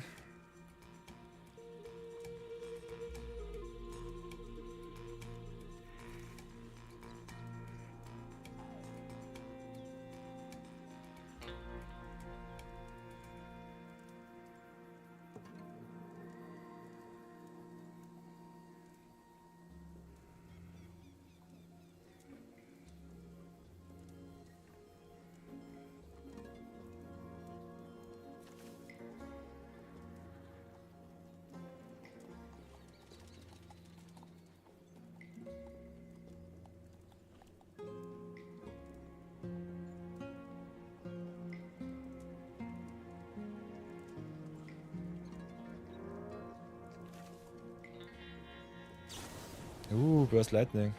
That's a nice one. Question is how it will help you. My board grows quite well.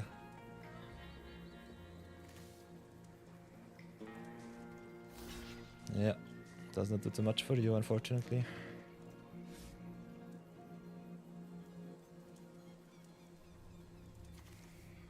Yeah, big sorry, Sword. This is a tough spot to be in, that's for sure. But you're doing good. I know decision making is sometimes a little bit hard. But don't fret it. It's no problem. We learn through our mistakes. That's okay.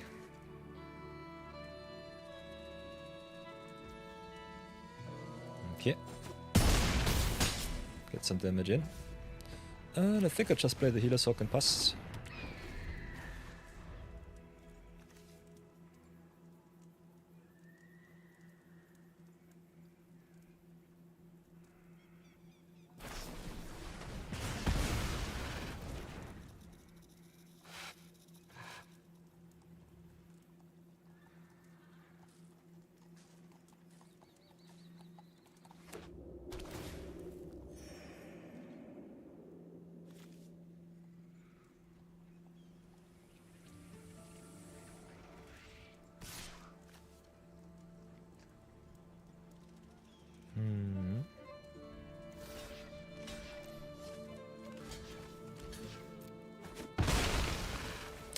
Don't really want to take too much damage. But I'll have to lose some life, I guess. Ooh, that's nice.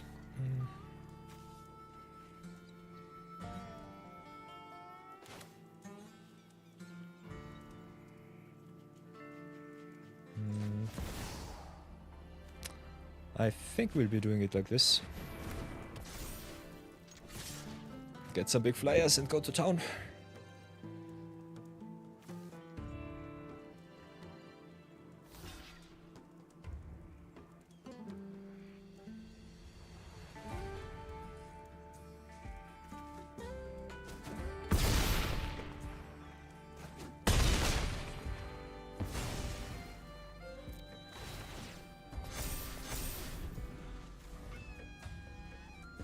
Angelic Wings.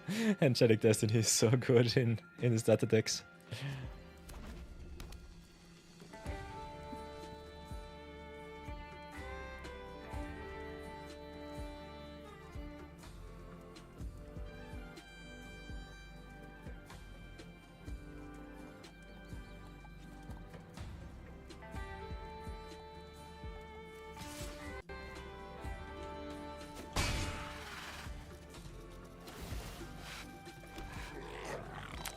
I'll pay another 3. I'm living close to the edge. I think we'll just go to attacks.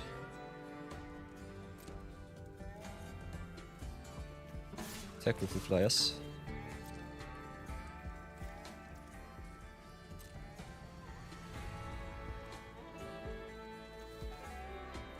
Do we have the murder? Yeah, there's the hero's downfall, that's good. I will try and go for game.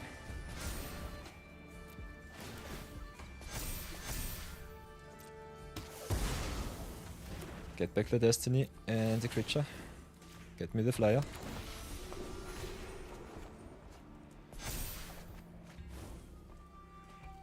GG's. Haha! 2 in 1. 2 in 0. That was a beating. But GG's out of Kato. GG's.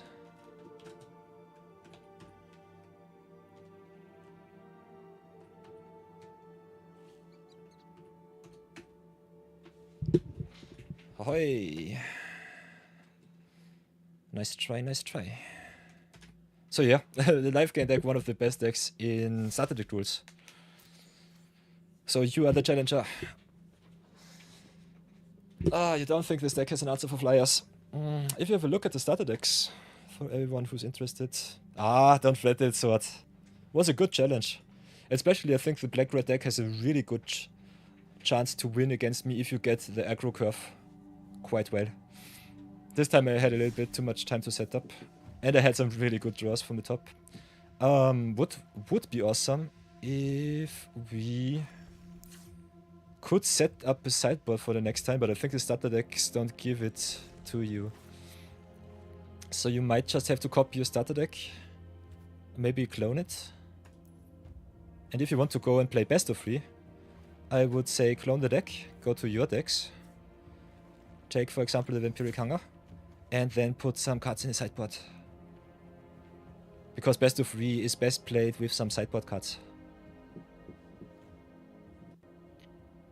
But yeah, by the way, you can definitely issue a challenge, choose the deck of your choosing, and go to town. Yeah, I would definitely recommend clone the deck, make a sideboard, just issue the challenge. If you want to play best of 3, I will also put get the deck, get some sideboard cards in, and then you can do it. Especially if you want to play... That was your first playing in months. You did well. You did really, really well. It was super. I was a little bit unfair. I have to be honest. I think Life Gain is one, if not the best deck in the format. Other than that, I think you can definitely challenge me with a lot of starter decks. The Flyer deck is really good. The Life Gain deck is really solid, as you have seen. Kinda like me the Reckless Raid too, but it folds a little bit hard against the Life Gain deck if you don't get the red curve. But other than that, the Arcane Ares is good, the Hunger is really good. Struggles often against the pressure from the blue, red, and the red-black deck, so that's that. So I think these 4 are definitely the best decks. Other than that, I can also, if you want to challenge me once more, just play the monocolor decks. That's also an option. So that's quite fun to see that the starter deck duels also offer you the option of just playing monocolored. So I can definitely also, if you want to challenge me with a little bit of a handicap, just play one of the monocolored decks. That's definitely also an option.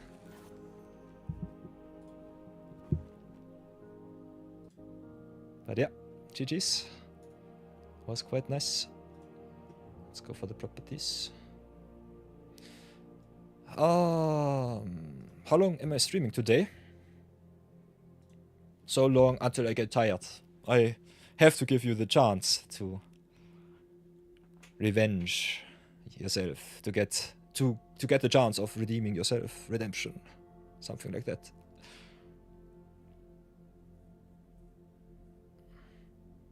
So normally I would be streaming from 12 PM CET until 4. But on the weekends I have open end.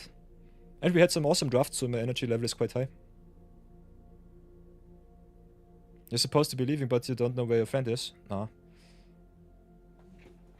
Everything is fine, you can come back whenever you want. I'm also debating with myself if I want to set up some channel point redemption so that you can challenge me during the week.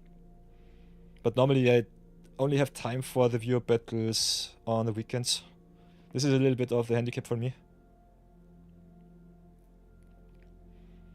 But yeah, everyone that wants to join, you can go !Q join. Challenge in any format that you want to challenge me. If it's historic or timeless, I have to maybe change up my account. But because this is the night of your channel, and this is my free-to-play account, my Magic from Scratch account, I will humbly oblige with anything that you throw against me. If you have some bastard attacks, you can definitely challenge me and just smash me. That's okay. The weekend is for viewer battles, and they should be as much fun for you all as they can be.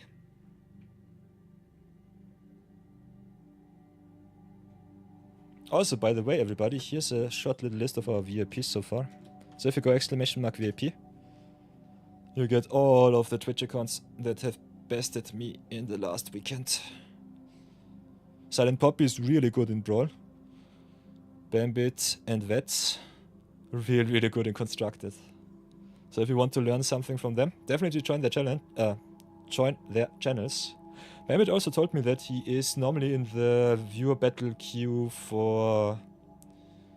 in Hemmox 42's viewer battles.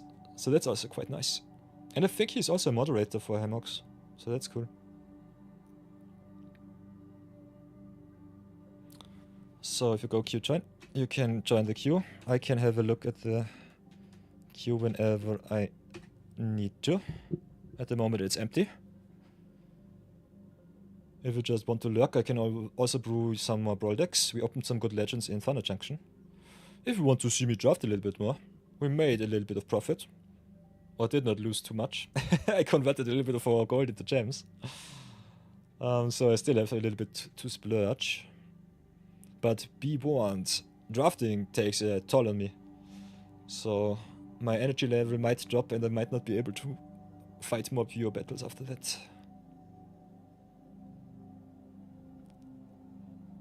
But otherwise we can have as much fun as we want.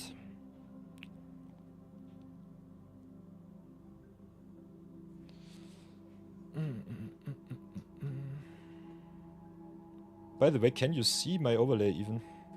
Or is it a little bit too see-through? Could always just make it a little bit less opaque.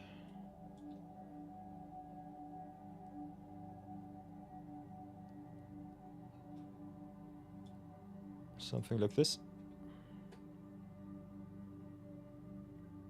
Do I have the FF starter deck? I don't think so.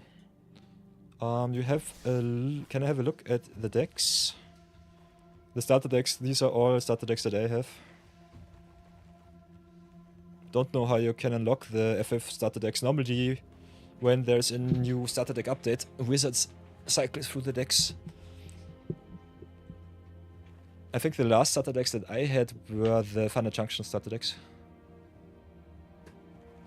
I don't even know if you can unlock the FF starter decks. I might have to look it up.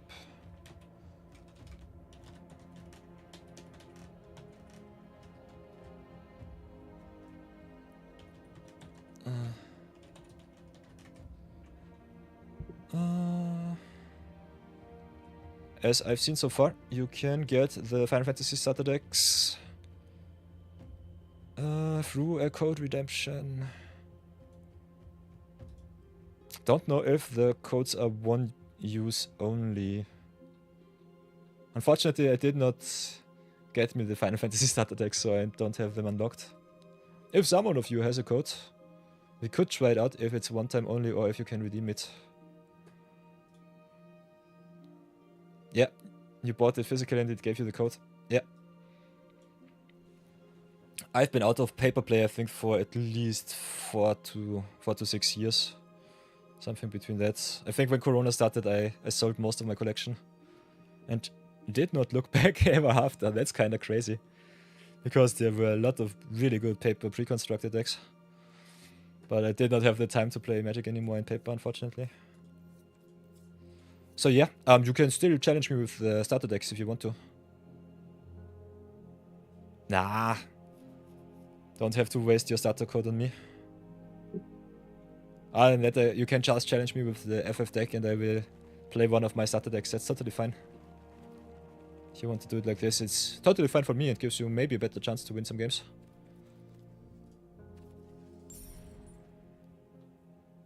Would be also kind of fun to see how good the pure starter decks on Arena fare against the precons.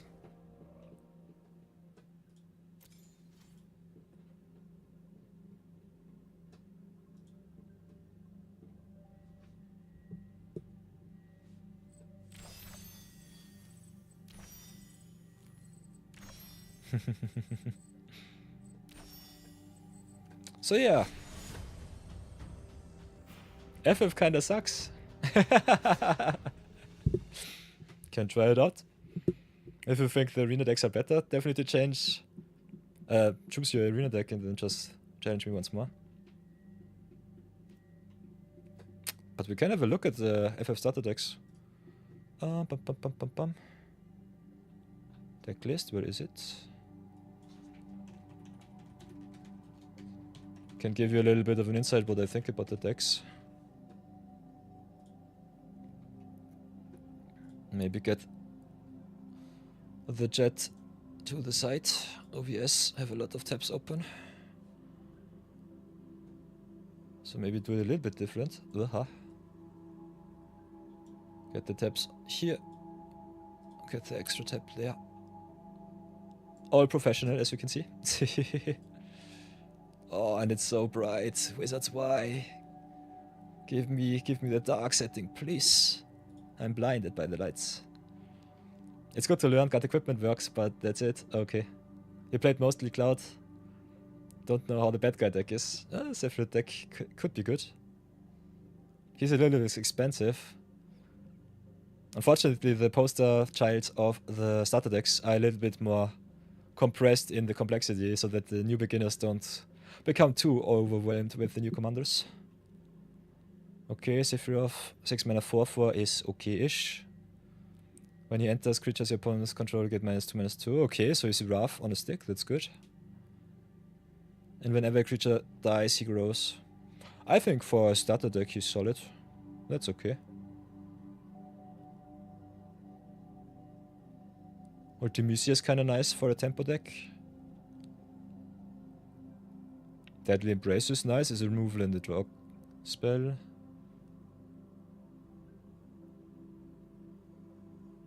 Ooh, Simo Flux draws you some cards. Xander grows with the cards in your grave. I think the rares look kinda fine. They fold against a lot of removal, but otherwise I think the deck looks good with the rares. Not sure how the commons and uncommons are looking. Sahagin is one of the poster childs for the draft, so normally one of the better cards. Ilmek Pixie 3 times is also kinda good. So I think this deck looks quite solid. Not too many synergies so far, but still, just value-wise, a really good blue-black value deck. A little bit of reanimation, a little bit of flashback, some removal, a little bit of value in the creature slot, so that's good.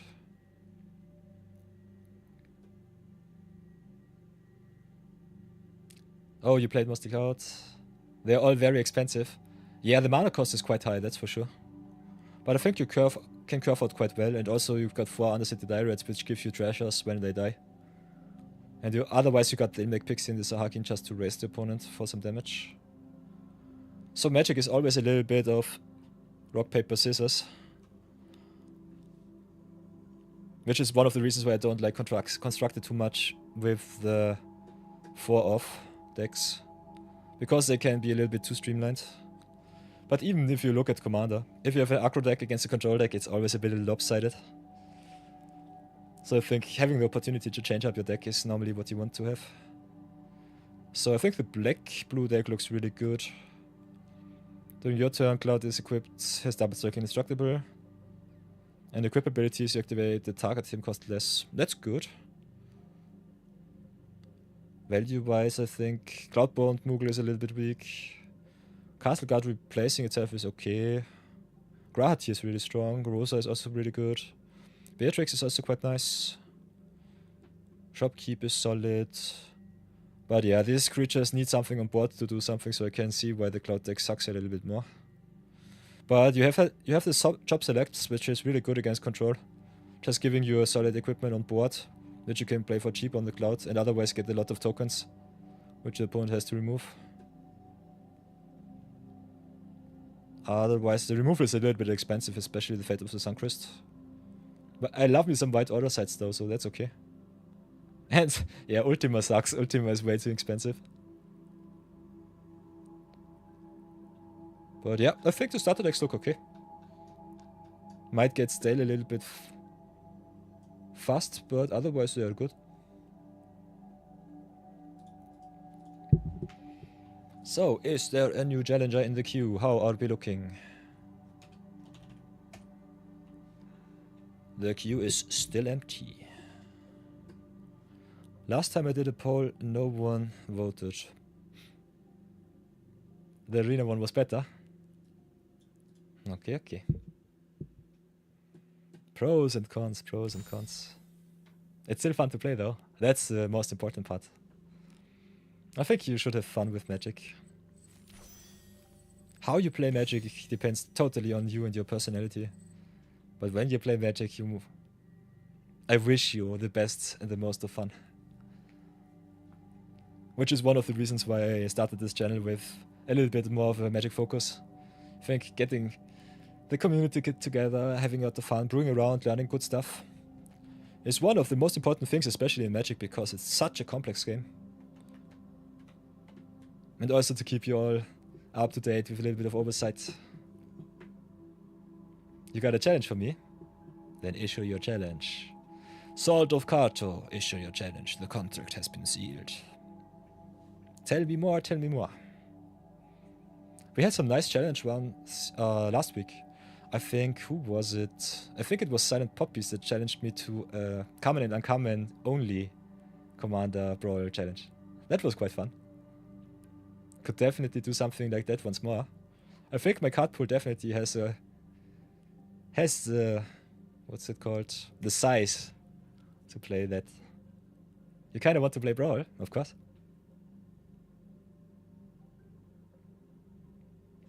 Standard Brawl, Historic Brawl.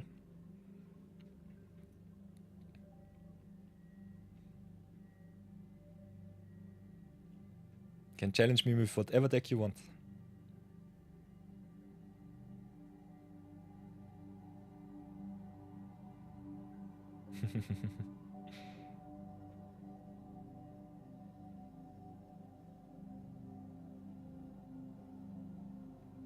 What will it be?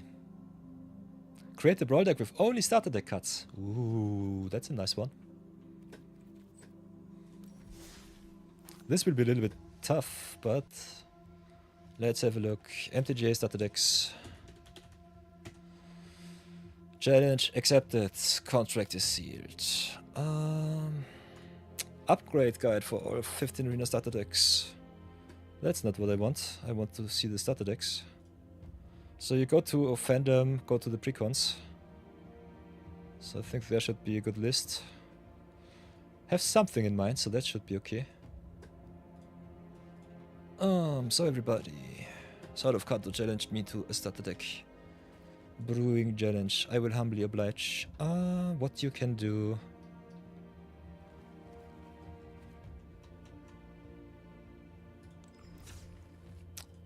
Is to go to Brawl. Go to Standard Brawl. Other than that, what can I do? Kinda want to copy and paste somehow.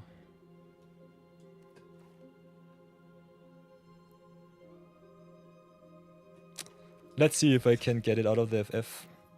Do we want to see a Standard Brawl list? The starter decks are only standard, so I think we have to play Standard Brawl if you want to challenge me there. I'll have to go for a multicolor commander, otherwise I will not have enough cards. So let's sort by format, I would say. Format legality is everything here.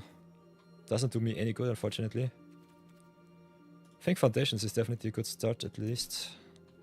So this will be a Foundations only deck, I would say.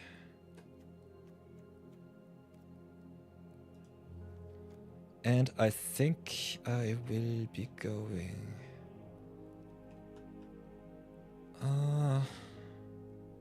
this is a tough one. This is a really tough one. I think for monocolored I don't have enough card pool. Definitely have to go multicolored. I think one of the stronger commanders is definitely Halana and Alena, that's for sure. Ah, and that could just go Elenda, Sand of Dusk. I can brew one or two decks up for you. What do I think? This is a tough one because I have to think. Have to think a lot.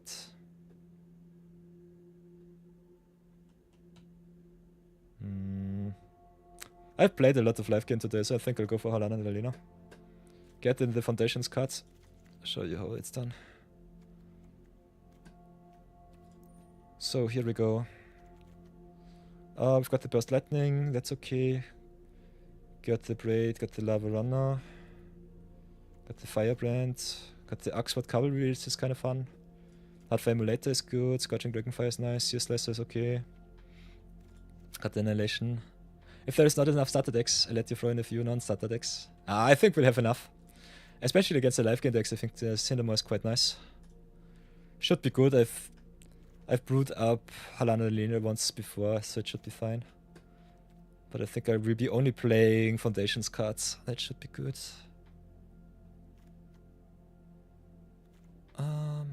Get the Lanobo Elves in. Druid of the Cowl is nice, Next Kinvey is good. I think the Nardid Colony is in the Morbid deck. Let's have a look. Yeah, Colony is in the white-green deck. So for everyone who might to check on me, here's a list to the fandom. You can call me out in chat if I do something wrong. But I will oblige to this list. Scavenging Ooze is good. Garg's Uprising is awesome. Hydra, Spinner, Source, maybe the loot. Prowler is awesome. Love me the Elvish Rover. The Sea of the Menagerie is really awesome. Got the Primeval Bounty. We'll pack in the Rampaging Barriers and the Critical Rome, that's for sure. And we'll also play the Ruby Daring Tracker. Do I want some equipments too? I think the Rogue's Passage can be kind of fun. Is Rogue's Passage in? I don't think so. Nope, Rogue's Passage is a no-no. The rest I know. Yeah, Baelofs is in. Burst Lightning is in. Firebrand I think too. Fanatic. Yeah, Firebrand is in, Lava Run is in. The other ones I know. I think the Snakeskin Veil is also in, yeah. Puff of Power. So these are all in there, I know that for sure. Then what else can I play? Could play more big stuff like the Stomper, which is really, really good. Could play the Primeval Bounty just to have some good stuff. The Stomper is okay. Is the Wildwood Scourge too? Yeah, the Wildwood Scourge is in the cat deck. Interesting. Wildwood Scourge is awesome. Goes also with the counters. Would love me some more removal, that's for sure. Could play the Felling Blow. It's really good with giving some counters on the Halana and Alena. Can play some more removal in green. Kinda like the Bushwhack, just getting me a land and also a fight spell. Is the Trainer also included? Let's have a look. Dragon Trainer would be awesome in the list. Burning Yard.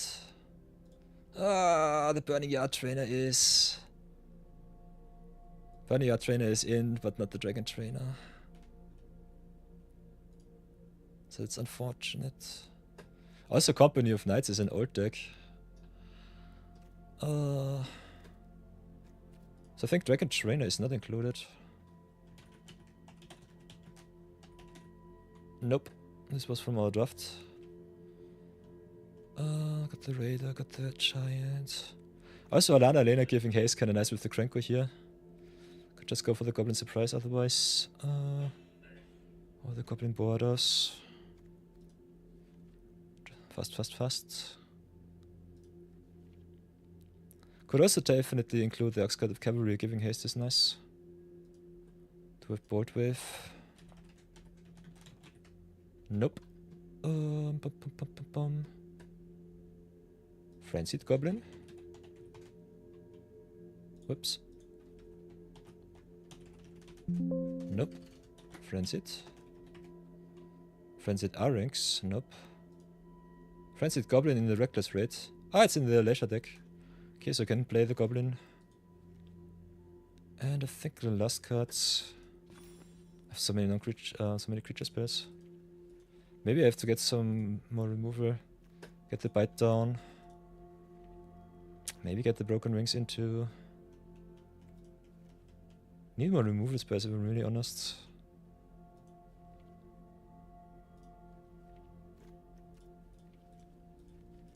But I think this will be my deck. Oh, yeah. Foundations challenge.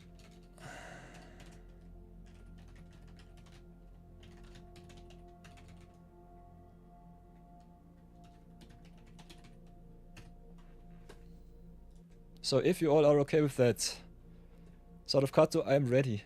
At least with the first deck. If you want to play best of 3, I'll have to put something in the sideboard too. But because it's Brawl, we don't have a sideboard. So keep that in mind.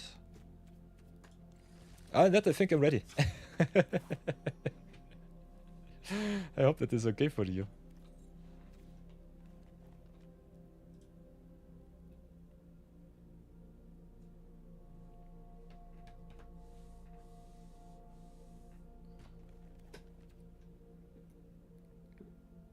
If you're not ready, I can definitely brew up another deck too. But I'll have to set one other deck into Nirvana, so Wild Smasher begun. The challenge is kind of fun. Just go Foundations and go nuts. Have to look at the starter decks once more. Are there other cards that are not Foundations? I think the starter decks are Foundations only, if I'm right. Yeah.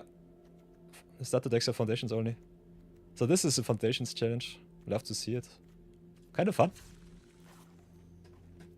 So if you want to challenge me, just give me the heads up. If you want to join the queue, by the way, everybody, !Q join gives you the next spot in the queue. Otherwise, just write me in chat. Then we have the queue next. Yeah, and then I get the ping for a Night of Yore. Or someone else. So I will brew up more Foundation stacks. I think that challenge is kind of fun. Let's brew up another standard roll list. Kinda awesome. I think brewing up a historic ball list is impossible. Don't have enough card pool for that, unfortunately.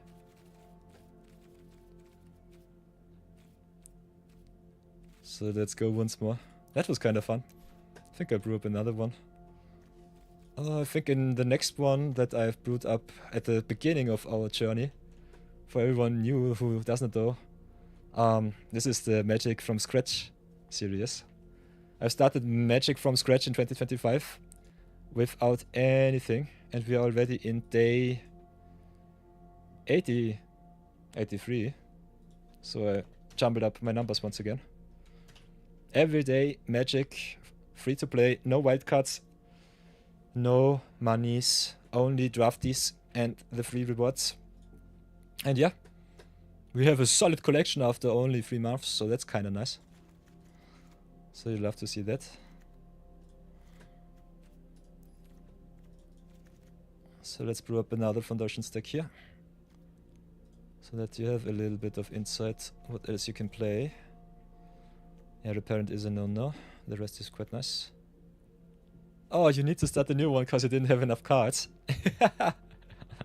That's okay, I can also post my deck lists in the chat if you want to play one of my decks. I just built them right away for you.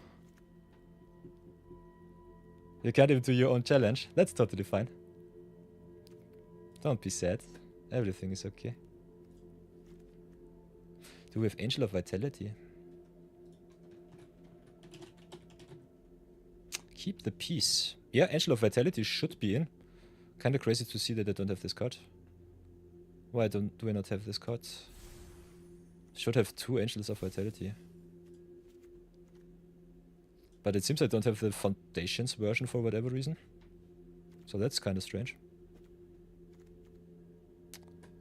So Cat Collector is nice, Banishing Light is nice, Arabo is good. Dazzling Angel is awesome. I think Celestial Armor is not in. Nope.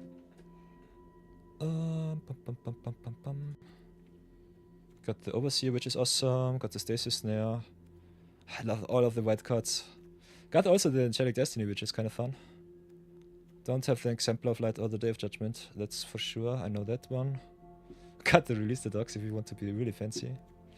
Not sure if I want to play the Angelic Destiny. But otherwise, I think it's okay. You got it? Okay, okay. Just finish this deck real quick.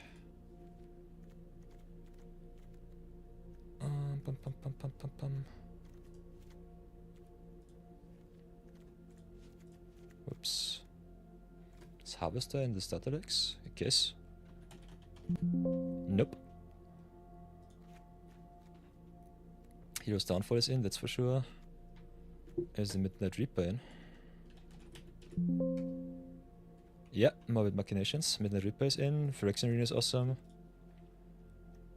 Other than that, got the Nighthawk too for some life gain. High Society Hunter from the red deck, Massacre One from the black deck.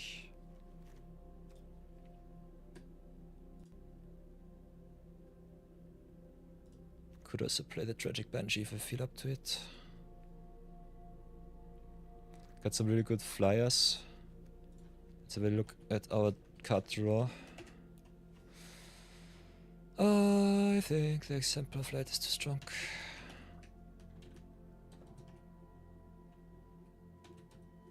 Nope.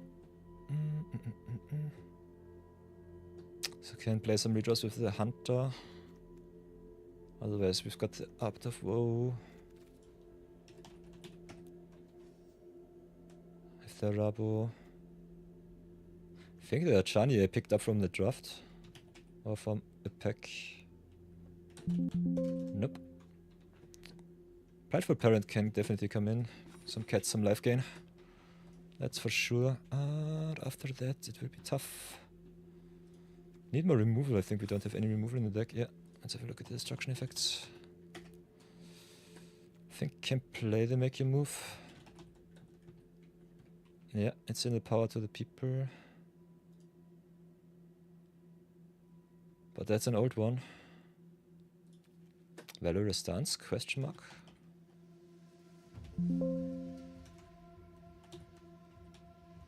Yeah, it's in the Might of the Legion. Bacon to a pie.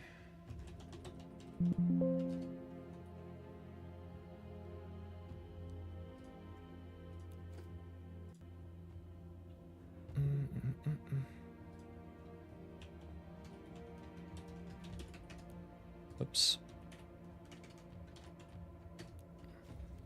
Yeah, other than that, I think we just have the Just Flow. Could play the Savannah Lands just for some filler. Can play the Dawning Marshal and the Helpful Hunter and just call it.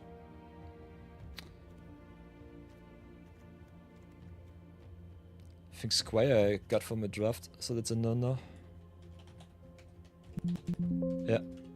So no Skynet Squire for me, still have to pick another card to fill the deck.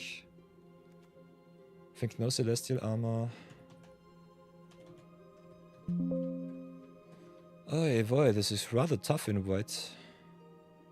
White and black. Yeah, just put in the Angelic Destiny, I think we should be fine. Angel of Finality is also from the draft, I think. Oh, it's from the Arcane Aerialist, so the Angel of Finality can come in too. That's nice. So can also cut a card. Maybe just get the... Where is it? Felidar Savior.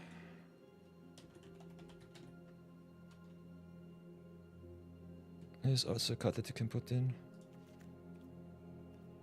So you can cut some cards, that's good. I think the worm is too good. Maybe cut the reinforcements. Other than that...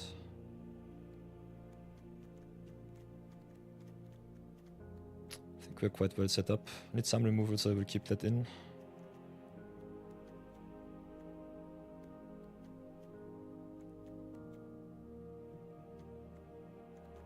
So maybe cut the Savannah lines here. I think this should be fine. So I'm ready to.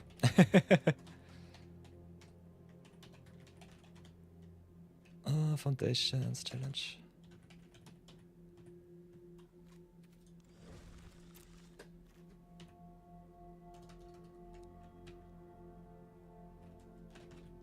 Whoops, baby foundations.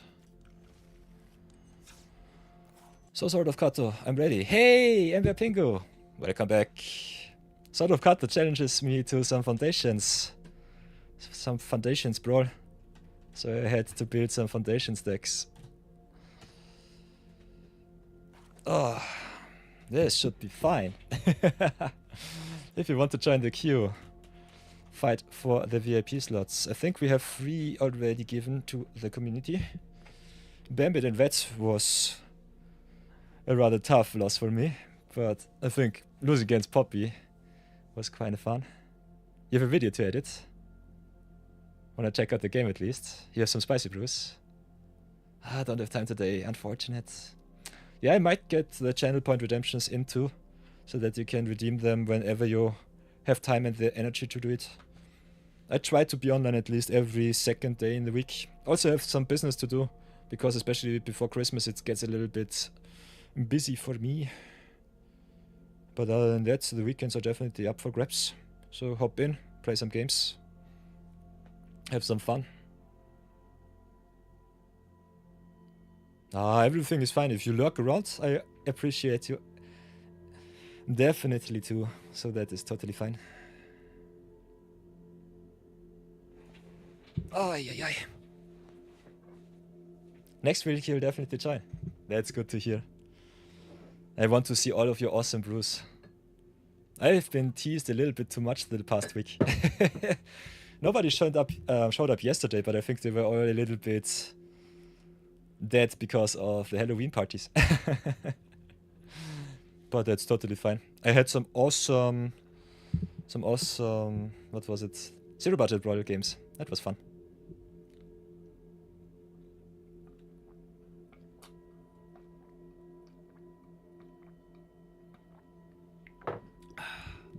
So yeah, Sword of Kato, whenever you're ready. Other than that, I think I will brew up another deck. Let's see how many decks I can brew up before you are ready to fight me. If you want to play with one of my decks, I can definitely just copy-paste them into Goldfish rather quick. And then you can all have a look at them in all their glory. Decks, whoops, my decks. Rum pum pum padadum pum padadum. So maybe stop this recording so that I don't have to edit too much.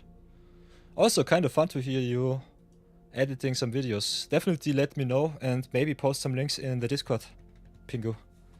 Want to have a look at them, that's for sure. Supporting my fellow creators is what I love. Would be fun if we can have a stream together. That's also true. Question is, from where are you? What's your time zone?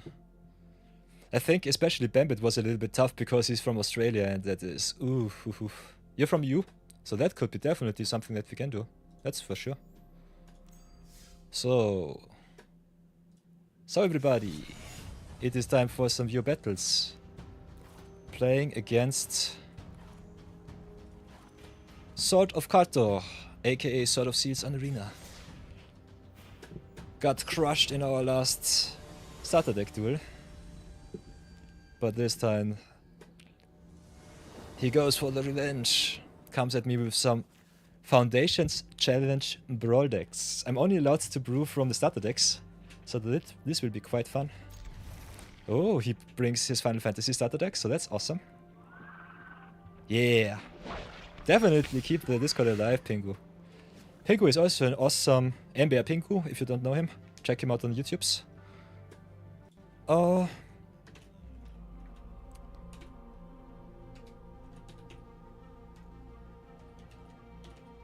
Oops. How do we do that?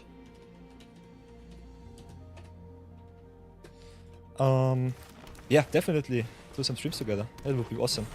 Keep the Discord alive. Let the community grow. That's the most important part about being a streamer. And a content creator at that.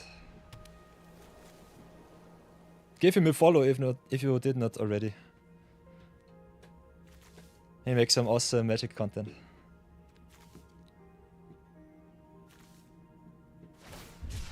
Okay, Seismic Monstruoso. So let's see how fast I can go. Play the Spin of Souls and pass for now.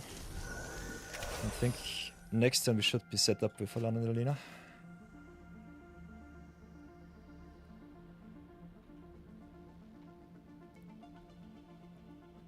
Also with the Chandra.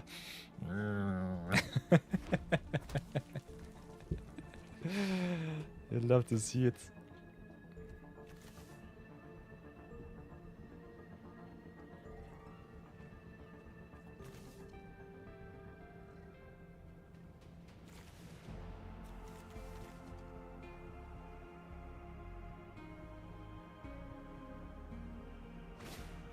Okay, Angel of Vitality, that's a good one. Especially an awesome card in Standard and Historic Ball, because you start with 25 life, so it will be always a 3-mana 4/4. It's also one of the reasons why one of the best white creatures, I think, is what's it called? Serra Ascendant. You start in Commander with 40 life, and Serra Ascendant needs 30 life to come into play as a 1-mana 5/5 flying lifelink. But what can we do? We could definitely pump it up. I think we'll do it like this. Get the Spin of Souls big and hit in for 6. Shrinks also the Angel of Vitality, which is nice. Oh, the SFX is so loud.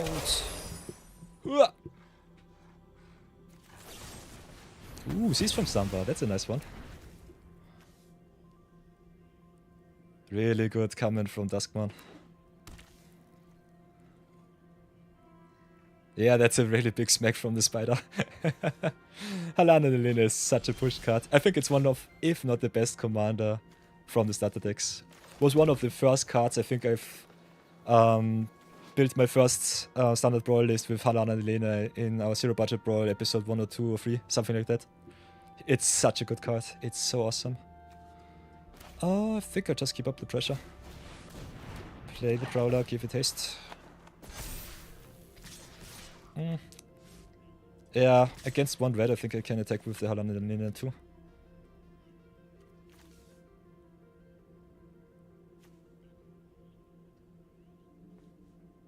So let's see how far we come.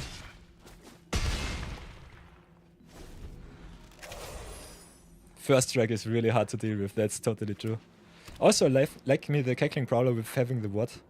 And also the ability to grow even more if the opponent removes some of their stuff. Because he triggers every end step, you don't have to remove anything to your turn and can just get the opponent's creatures by surprise. Ooh, Hazada Vigilante. That's a nice one. So many big creatures, but I think not big enough. Get a counter on the Alana and Alina. Fight the Angel of Vitality. Still have 1 black. Also enable the Morbid here. But I think I just go to town. Get 3 counters on the Goblin. And attack with everything. Bad thing for Sword of Kato here is they have to block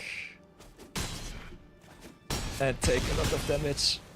And if they don't block the right creature, I just win. Yeah. So yeah, that's Alana and Alina for you. And this is just the Foundations challenge. I have a deck which is 0 budget. Oh boy. So we are 3-0 right now. Ah, don't cry, Sword of Kato. You should have mulliganed. Yeah, Alana and Alina. They are such a powerhouse. They are way too strong.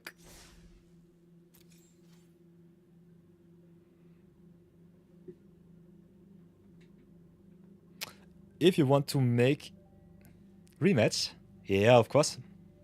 Can queue up once more. Totally fine. Just issue your challenge and I'm happy to oblige. That is the gospel, that is the rule today. As long as I have energy, you can smack me down as much as you want. Thanks for lurking around, Pingo. I look forward to streaming with you. If you have a timetable, a schedule, definitely post me maybe a DM on the Discord. Let me know. So accept the challenge here. I play King of the Hill. So as long as my deck wins, I have to play it.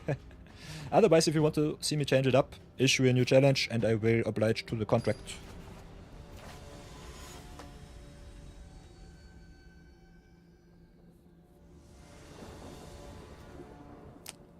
So, we are on the play. No acceleration, but a rather okay-ish hand. I think I'll keep this and try my best.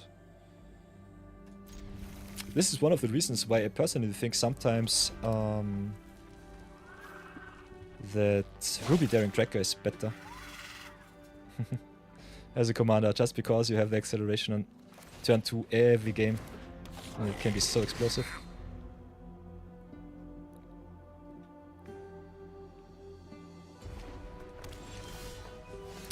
So drop the forest here, hit him for the 1. Decline the pay.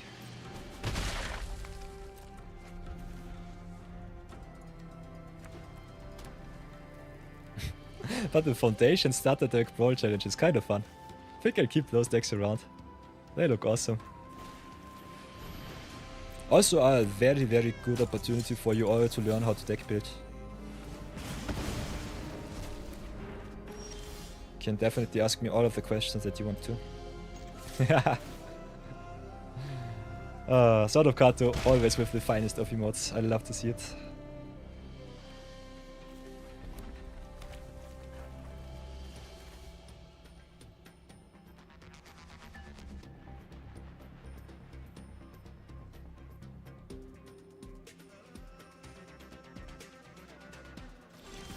Okay, finally. Land number 3 is important. I think I'll go with the Spin of Souls here. Might run into some removal. Otherwise, I think we should be fine. This time I'm playing it definitely a little bit slower.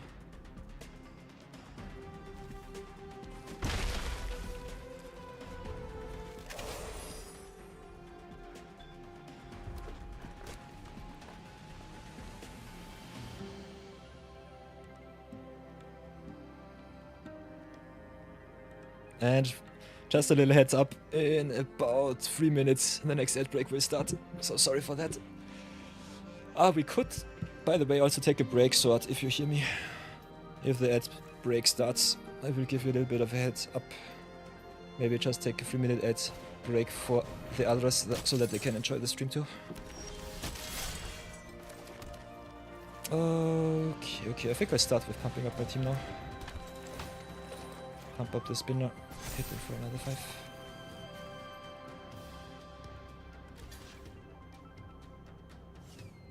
Yeah, I would not block, it's not worth it.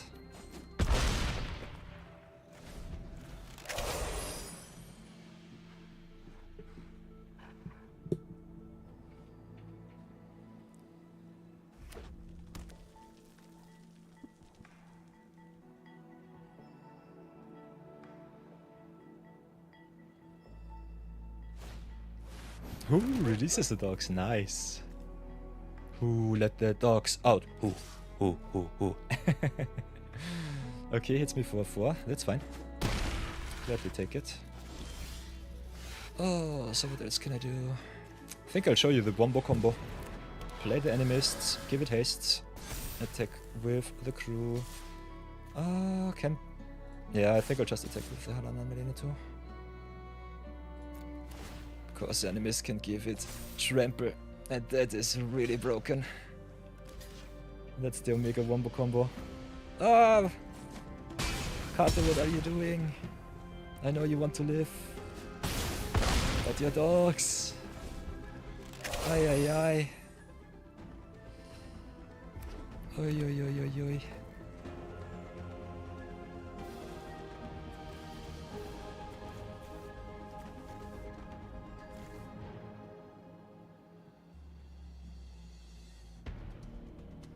Always keep in mind, trample ignores the toughness.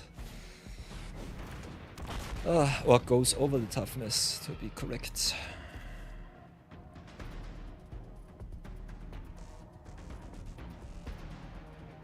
Let's start in 10 seconds, unfortunately.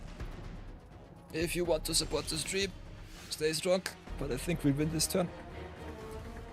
So play the Cackling Prowler, give it haste, and go to town. That should be good enough. Pump up the Goblin. Yeah, target my own stuff. And this should be it. Big 7/7 Goblin. Ay ay ay.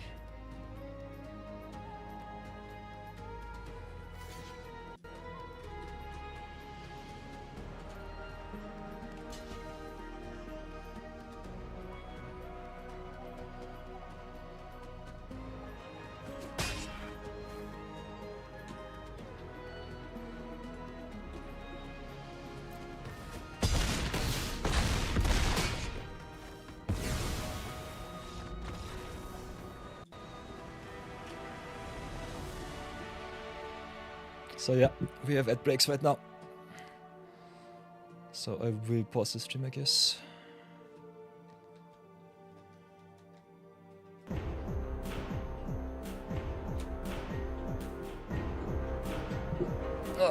It should be... It should be fine. Oh yeah. Give me a sec, I will copy paste the deck list right away.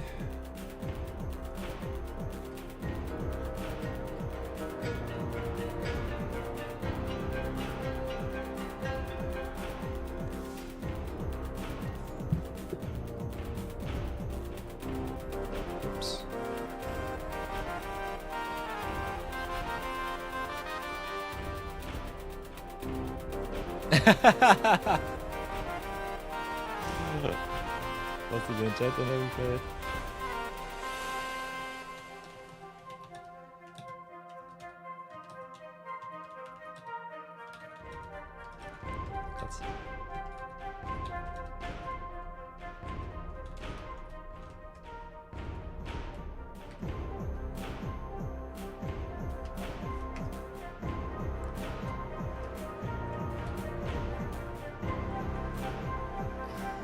So last 50 seconds of that break.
So welcome back, everybody. Thank you for enduring that. I know it's sometimes a little bit tough, but I think it should be fine now. So let's see if this works how I envision it. Yeah. So here's the Halana and Elena list for everybody who might be interested. Halana and Elena Foundations Challenge.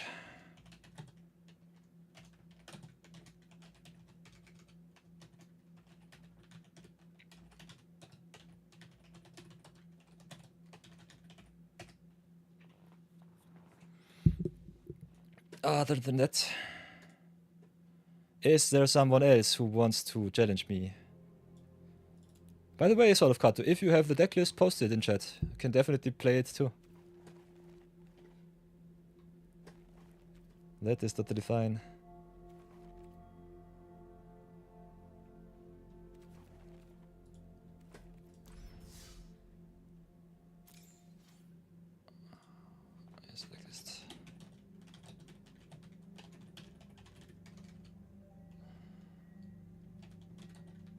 once more.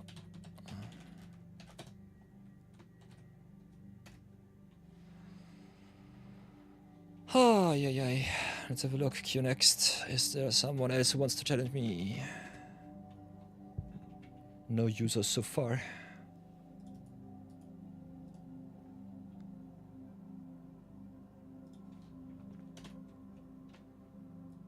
Peter, stay strong. I hope you had at least some fun. Aye.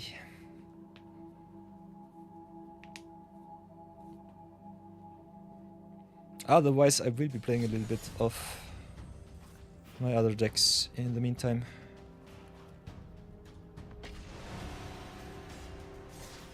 Give you all a little bit of showcase what we have brewed up so far.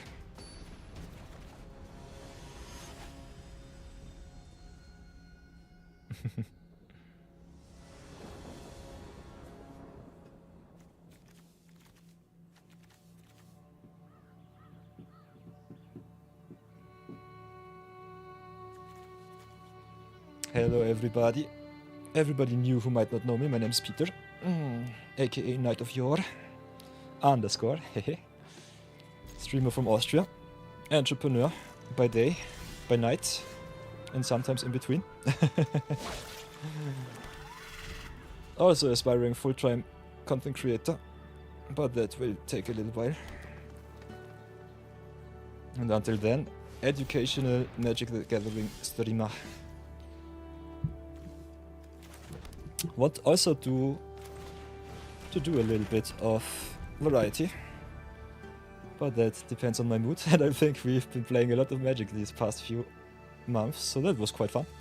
So let's keep it up and enjoy.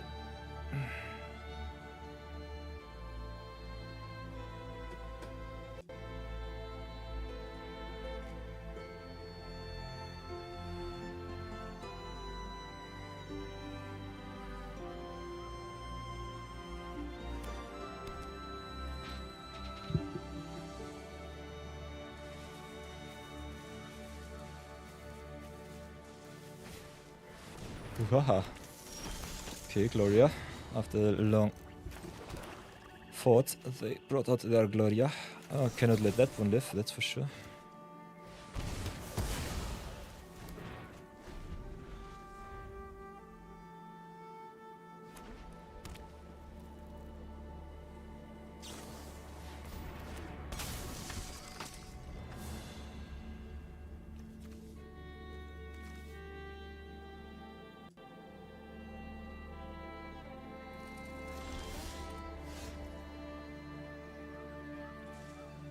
So what can we do? Ademi is quite strong, that's for sure. Playing in Science with a little bit of a screw. We have the Radstein, so we can get some creatures back from grave, so I'm not too scared. Kinda want to pressure them, but the Regent will be my win condition, I guess. So maybe play the Vizier and have a look at the top.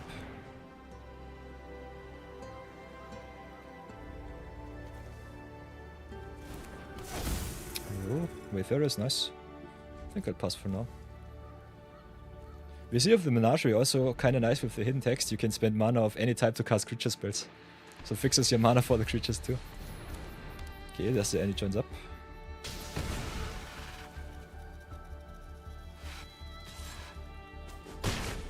Our opponent still needs blue or red.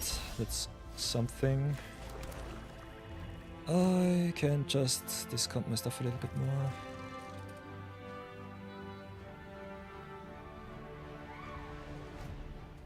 Sword of Kato, as always, it has been a pleasure. Have a lot of fun with your friend. See you soon. What can I do? Kinda want to pressure a little bit. Have the Vizier engrave. Maybe mill first, have a look what else we can get. Sets also up the Faller's Faithful.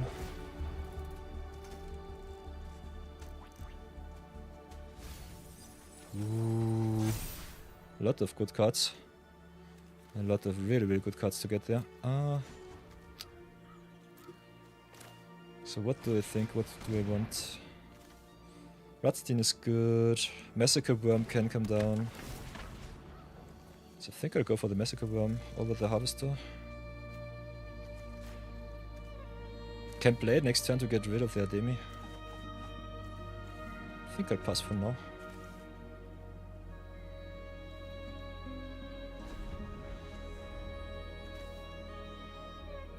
Ratsin is so good, getting something back and also giving you discount. Ooh, the Ramos. That's a really good one.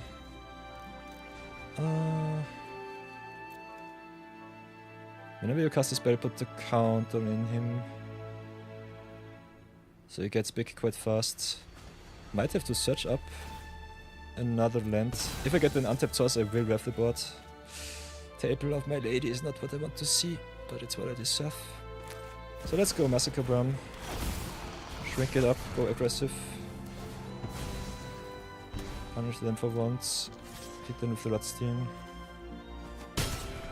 Ramos is an interesting addition to the deck. Oh, Vanguard is also quite nice, getting rid of the Signet. Screwing their mana even more. Ah! Sort of Kato says, great playing, still got a long way to go. We all learn. We learn, we live, we laugh. It's totally fine. My DMs are open, my VIP slots are always there for grabs. So challenge me whenever you have time. And you definitely get the chance to get me good. Stonekilled Vanguard. Oh, get either rid of the Ramos or of the mana. I think we'll have to snipe the Ramos here. Gets a little bit too big for my taste. What else can I do? Could rough the board. Could just draw. Could play the 3-feet to get me back some cards from grave, which is really important there. So we've got some options. All of them are good. I think I'll play the 3-feet here. Maybe just snipe my own Radstein. Draw another 2. Get the Radstein back from grave. Escape tunnel. Search for another black source. Could also search for another green. Maybe do it like this. And pass for now.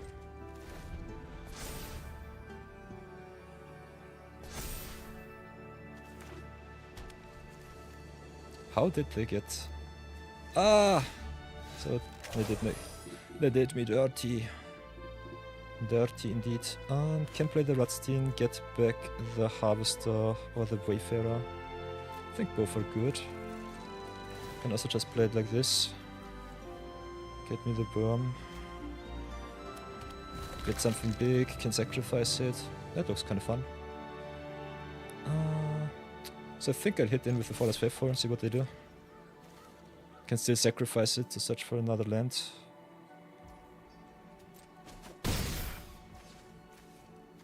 Other than that, can draw also a million cards with the NX.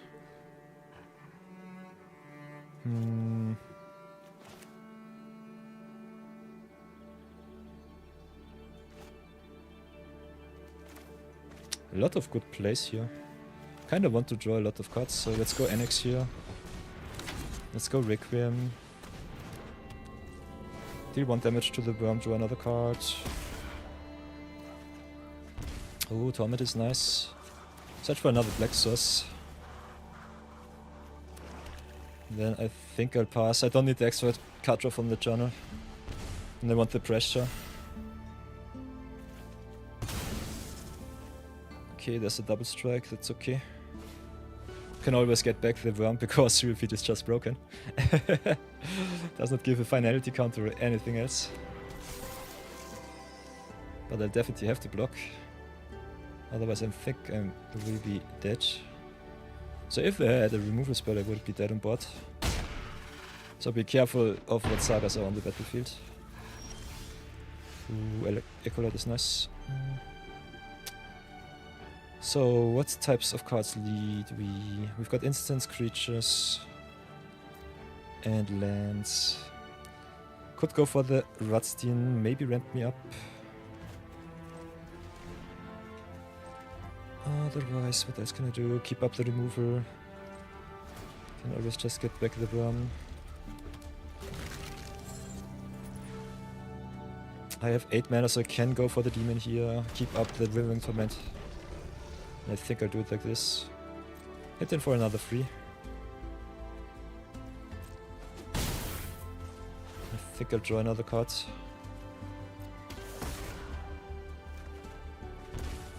And pass for now. Draw and drain. Oh, so yeah, against fair decks I think Radstein is quite nice. Science needs a lot of creatures to be really good. And they have some rather strange additions. They fix their mana now, so that's good for them. But I can maybe wreck them. Ooh, it triggers also twice because any turns up doubles legendary triggers. So that's good for them. Yeah, and end of turn I think I'll just draft them. Get rid of the detainment, get my burn back, draft the automaton. Drain them for another 2. And then just get rid of the sun and go to town.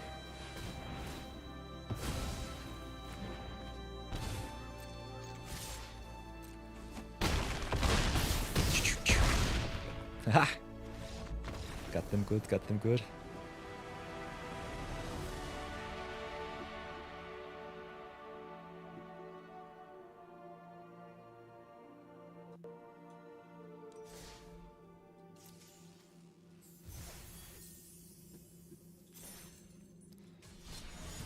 So yeah, that's my Radstein list. Other than that, what else do I have in standard, which is kind of fun?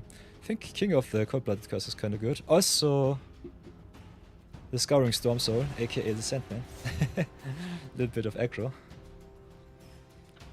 If you want to see a best of list.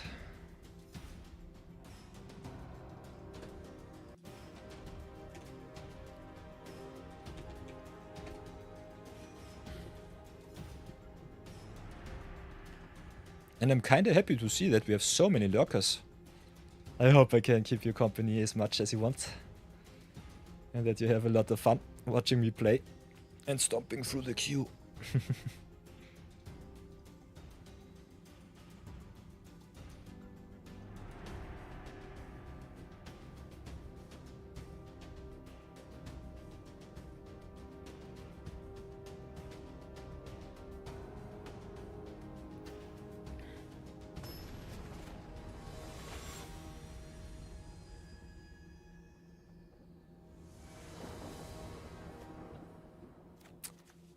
Okay, we've got our fetch land for the Storm Soul, so that's awesome.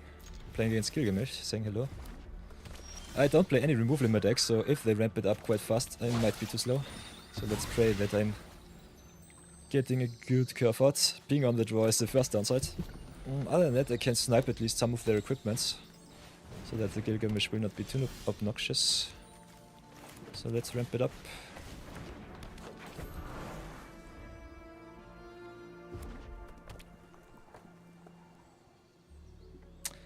Ah, the bounce land's also quite strange with the Storm Soul. Okay, depending on the removal, I might have to play it a little bit different, but I think I'll ramp up before anything else. Before they decide to snipe the druid. Yeah, there's a braid. Does not matter too much.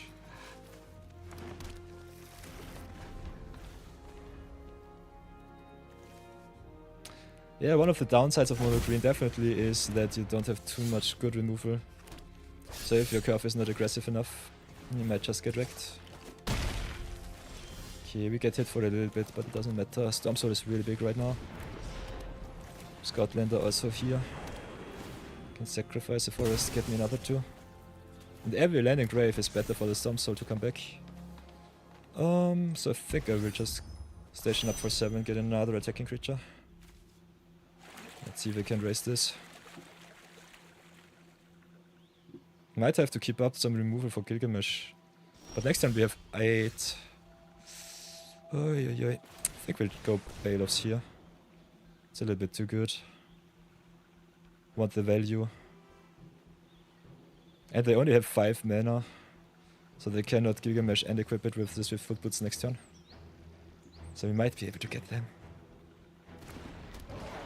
So play the Auric Archway. Get the landfall trigger, get also the land back. So Stormstone will stay at 7.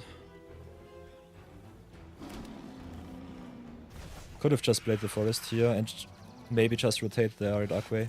But I don't need the extra mana, so it doesn't matter too much. Might have been even better because just having the Archway as a consistent landfall every turn is so good. Now I'm a little bit short. But I'm in a position where I can close out the game next turn. Samurai's Katana. Makes the creature Samurai, so I might get screwed. Oh, and they whiffed, unfortunate. Yeah. So, the misplay might have cost me the game here. But I got it.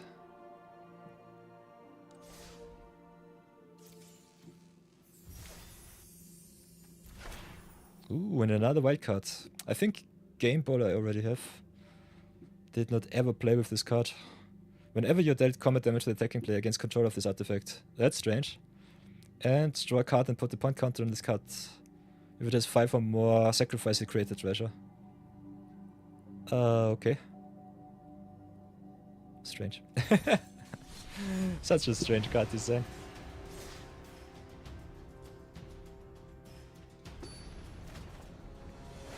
So yeah, especially when I'm grinding out my daily rewards, I'm normally try to play a little bit more aggro.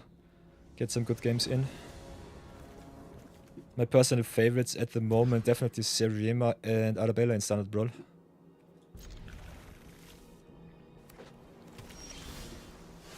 And that if I want to turn off my heads, I can also just go mono green. Either King or Scoring Storm, so both are good. So let's go try and draw some. Playing against mono blue mill. I think Mindskin is especially good in Standard Brawl where you only have 60 card decks.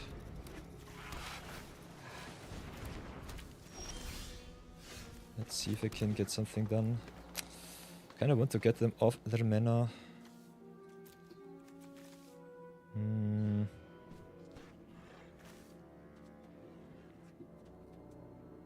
Let's see if they let me resolve my commander. I guess not. There are a lot of counter spells in this format. Ooh.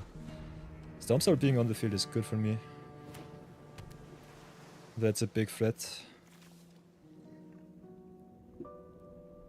And the removal in blue normally enchantment artifact based, so it should be fine. Beginning of your upkeep, each opponent draws, so we'll just take damage. Which is fine. Let's try to ramp. Play the Vanguard. Guess we get rid of the Crawler.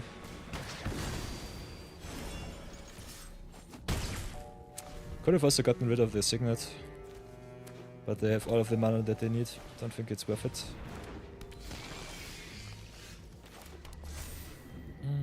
So what now with 5 mana? Can ramp up to 6, but cannot play anything else. Let's see if they trade, would be interesting. Guess not.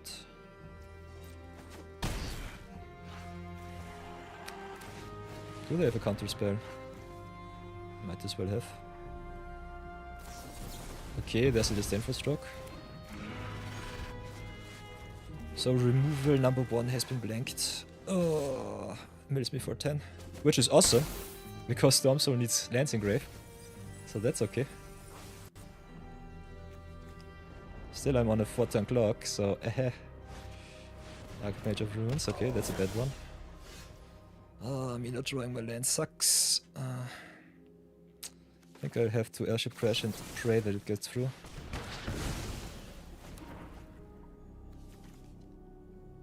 Pass for now. Creatures have to deal damage to an opponent to mill me. So I still have a good block for the Archmage. And if I get the Flaming Hive pull down, I should be in a good spot to win. Okay, Mind Spiral this. Draws and stuns. Oh, that's a big one.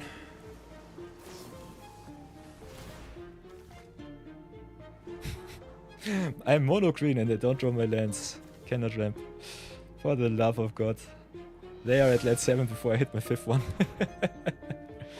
You'll love to see it. So crazy. Okay, that's eaten by piranhas.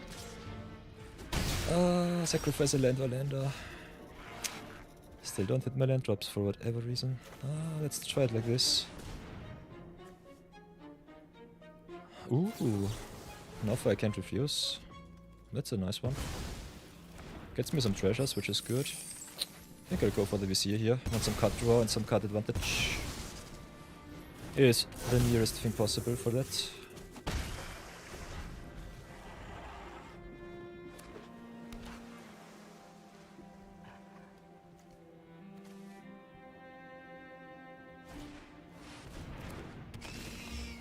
And the Skinner is back. Can also not be blocked. Aha! And the Enduring Curiosity, yikes. I can block, I will do. Curiosity and Skin is a little bit of a non-bow because you need to deal damage, and the damage becomes converted to a mill, so that does not work. Yeah, I cannot do anything else. We'll go Aqua into bounce. Pass for now. Could still pump, but it doesn't matter. Oh, yeah. That's an interesting matchup. That's for sure.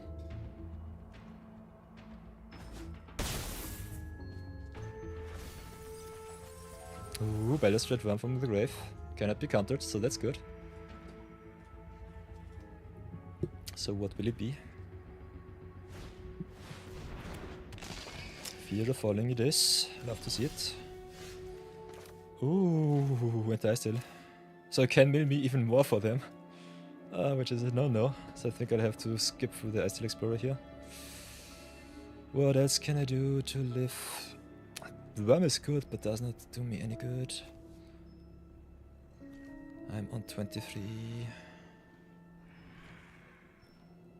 And I can't get any pressure online. This sucks. I think they just mill me out. I will give it to them. I don't want to use my brain, otherwise I have to stop stream.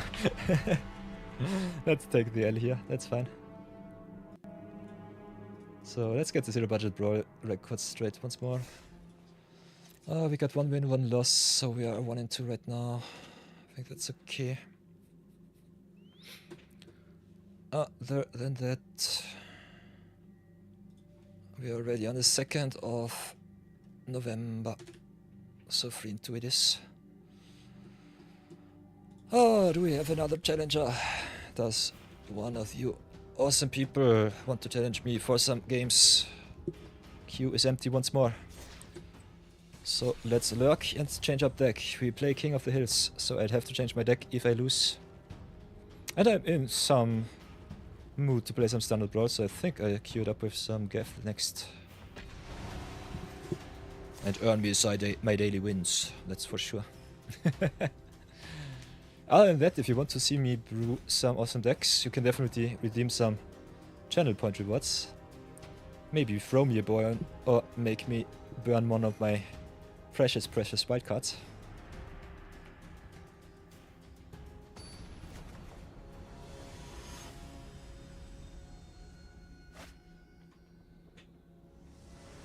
Ooh, playing against white-black life gain. Amelia on the play. We've got the removal, so I think we should have at least a chance. This is my unoptimized Gaff list, so we can definitely also upgrade it a little bit more if we want to. I need the double red for the Hellspur.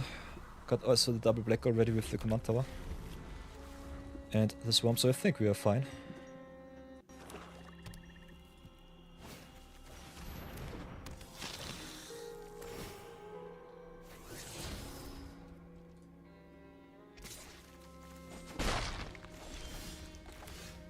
So drop the tower, get rid of the Amelia.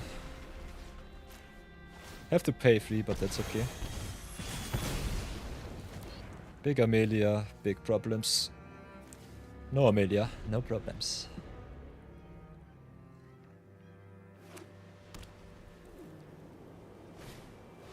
Okay, convocation. So whenever they lose and gain life, Make a 1/1 flyer. Okay, that's fine.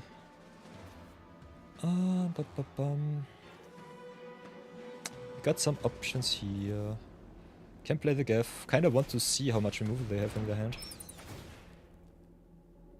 So what do they have? The Kasi Revenant they cannot play. The Virtue is a big problem. The Shelter by Ghosts too. We'll get rid of the Virtue here. They can equip the Shelter if they want to. Don't care too much. I've got the removal to get it back. Don't need the land. So here we go.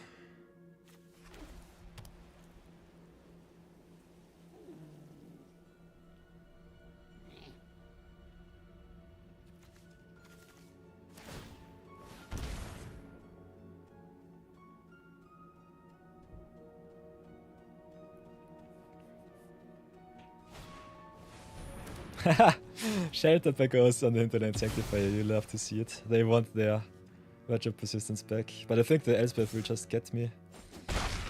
So I'm not so sure. Also, I have a really good out to the Sanctifier because the Shelter gives Ward 2, which sucks.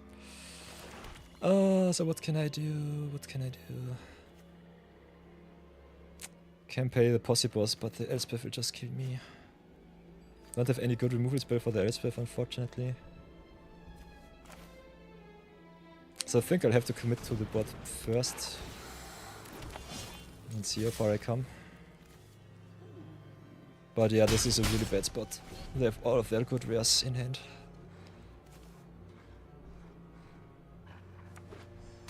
Yeah, and there comes the Elspeth. I think against Elspeth this deck has to fold. Don't have too many good spells against Planeswalkers. We could still draw into them, but I'm not so sure about that.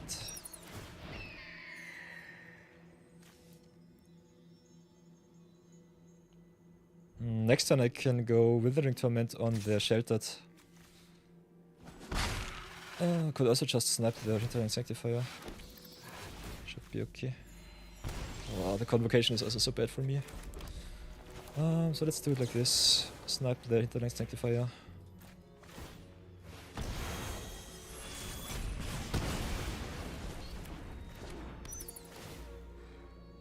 What do they have? Kasi Revenant, Elspeth and the Virtue. Problem is the Virtue just removes, sets them at least back for another turn. Elspeth is so broken.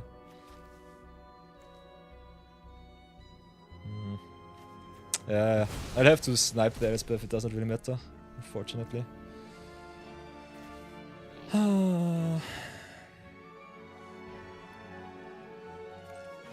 So yeah, my opponent only has flyers, so we'll have to get in with the Posse Boss. Doesn't matter too much. They raise me really, really well. Can also draw a lot of cards with the Convocation here.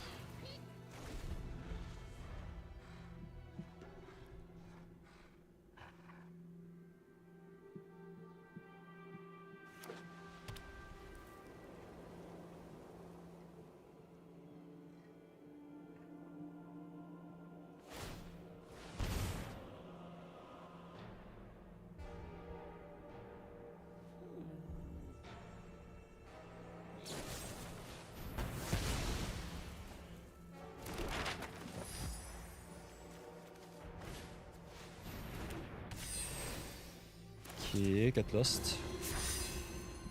I'm still so dead. Convocation is so good. But their hand is broken nonetheless. And aggro has a really tough time against late game. So I think I'll have to pack it up after 1 or 2 turns. Yeah, snipe the Convocation here, doesn't matter too much. Take another 2. And I think... Pump up the Posse Boss once more, see what they do. I think I let the Convocation live way too long.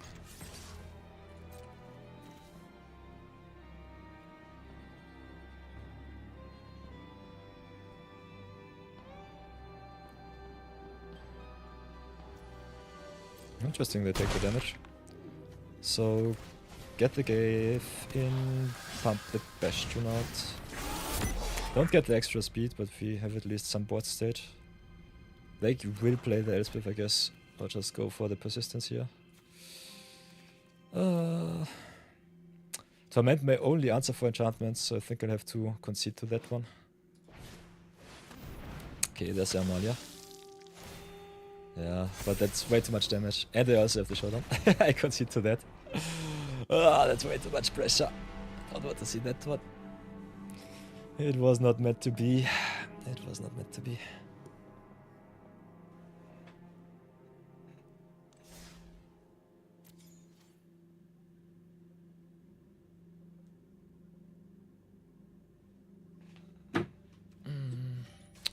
So, as the rules state, I have to change my deck.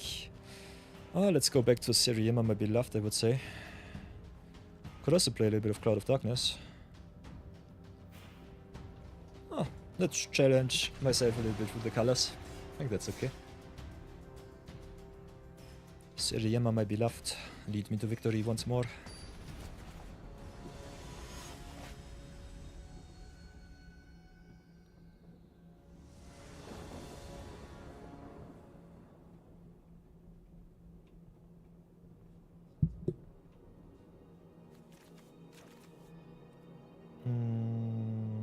Yeah, we play mono white, so it's okay.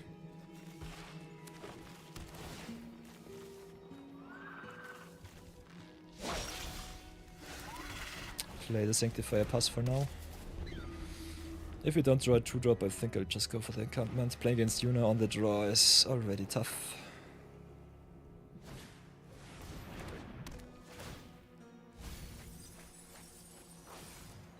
And they hit the Primal Garuda too. Yeah, this will be an uphill battle, that's for sure. So play the encampment tapped, hit him for 1. Next time can go Siriema, search for Halia. Play Halia into Angel of Vitality, should be nice. Depending on how much they mill. We might be dead already. Yeah, there's Knights of the Round, I will concede to that. Unfortunate. But they cannot play against that. Look at their mill, Titan, Knights and Overlord.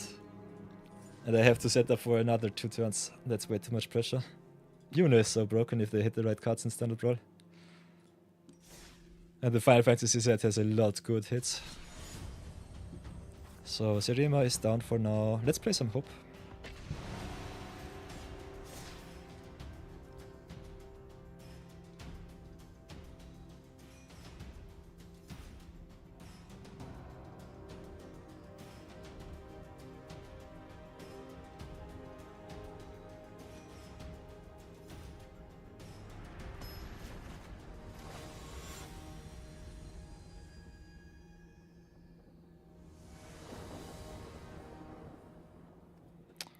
Okay, this hand looks quite solido.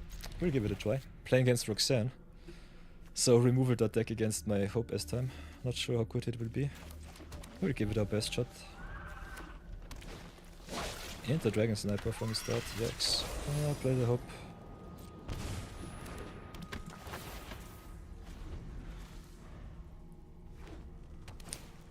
Oh, enter Chainsaw, yikes. So no life gain for me, no cats to be gained, unfortunate, unfortunate. Play the Cat Collector.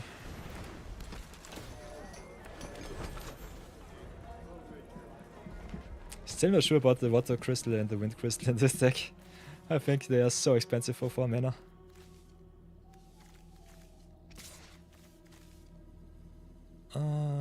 Yeah, I don't really want to trade. Ooh, Halia is nice. So maybe play it a little bit slower, play the Water Crystal first, get a little bit of a discount for Hope next turn. Then can go Hope into Halia, Halia into Hope. Something like this.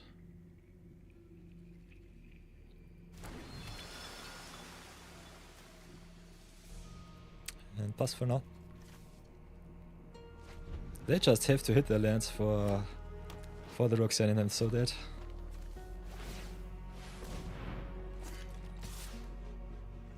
I think I have to trade like this.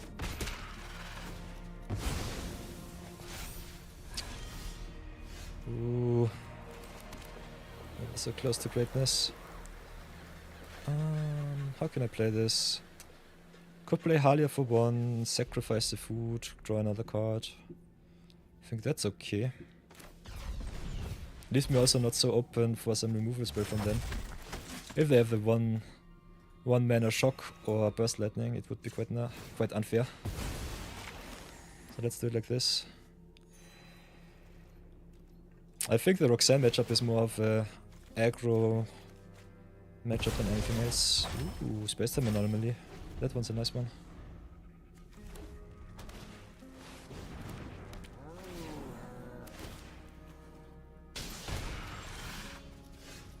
So what now? I think I'll just drop the Lyra, see if it's good enough.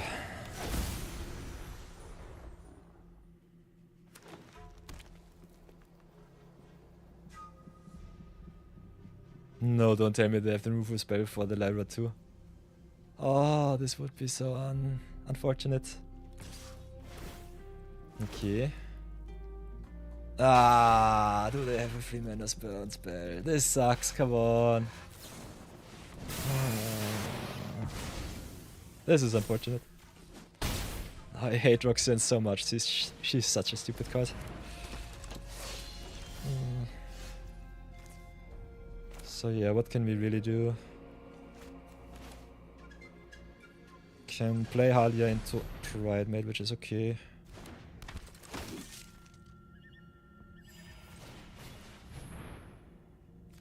Anomaly a little bit unfortunate here. But it is what it is.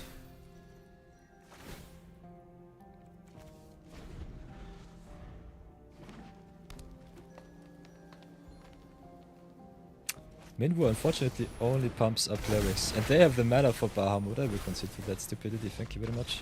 What the heck was that? I could try to play it, but it's unwinnable. They have 1 million mana. Bahamut removes Halia. They attack for 8. I go Requisition Raid, destroy the Bahamut and the Chainsaw. They still have the Roxanne 1 million mana and I don't have anything else. Nah, I'll take the loss here, thank you very much. Oi, oi, oi. Getting wrecked. Getting wrecked ever so often. So let's change up once more. Cycling through all of my decks for whatever reason. I'm getting wrecked in Standard Brawl today. So let's go Cloud of Darkness.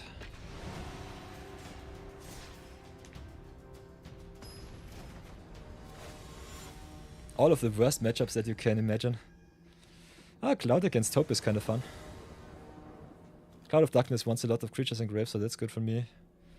A lot of removal for Hope is also quite nice. And Tyrant's Channel is really awesome just to replay my stuff from grave. So this should be a nice matchup. Let's see how good it will be.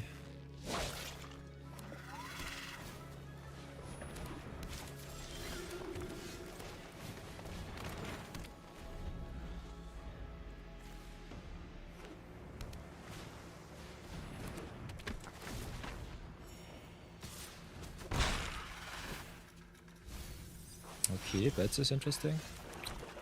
Because I play Self Knight, I will have to get rid of Hope, otherwise I mill myself too much. Also keeps them honest.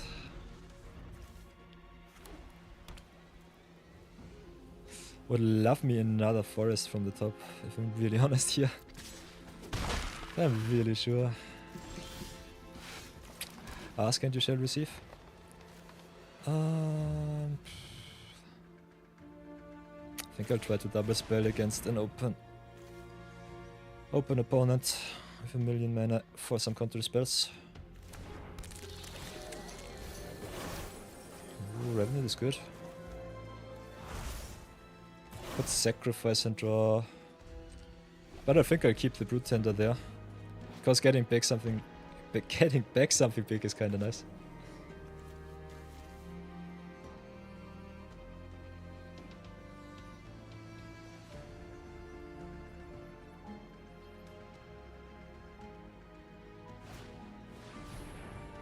Okay, sheltered by ghosts. That's fine. Can't draw. Ah, I cannot draw. Channel only flips on instant speed. Still have some removal, so it should be fine.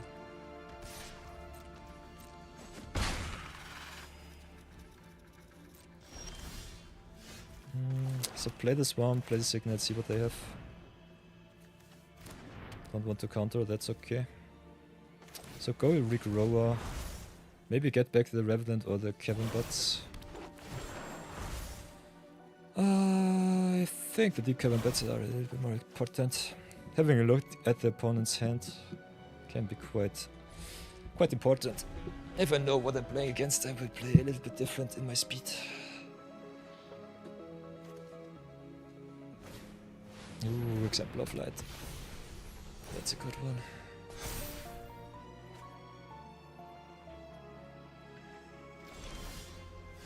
So... outcome is the same, mana cost is a little bit different. Could go Cloud of Darkness for X equals 3, doesn't do too much right now. I think I'll go feed the cycle here, keep up the Drag to the Roots. It's one of my better removal spells. Get rid of the Exemplar, and have a look at their hand with the Deep Cavern Bats. Oh, that's a lot of good stuff. I got the Normalize, so that's something. Got also the Restricted Office. I think I'll snipe the Roaming Throne. They have so many good cards in hand. Not sure where to start. Might still have to raise them, so let's go in for a fourth. That River's Rebuke is really bad. Let's pass for now.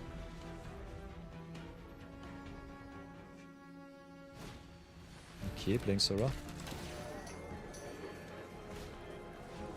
And the Authority. Keeping up the Normalize, I guess. I can attack, that's for sure. Unfortunately, I cannot really raise them. Have to pay another 3 for the Normalize. So what will I do? Unable to scream makes it a 0-2.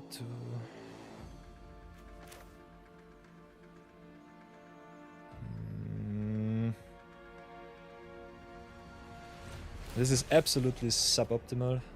I think I have to do it like this. Go and hit them with my pliers. Try and pressure them. Gain some life back. Could just drop the drag, but I think I want to use it at least as a removal spell before I flip the Tyrant's Channel.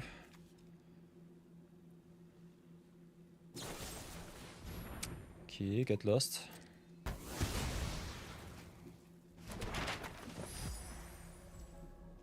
Gives me a chance to pump up my stuff.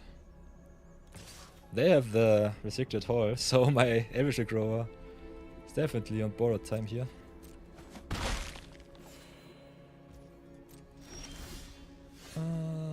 How much mana do I have? Only 6. So still cannot play around the Normalize, which sucks. So let's try and search for more lands. Elephant Grave, that's for sure. Bitter Triumph is okay. Keep that one. Let's hit in for another 6. Pass turn for now.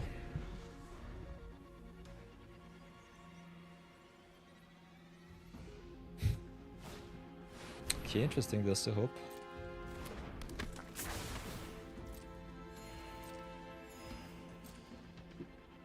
Kinda want to get milled if I'm really honest with the Tyrant's Channel.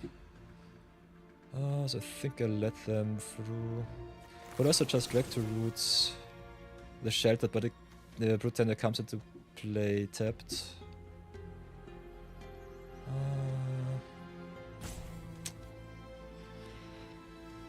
So this is a question of priorities. I think I'll go for the Sheltered, keep up the good stuff. Play it like this. Make myself a little bit more. They are stuck at 4, so that's good for me.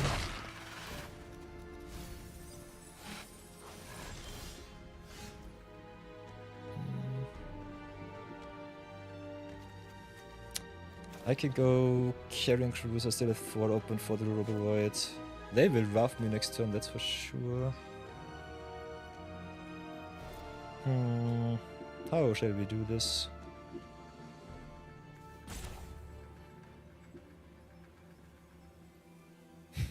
Knowing that they have the rough is so bad for me.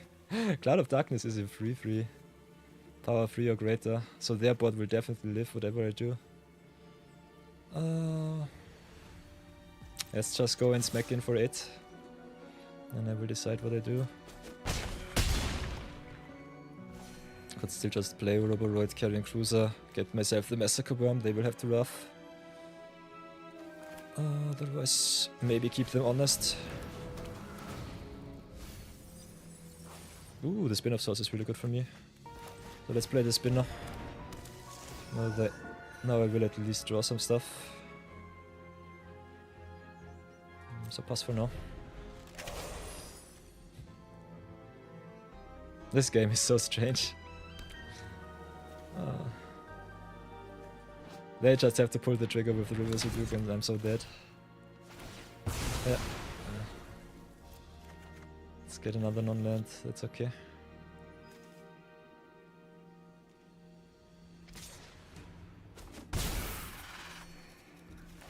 Let's be for another 2, that's fine.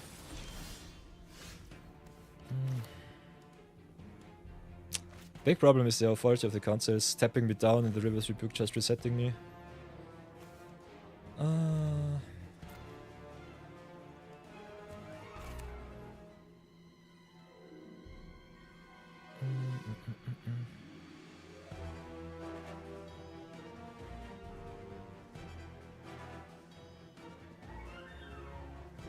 think I'll just go Harvester, go Roboroid, bite into the apple, pump up my board if they have the mana. They will punish me. Go Cruiser. Cruiser could be kinda good. Pump the whole board, hit them for 4. And pray that they never draw the 6th land. This will be my win condition.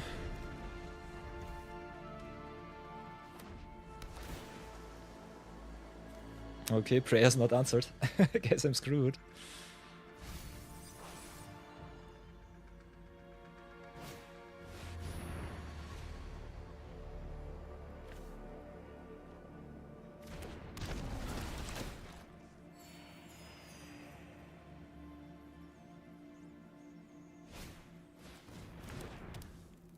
Okay, unable to scream.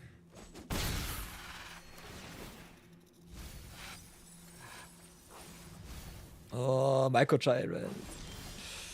Myco Tyrant, I also got the back on track.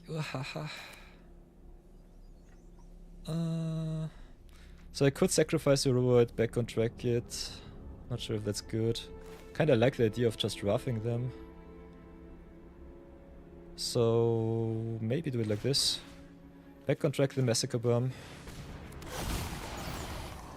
Oh, I could have also gone for the bats, I'm so stupid. This is a punt. Should have gone for the Deep Cavern back. Going after the Reverse Rebuke. The Reverse Rebuke will kill me. That was the biggest oopsie. Shouldn't have done that one. Training for a solid 2. Can get the Sora or the Hinterlinked Sanctifier now. Could just crew for 1. Maybe just go in for damage. I think I'll have to do it like this. They are already at 5, so they have to pull the trigger with the Reverse Rebuke next turn. Which is fine. So I think I'll just keep it as is. They will reset my Roboroid either way, so it doesn't really matter. Hold the baby. I think I'll flip the Tyrant's channel right now. That should be good. Get the lands that I need and just go to town. 6-7. Can play the Worm. How much can I really play? Can play the Roboroid, the Harvester, which is good. I think I'll just pump up my board. Do it like this. Could also play Pretender.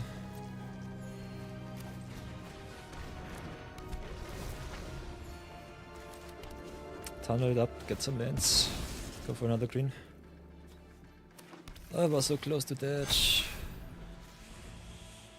Oh, Harvester is so good against mill. Normally. If they want to mill me out, they have to replay Hope. I've got the Massacre Worm waiting for him. I've got the Normalize. How much mana do we have? 6, 7, 8. So I can play the Ejaculate, draw another card. Whatever goes to grave, I can still get it back. Oh, as long as I know more to...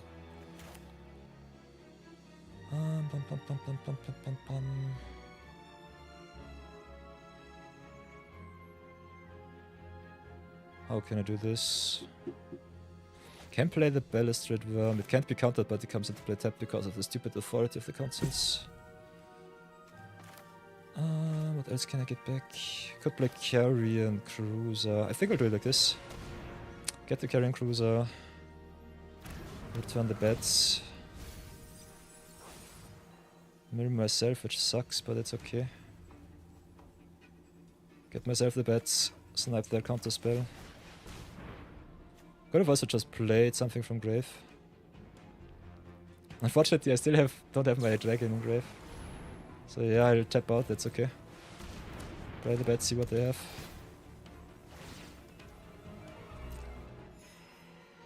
Get the Sire, which is a really good card. Really, really good card. Then pump my board. Could have crewed with the Carrying Cruiser. What else can I do? Can just stay back for one extra turn.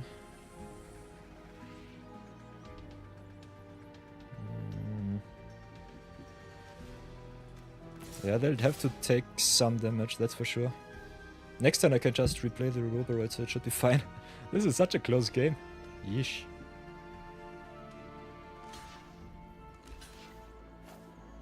Okay, double blocks. And with no more counter spells, the Massacre Worm is also quite strong. Of course I have the Glyph Bridge, yikes. I can still play my bets from the grave, so that should be okay. Do it like this. Play the bets. Snipe their dude once more. I only have 10 cards left in deck, so I have to be careful. I think I'll just go... Let's play the Cloud of Darkness. Get rid of the Angel. They have the artifacts in grave, so they can flip the Glyph Bridge. Which I maybe should have played around. I'm stupid.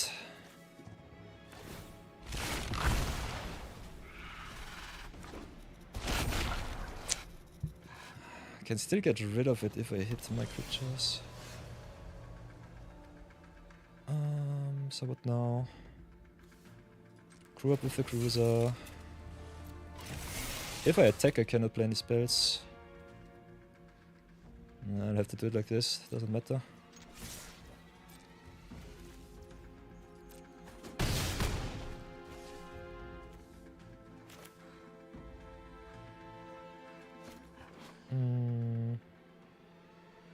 Can't cast spells, but I can get the Balustrade Worm back. And next turn it should be game. Ay. I was so close to greatness. Innocence is okay. Here's a good block for them. And they need it, that's for sure. Let's go, hit them.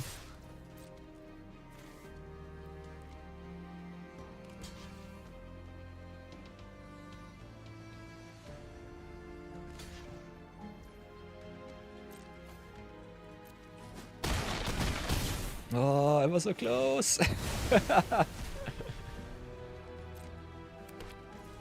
So now I can play all my spells. Yeah, just play the Acolyte. Gain them some life. Play the Druid, play the Goose, pray that it's good enough. We are in an ad break, unfortunately, sorry for that one. So after this game I will pause, but I think we should be able to win.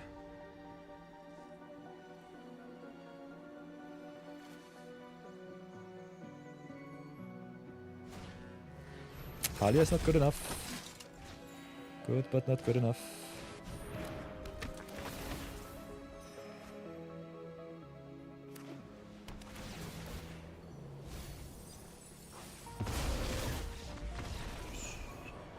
Haha!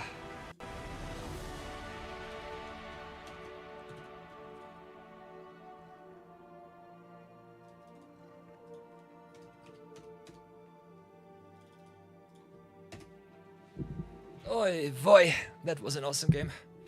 Yeesh. So yeah, ad break for the next 2 minutes. I'll get myself something to drink and then we continue with our viewer battles. If you want to join up, get into the queue. See you then.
Marathon! Marathon! Welcome back, welcome back. Nice, nice, nice. Oh. Welcome back, Marathon, my trusty companion. Is the ad break over? Yes, indeed it is. You'll love to see it. So here we go. Oh. Victory! Victory against hope. Yeesh. That was something. Marathon, welcome back. So glad to see you. Ah. So, Q next.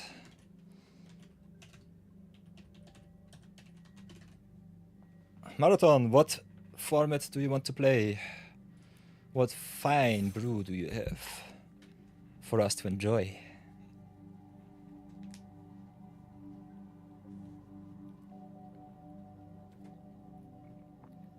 Alchemy best of one. Just climb to plat 1 with it. Ooh, that's a nice one. So view battle records. Here we go. Challenged by Marathon. Marathon 42 it is. Oh and oh, my awesome moderator. Here we go. Just a boring combo. Let's see if I'm fast enough. So Marathon.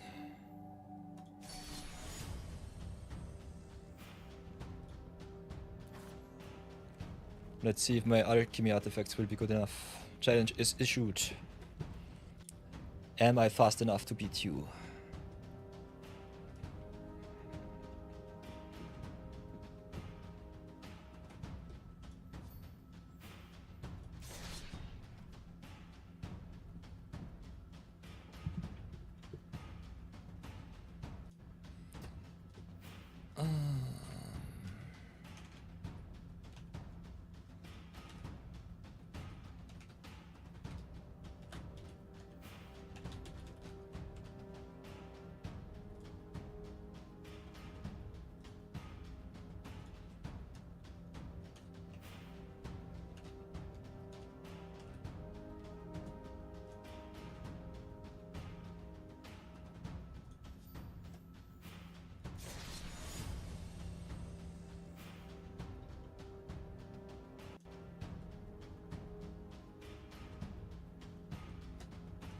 Yeah, by the way, Marathon, if you want to play combo, we could also...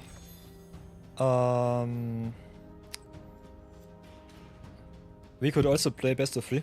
Maybe I get myself a sideboard together. Could also be an option.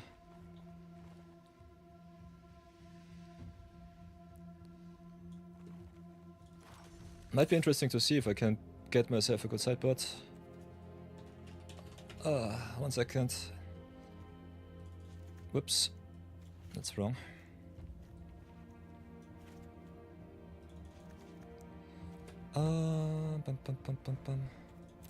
Yeah, give me 1 second. I think I'll get myself a sideboard before anything else.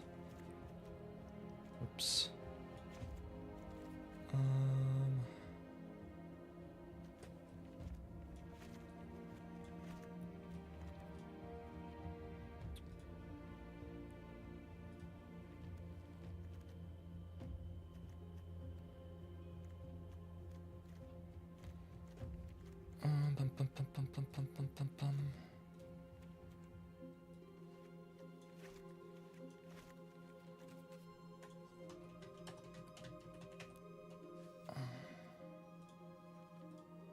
Let's see what else I have.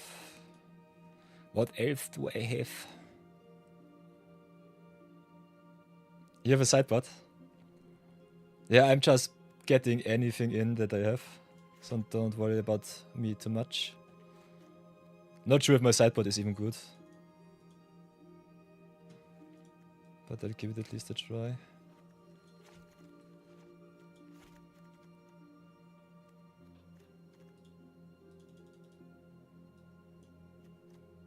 Don't know how sideboards work.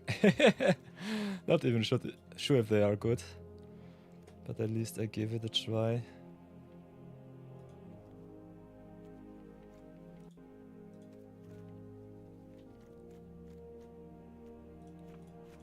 Whoops.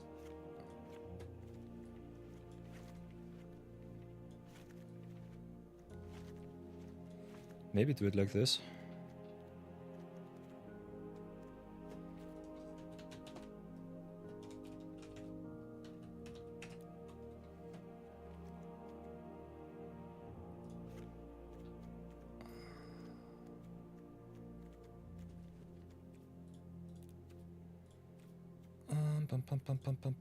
One second.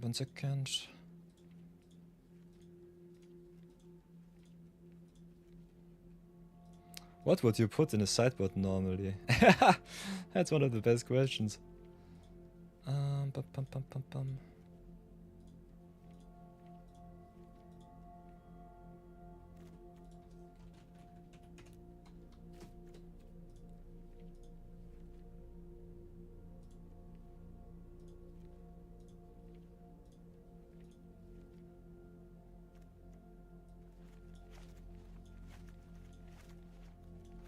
Maybe do it like this. 1, 2, 3, 4. 1, 2, 3, 4.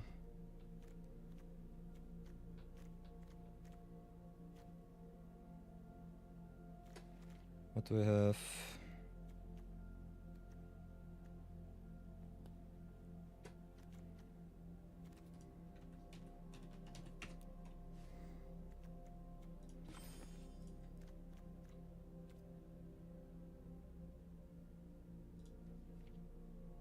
I think it should be fine. Yep, I just have to cut one card. Maybe get one of those out. Just keep it as is. So Marathon, here we go. Let's see if it's good enough.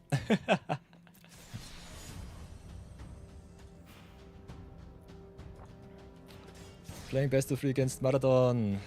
Marathon 42.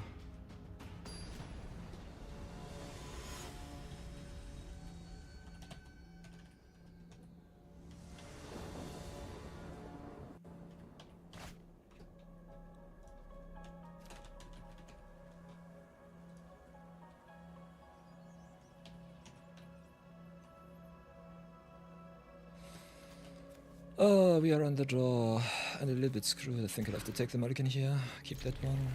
Get the pangolin back. So, I think this should be okay. See how bad it will go on the draw.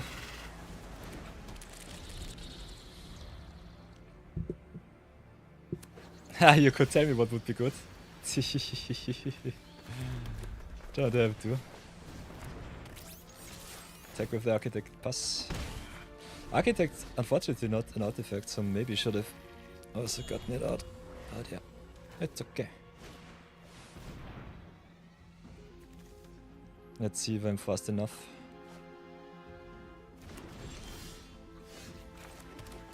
Some Marauder once. Get a pump. Marauder twice. Get a pump.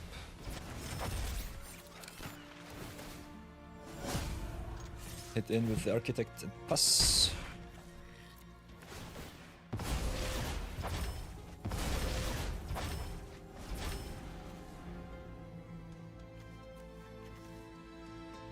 Let's see how fast Marathon's combo is. If I can compete with it. Ooh, Fountain Pot Jammer. So that one's really strong. I think I'll just play the Marauder and go to town. Is there some counter spell?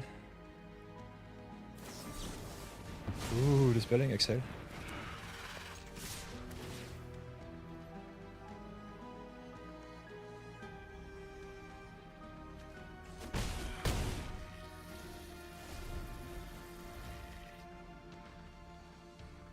Let's see what kind of combo Marathon did bring.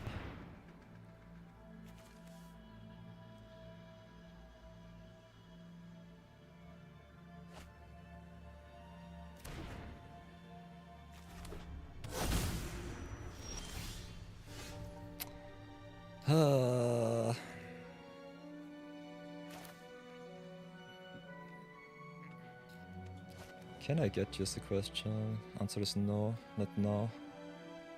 Ever so close though. Let's pump up once more.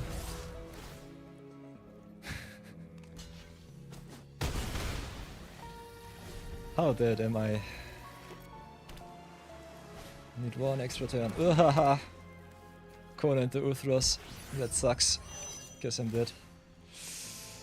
Oh yeah, that's the Omniscience. And the Omniscience. And consult the star charts. That sucks.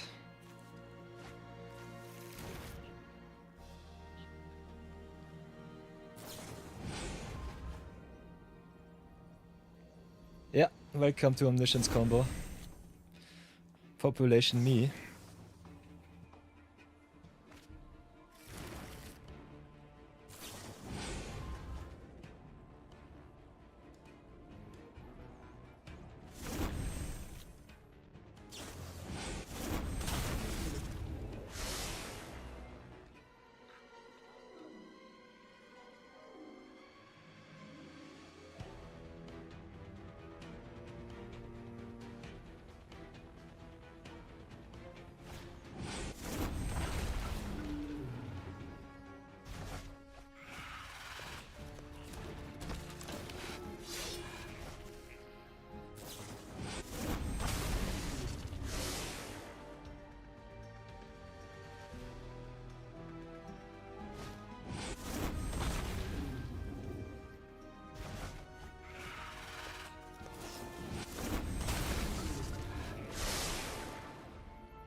Marathon, this is not even win. You win the game, this is just value.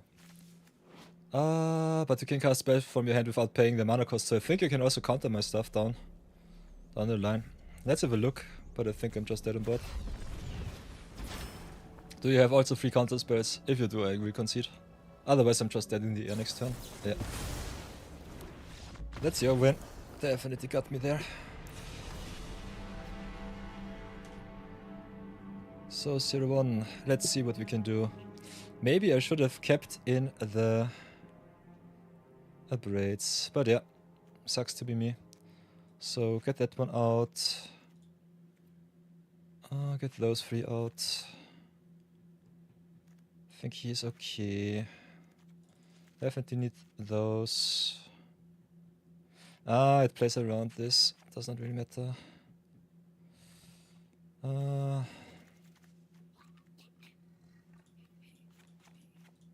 I think my sideboard is not good enough. Nonetheless, I'll give it a try at least. I guess I'll have to keep it like this.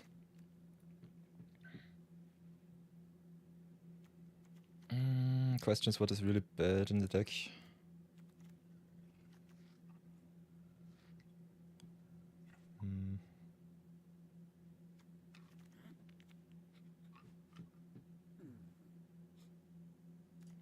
Yeah, I can do it like this, but other than that I don't have any good answers, unfortunately. Oh yeah, let's go game number 2, see if I get crushed once more.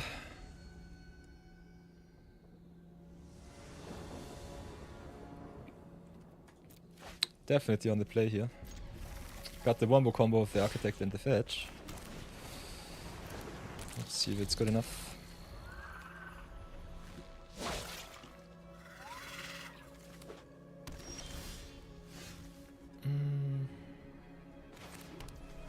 So let's go get our aggression out first.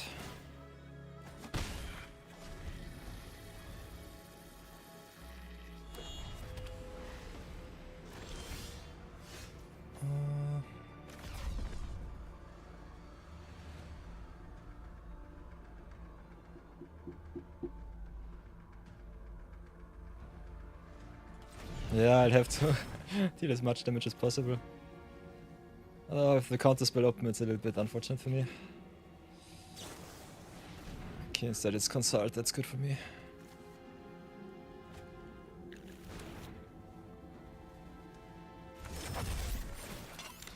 If Marathon gets a planet land, I might be dead on turn 4, so keep that in mind.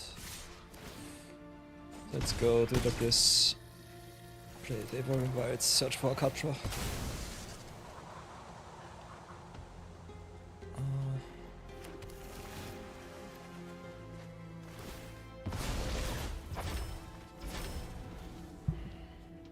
So that's at least something.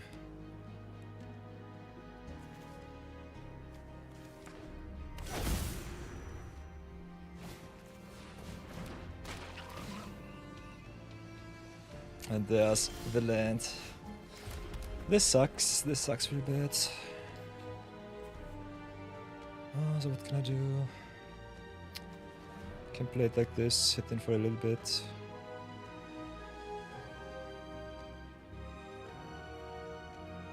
It doesn't really matter too much, unfortunately.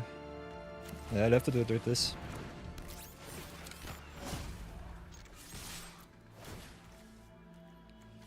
I'm way too slow against this combo. This combo can kill on turn 4 if he has the Omniscience and the Kona.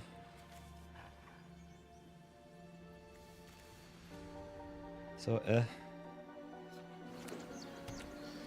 Okay, Tapland is good. Of course he has a Kona. Ugh. So, yeah. Am I able to snipe you by surprise? How big will you get?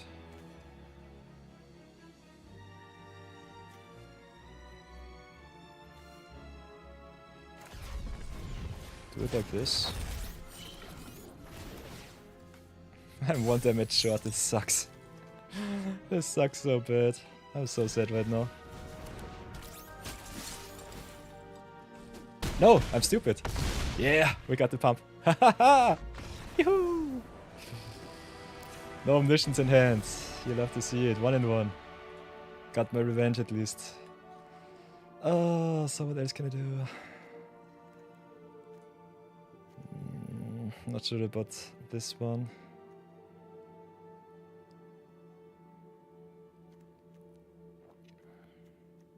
Kona is just a creature. That's the big problem. This is way too slow. If it was an instant, it would be so good. Otherwise, I'm thinking I'm just screwed.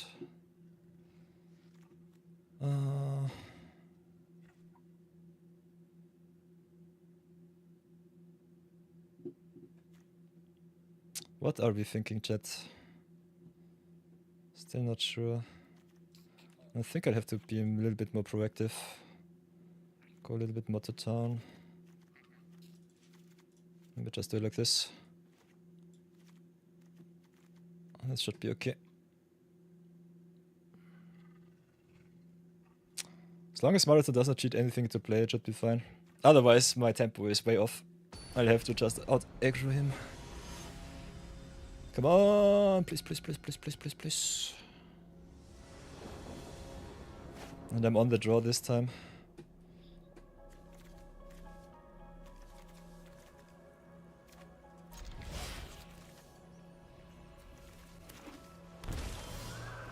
Ooh, interesting. With the shock. Shock first, things first.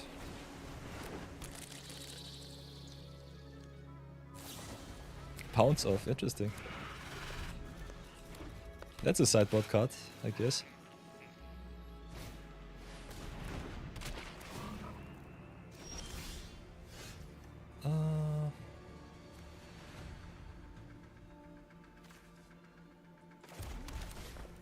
Let's go try it like this.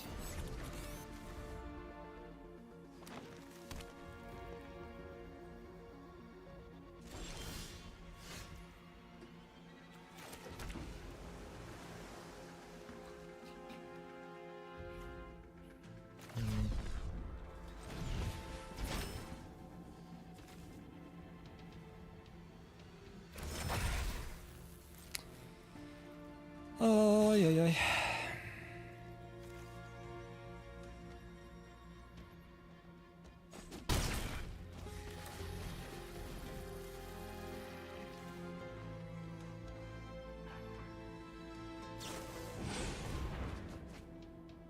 Ooh, interesting. You can also omen the Mirroring River region.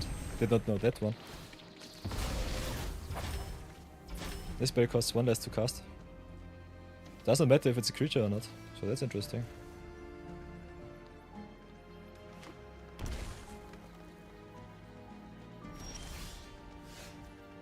Okay. That comes into play untapped, so that's good.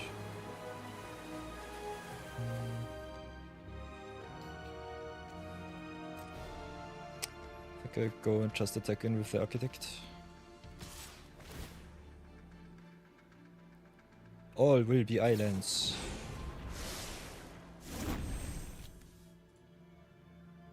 Charmer reducing the cost of everything is so crazy. So creature that deck. Let's try and play around the counter spell once more.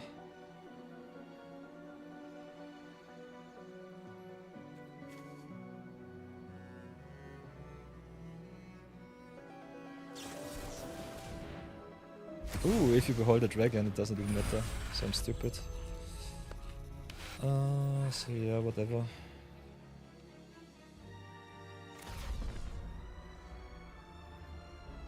Maybe just use my mana somehow.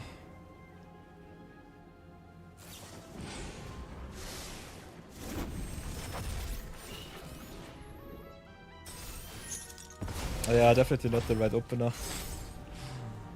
Not sure about the Architect. This is definitely the most wonky combo in my deck. That's for sure.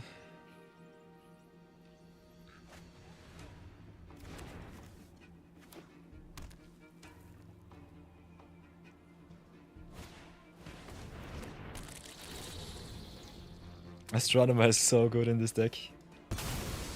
Gives you planet lands number 9 to 12.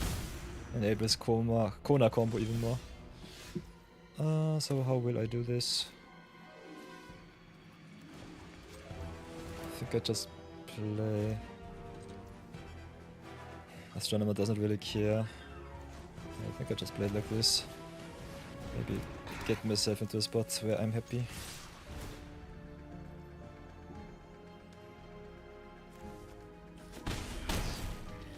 Oh, I was so close to greatness. Search for the island, get the mountain. Join another 2, that's awesome. Lucky, lucky. Play another architect pass. Marathon is already at 8. Totally overlooked that one. Maybe I should have gone for the Mikansor in case he does not draw another land. But he goes for the stock up instead.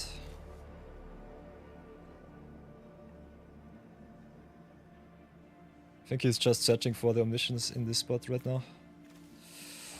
Oi, oi, oi, oi, oi.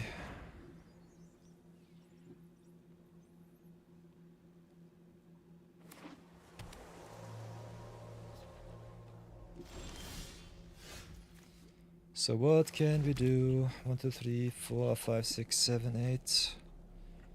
We can attack in, can pump for 5. Play around some counter spells, that's for sure.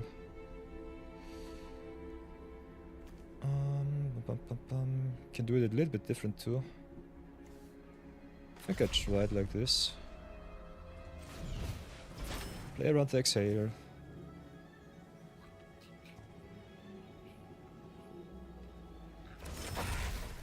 My trusty tiger, come on.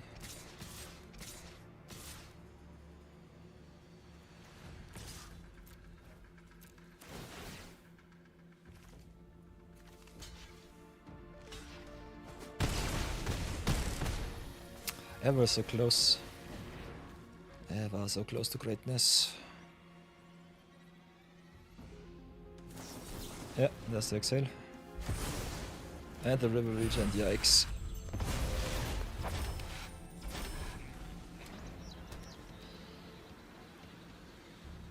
Oh, as long as there is no corner. As long as no ESO scale. As long as there is no omniscience. Come on, no omniscience for you, Marathon. Let me live. Let me live, please. He found it. This sucks. Oh, with blocking. Nice.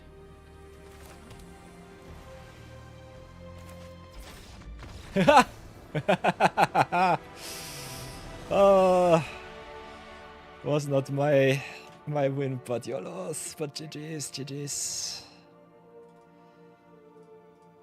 Oi, oi, oi. I have aged a million years. Playing against combo is so exhausting. Oi, boy. This was awesome, Marathon. Might have to exit the game for once. Sheesh. Awesome deck, Marathon. Awesome deck. It was so strong that it broke arena. Oh, V, oh V. Oi, boy, oi, boy. Let's see if it gets back to life. Comes back to life. Let's see if there is still someone in the queue. Hey, Miss Paya, good morning.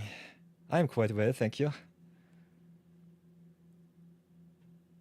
Ooh.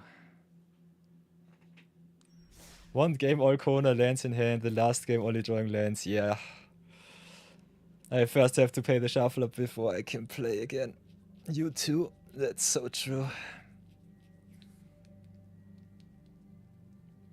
Oi, boy. Blake, how do you do? Gushing all over the new Azula? That seems kind of fine. Which one? There are so many. Oi, oi, oi, oi, oi. Oh, Marathon making me age 1 million years in a few seconds. In a few minutes. I've seen you play the deck on stream, Marathon. Your deck is busted. It's so good. The red, blue, and black one. Ah, when it detects anything you cast gets Storm. Oh, yeah. Let's have a look. I think Goldfish should have gotten out the last spoilers. Where are they? I think it should have been spoiled yesterday, something like that. Where is it? Where is it? Nope. Maybe the day before.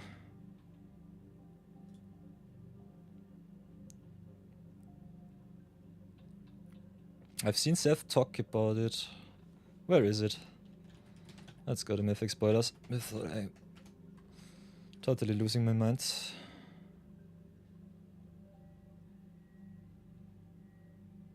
Haha. Okay, I think my internet wants me to maybe settle down. Can you search on Mythic spoiler? Should be able. Nope. Ugh. Is it already on Goldfish? That's a question. Should be at least. Azula always lies is just a spell, so that's a no-no. I think it's Cunning Usurper. Nope. That's only blue. On the hunt. I think it should be Firelord Azula if I'm right. No copies. I think I did not see the new Azula. Rufus Firebender? No. Maybe it's Firelord Azula. Nope. I'm stupid. Have to remind me which Azula. I'm getting way too confused. It's Firelord Azula. Okay. Nice, nice, nice, nice, nice. Very, very good. Marathon says he does not like his deck. The decisions are pretty simple, but it's only fast deck with 63% win rate. You want to rank up fast to Mythic after several seasons? Do it, Marathon, do it. Oi, boy. Blake being on the other side of the world, waking up only right now. Is there someone in the queue? Otherwise I think I'll have to close the queue for today. I am so tired. Let's have a look. Yeah, I think I'll close the queue for today. Sorry everybody. Oi, boy, boy, boy. But it was an awesome stream today. We had some good drafties. For everyone who might have missed them, they are on the VOD on YouTube.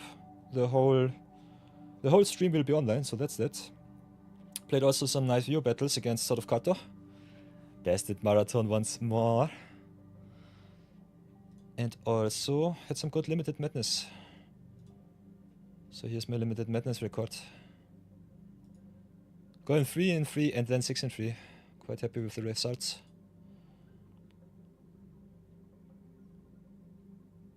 So yeah, but I think this will be it for me today. So we will be raiding someone else. If you have some special wishes, I will humbly oblige. Otherwise, everybody, let's have a look. Raid channel. Which awesome streamer can be raid? I think you want to raid some smaller streamers.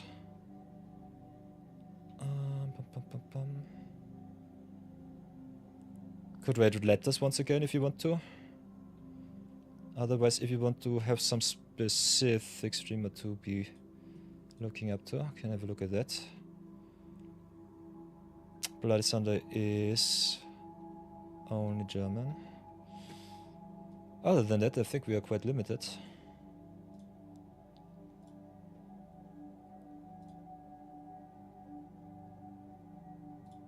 Oh, yeah.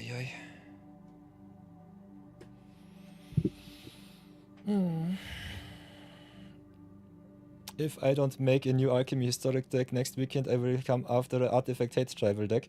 I've been trying to brew another Historic list, but I don't have the pool marathon. I will give it my best and brew something new up for you, that's for sure. Otherwise, I have to take my other account out for a walk. That is definitely something. But yeah. Let's see, same category. Is there someone we can raid who also has some funny little challenges going on? I think there are only constructed Andes out these days. So that's a little bit unfortunate.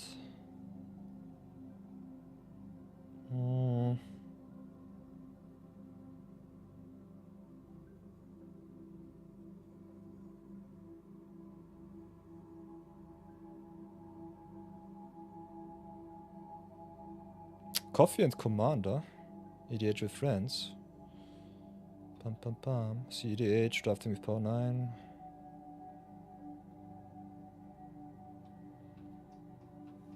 So maybe. I don't know.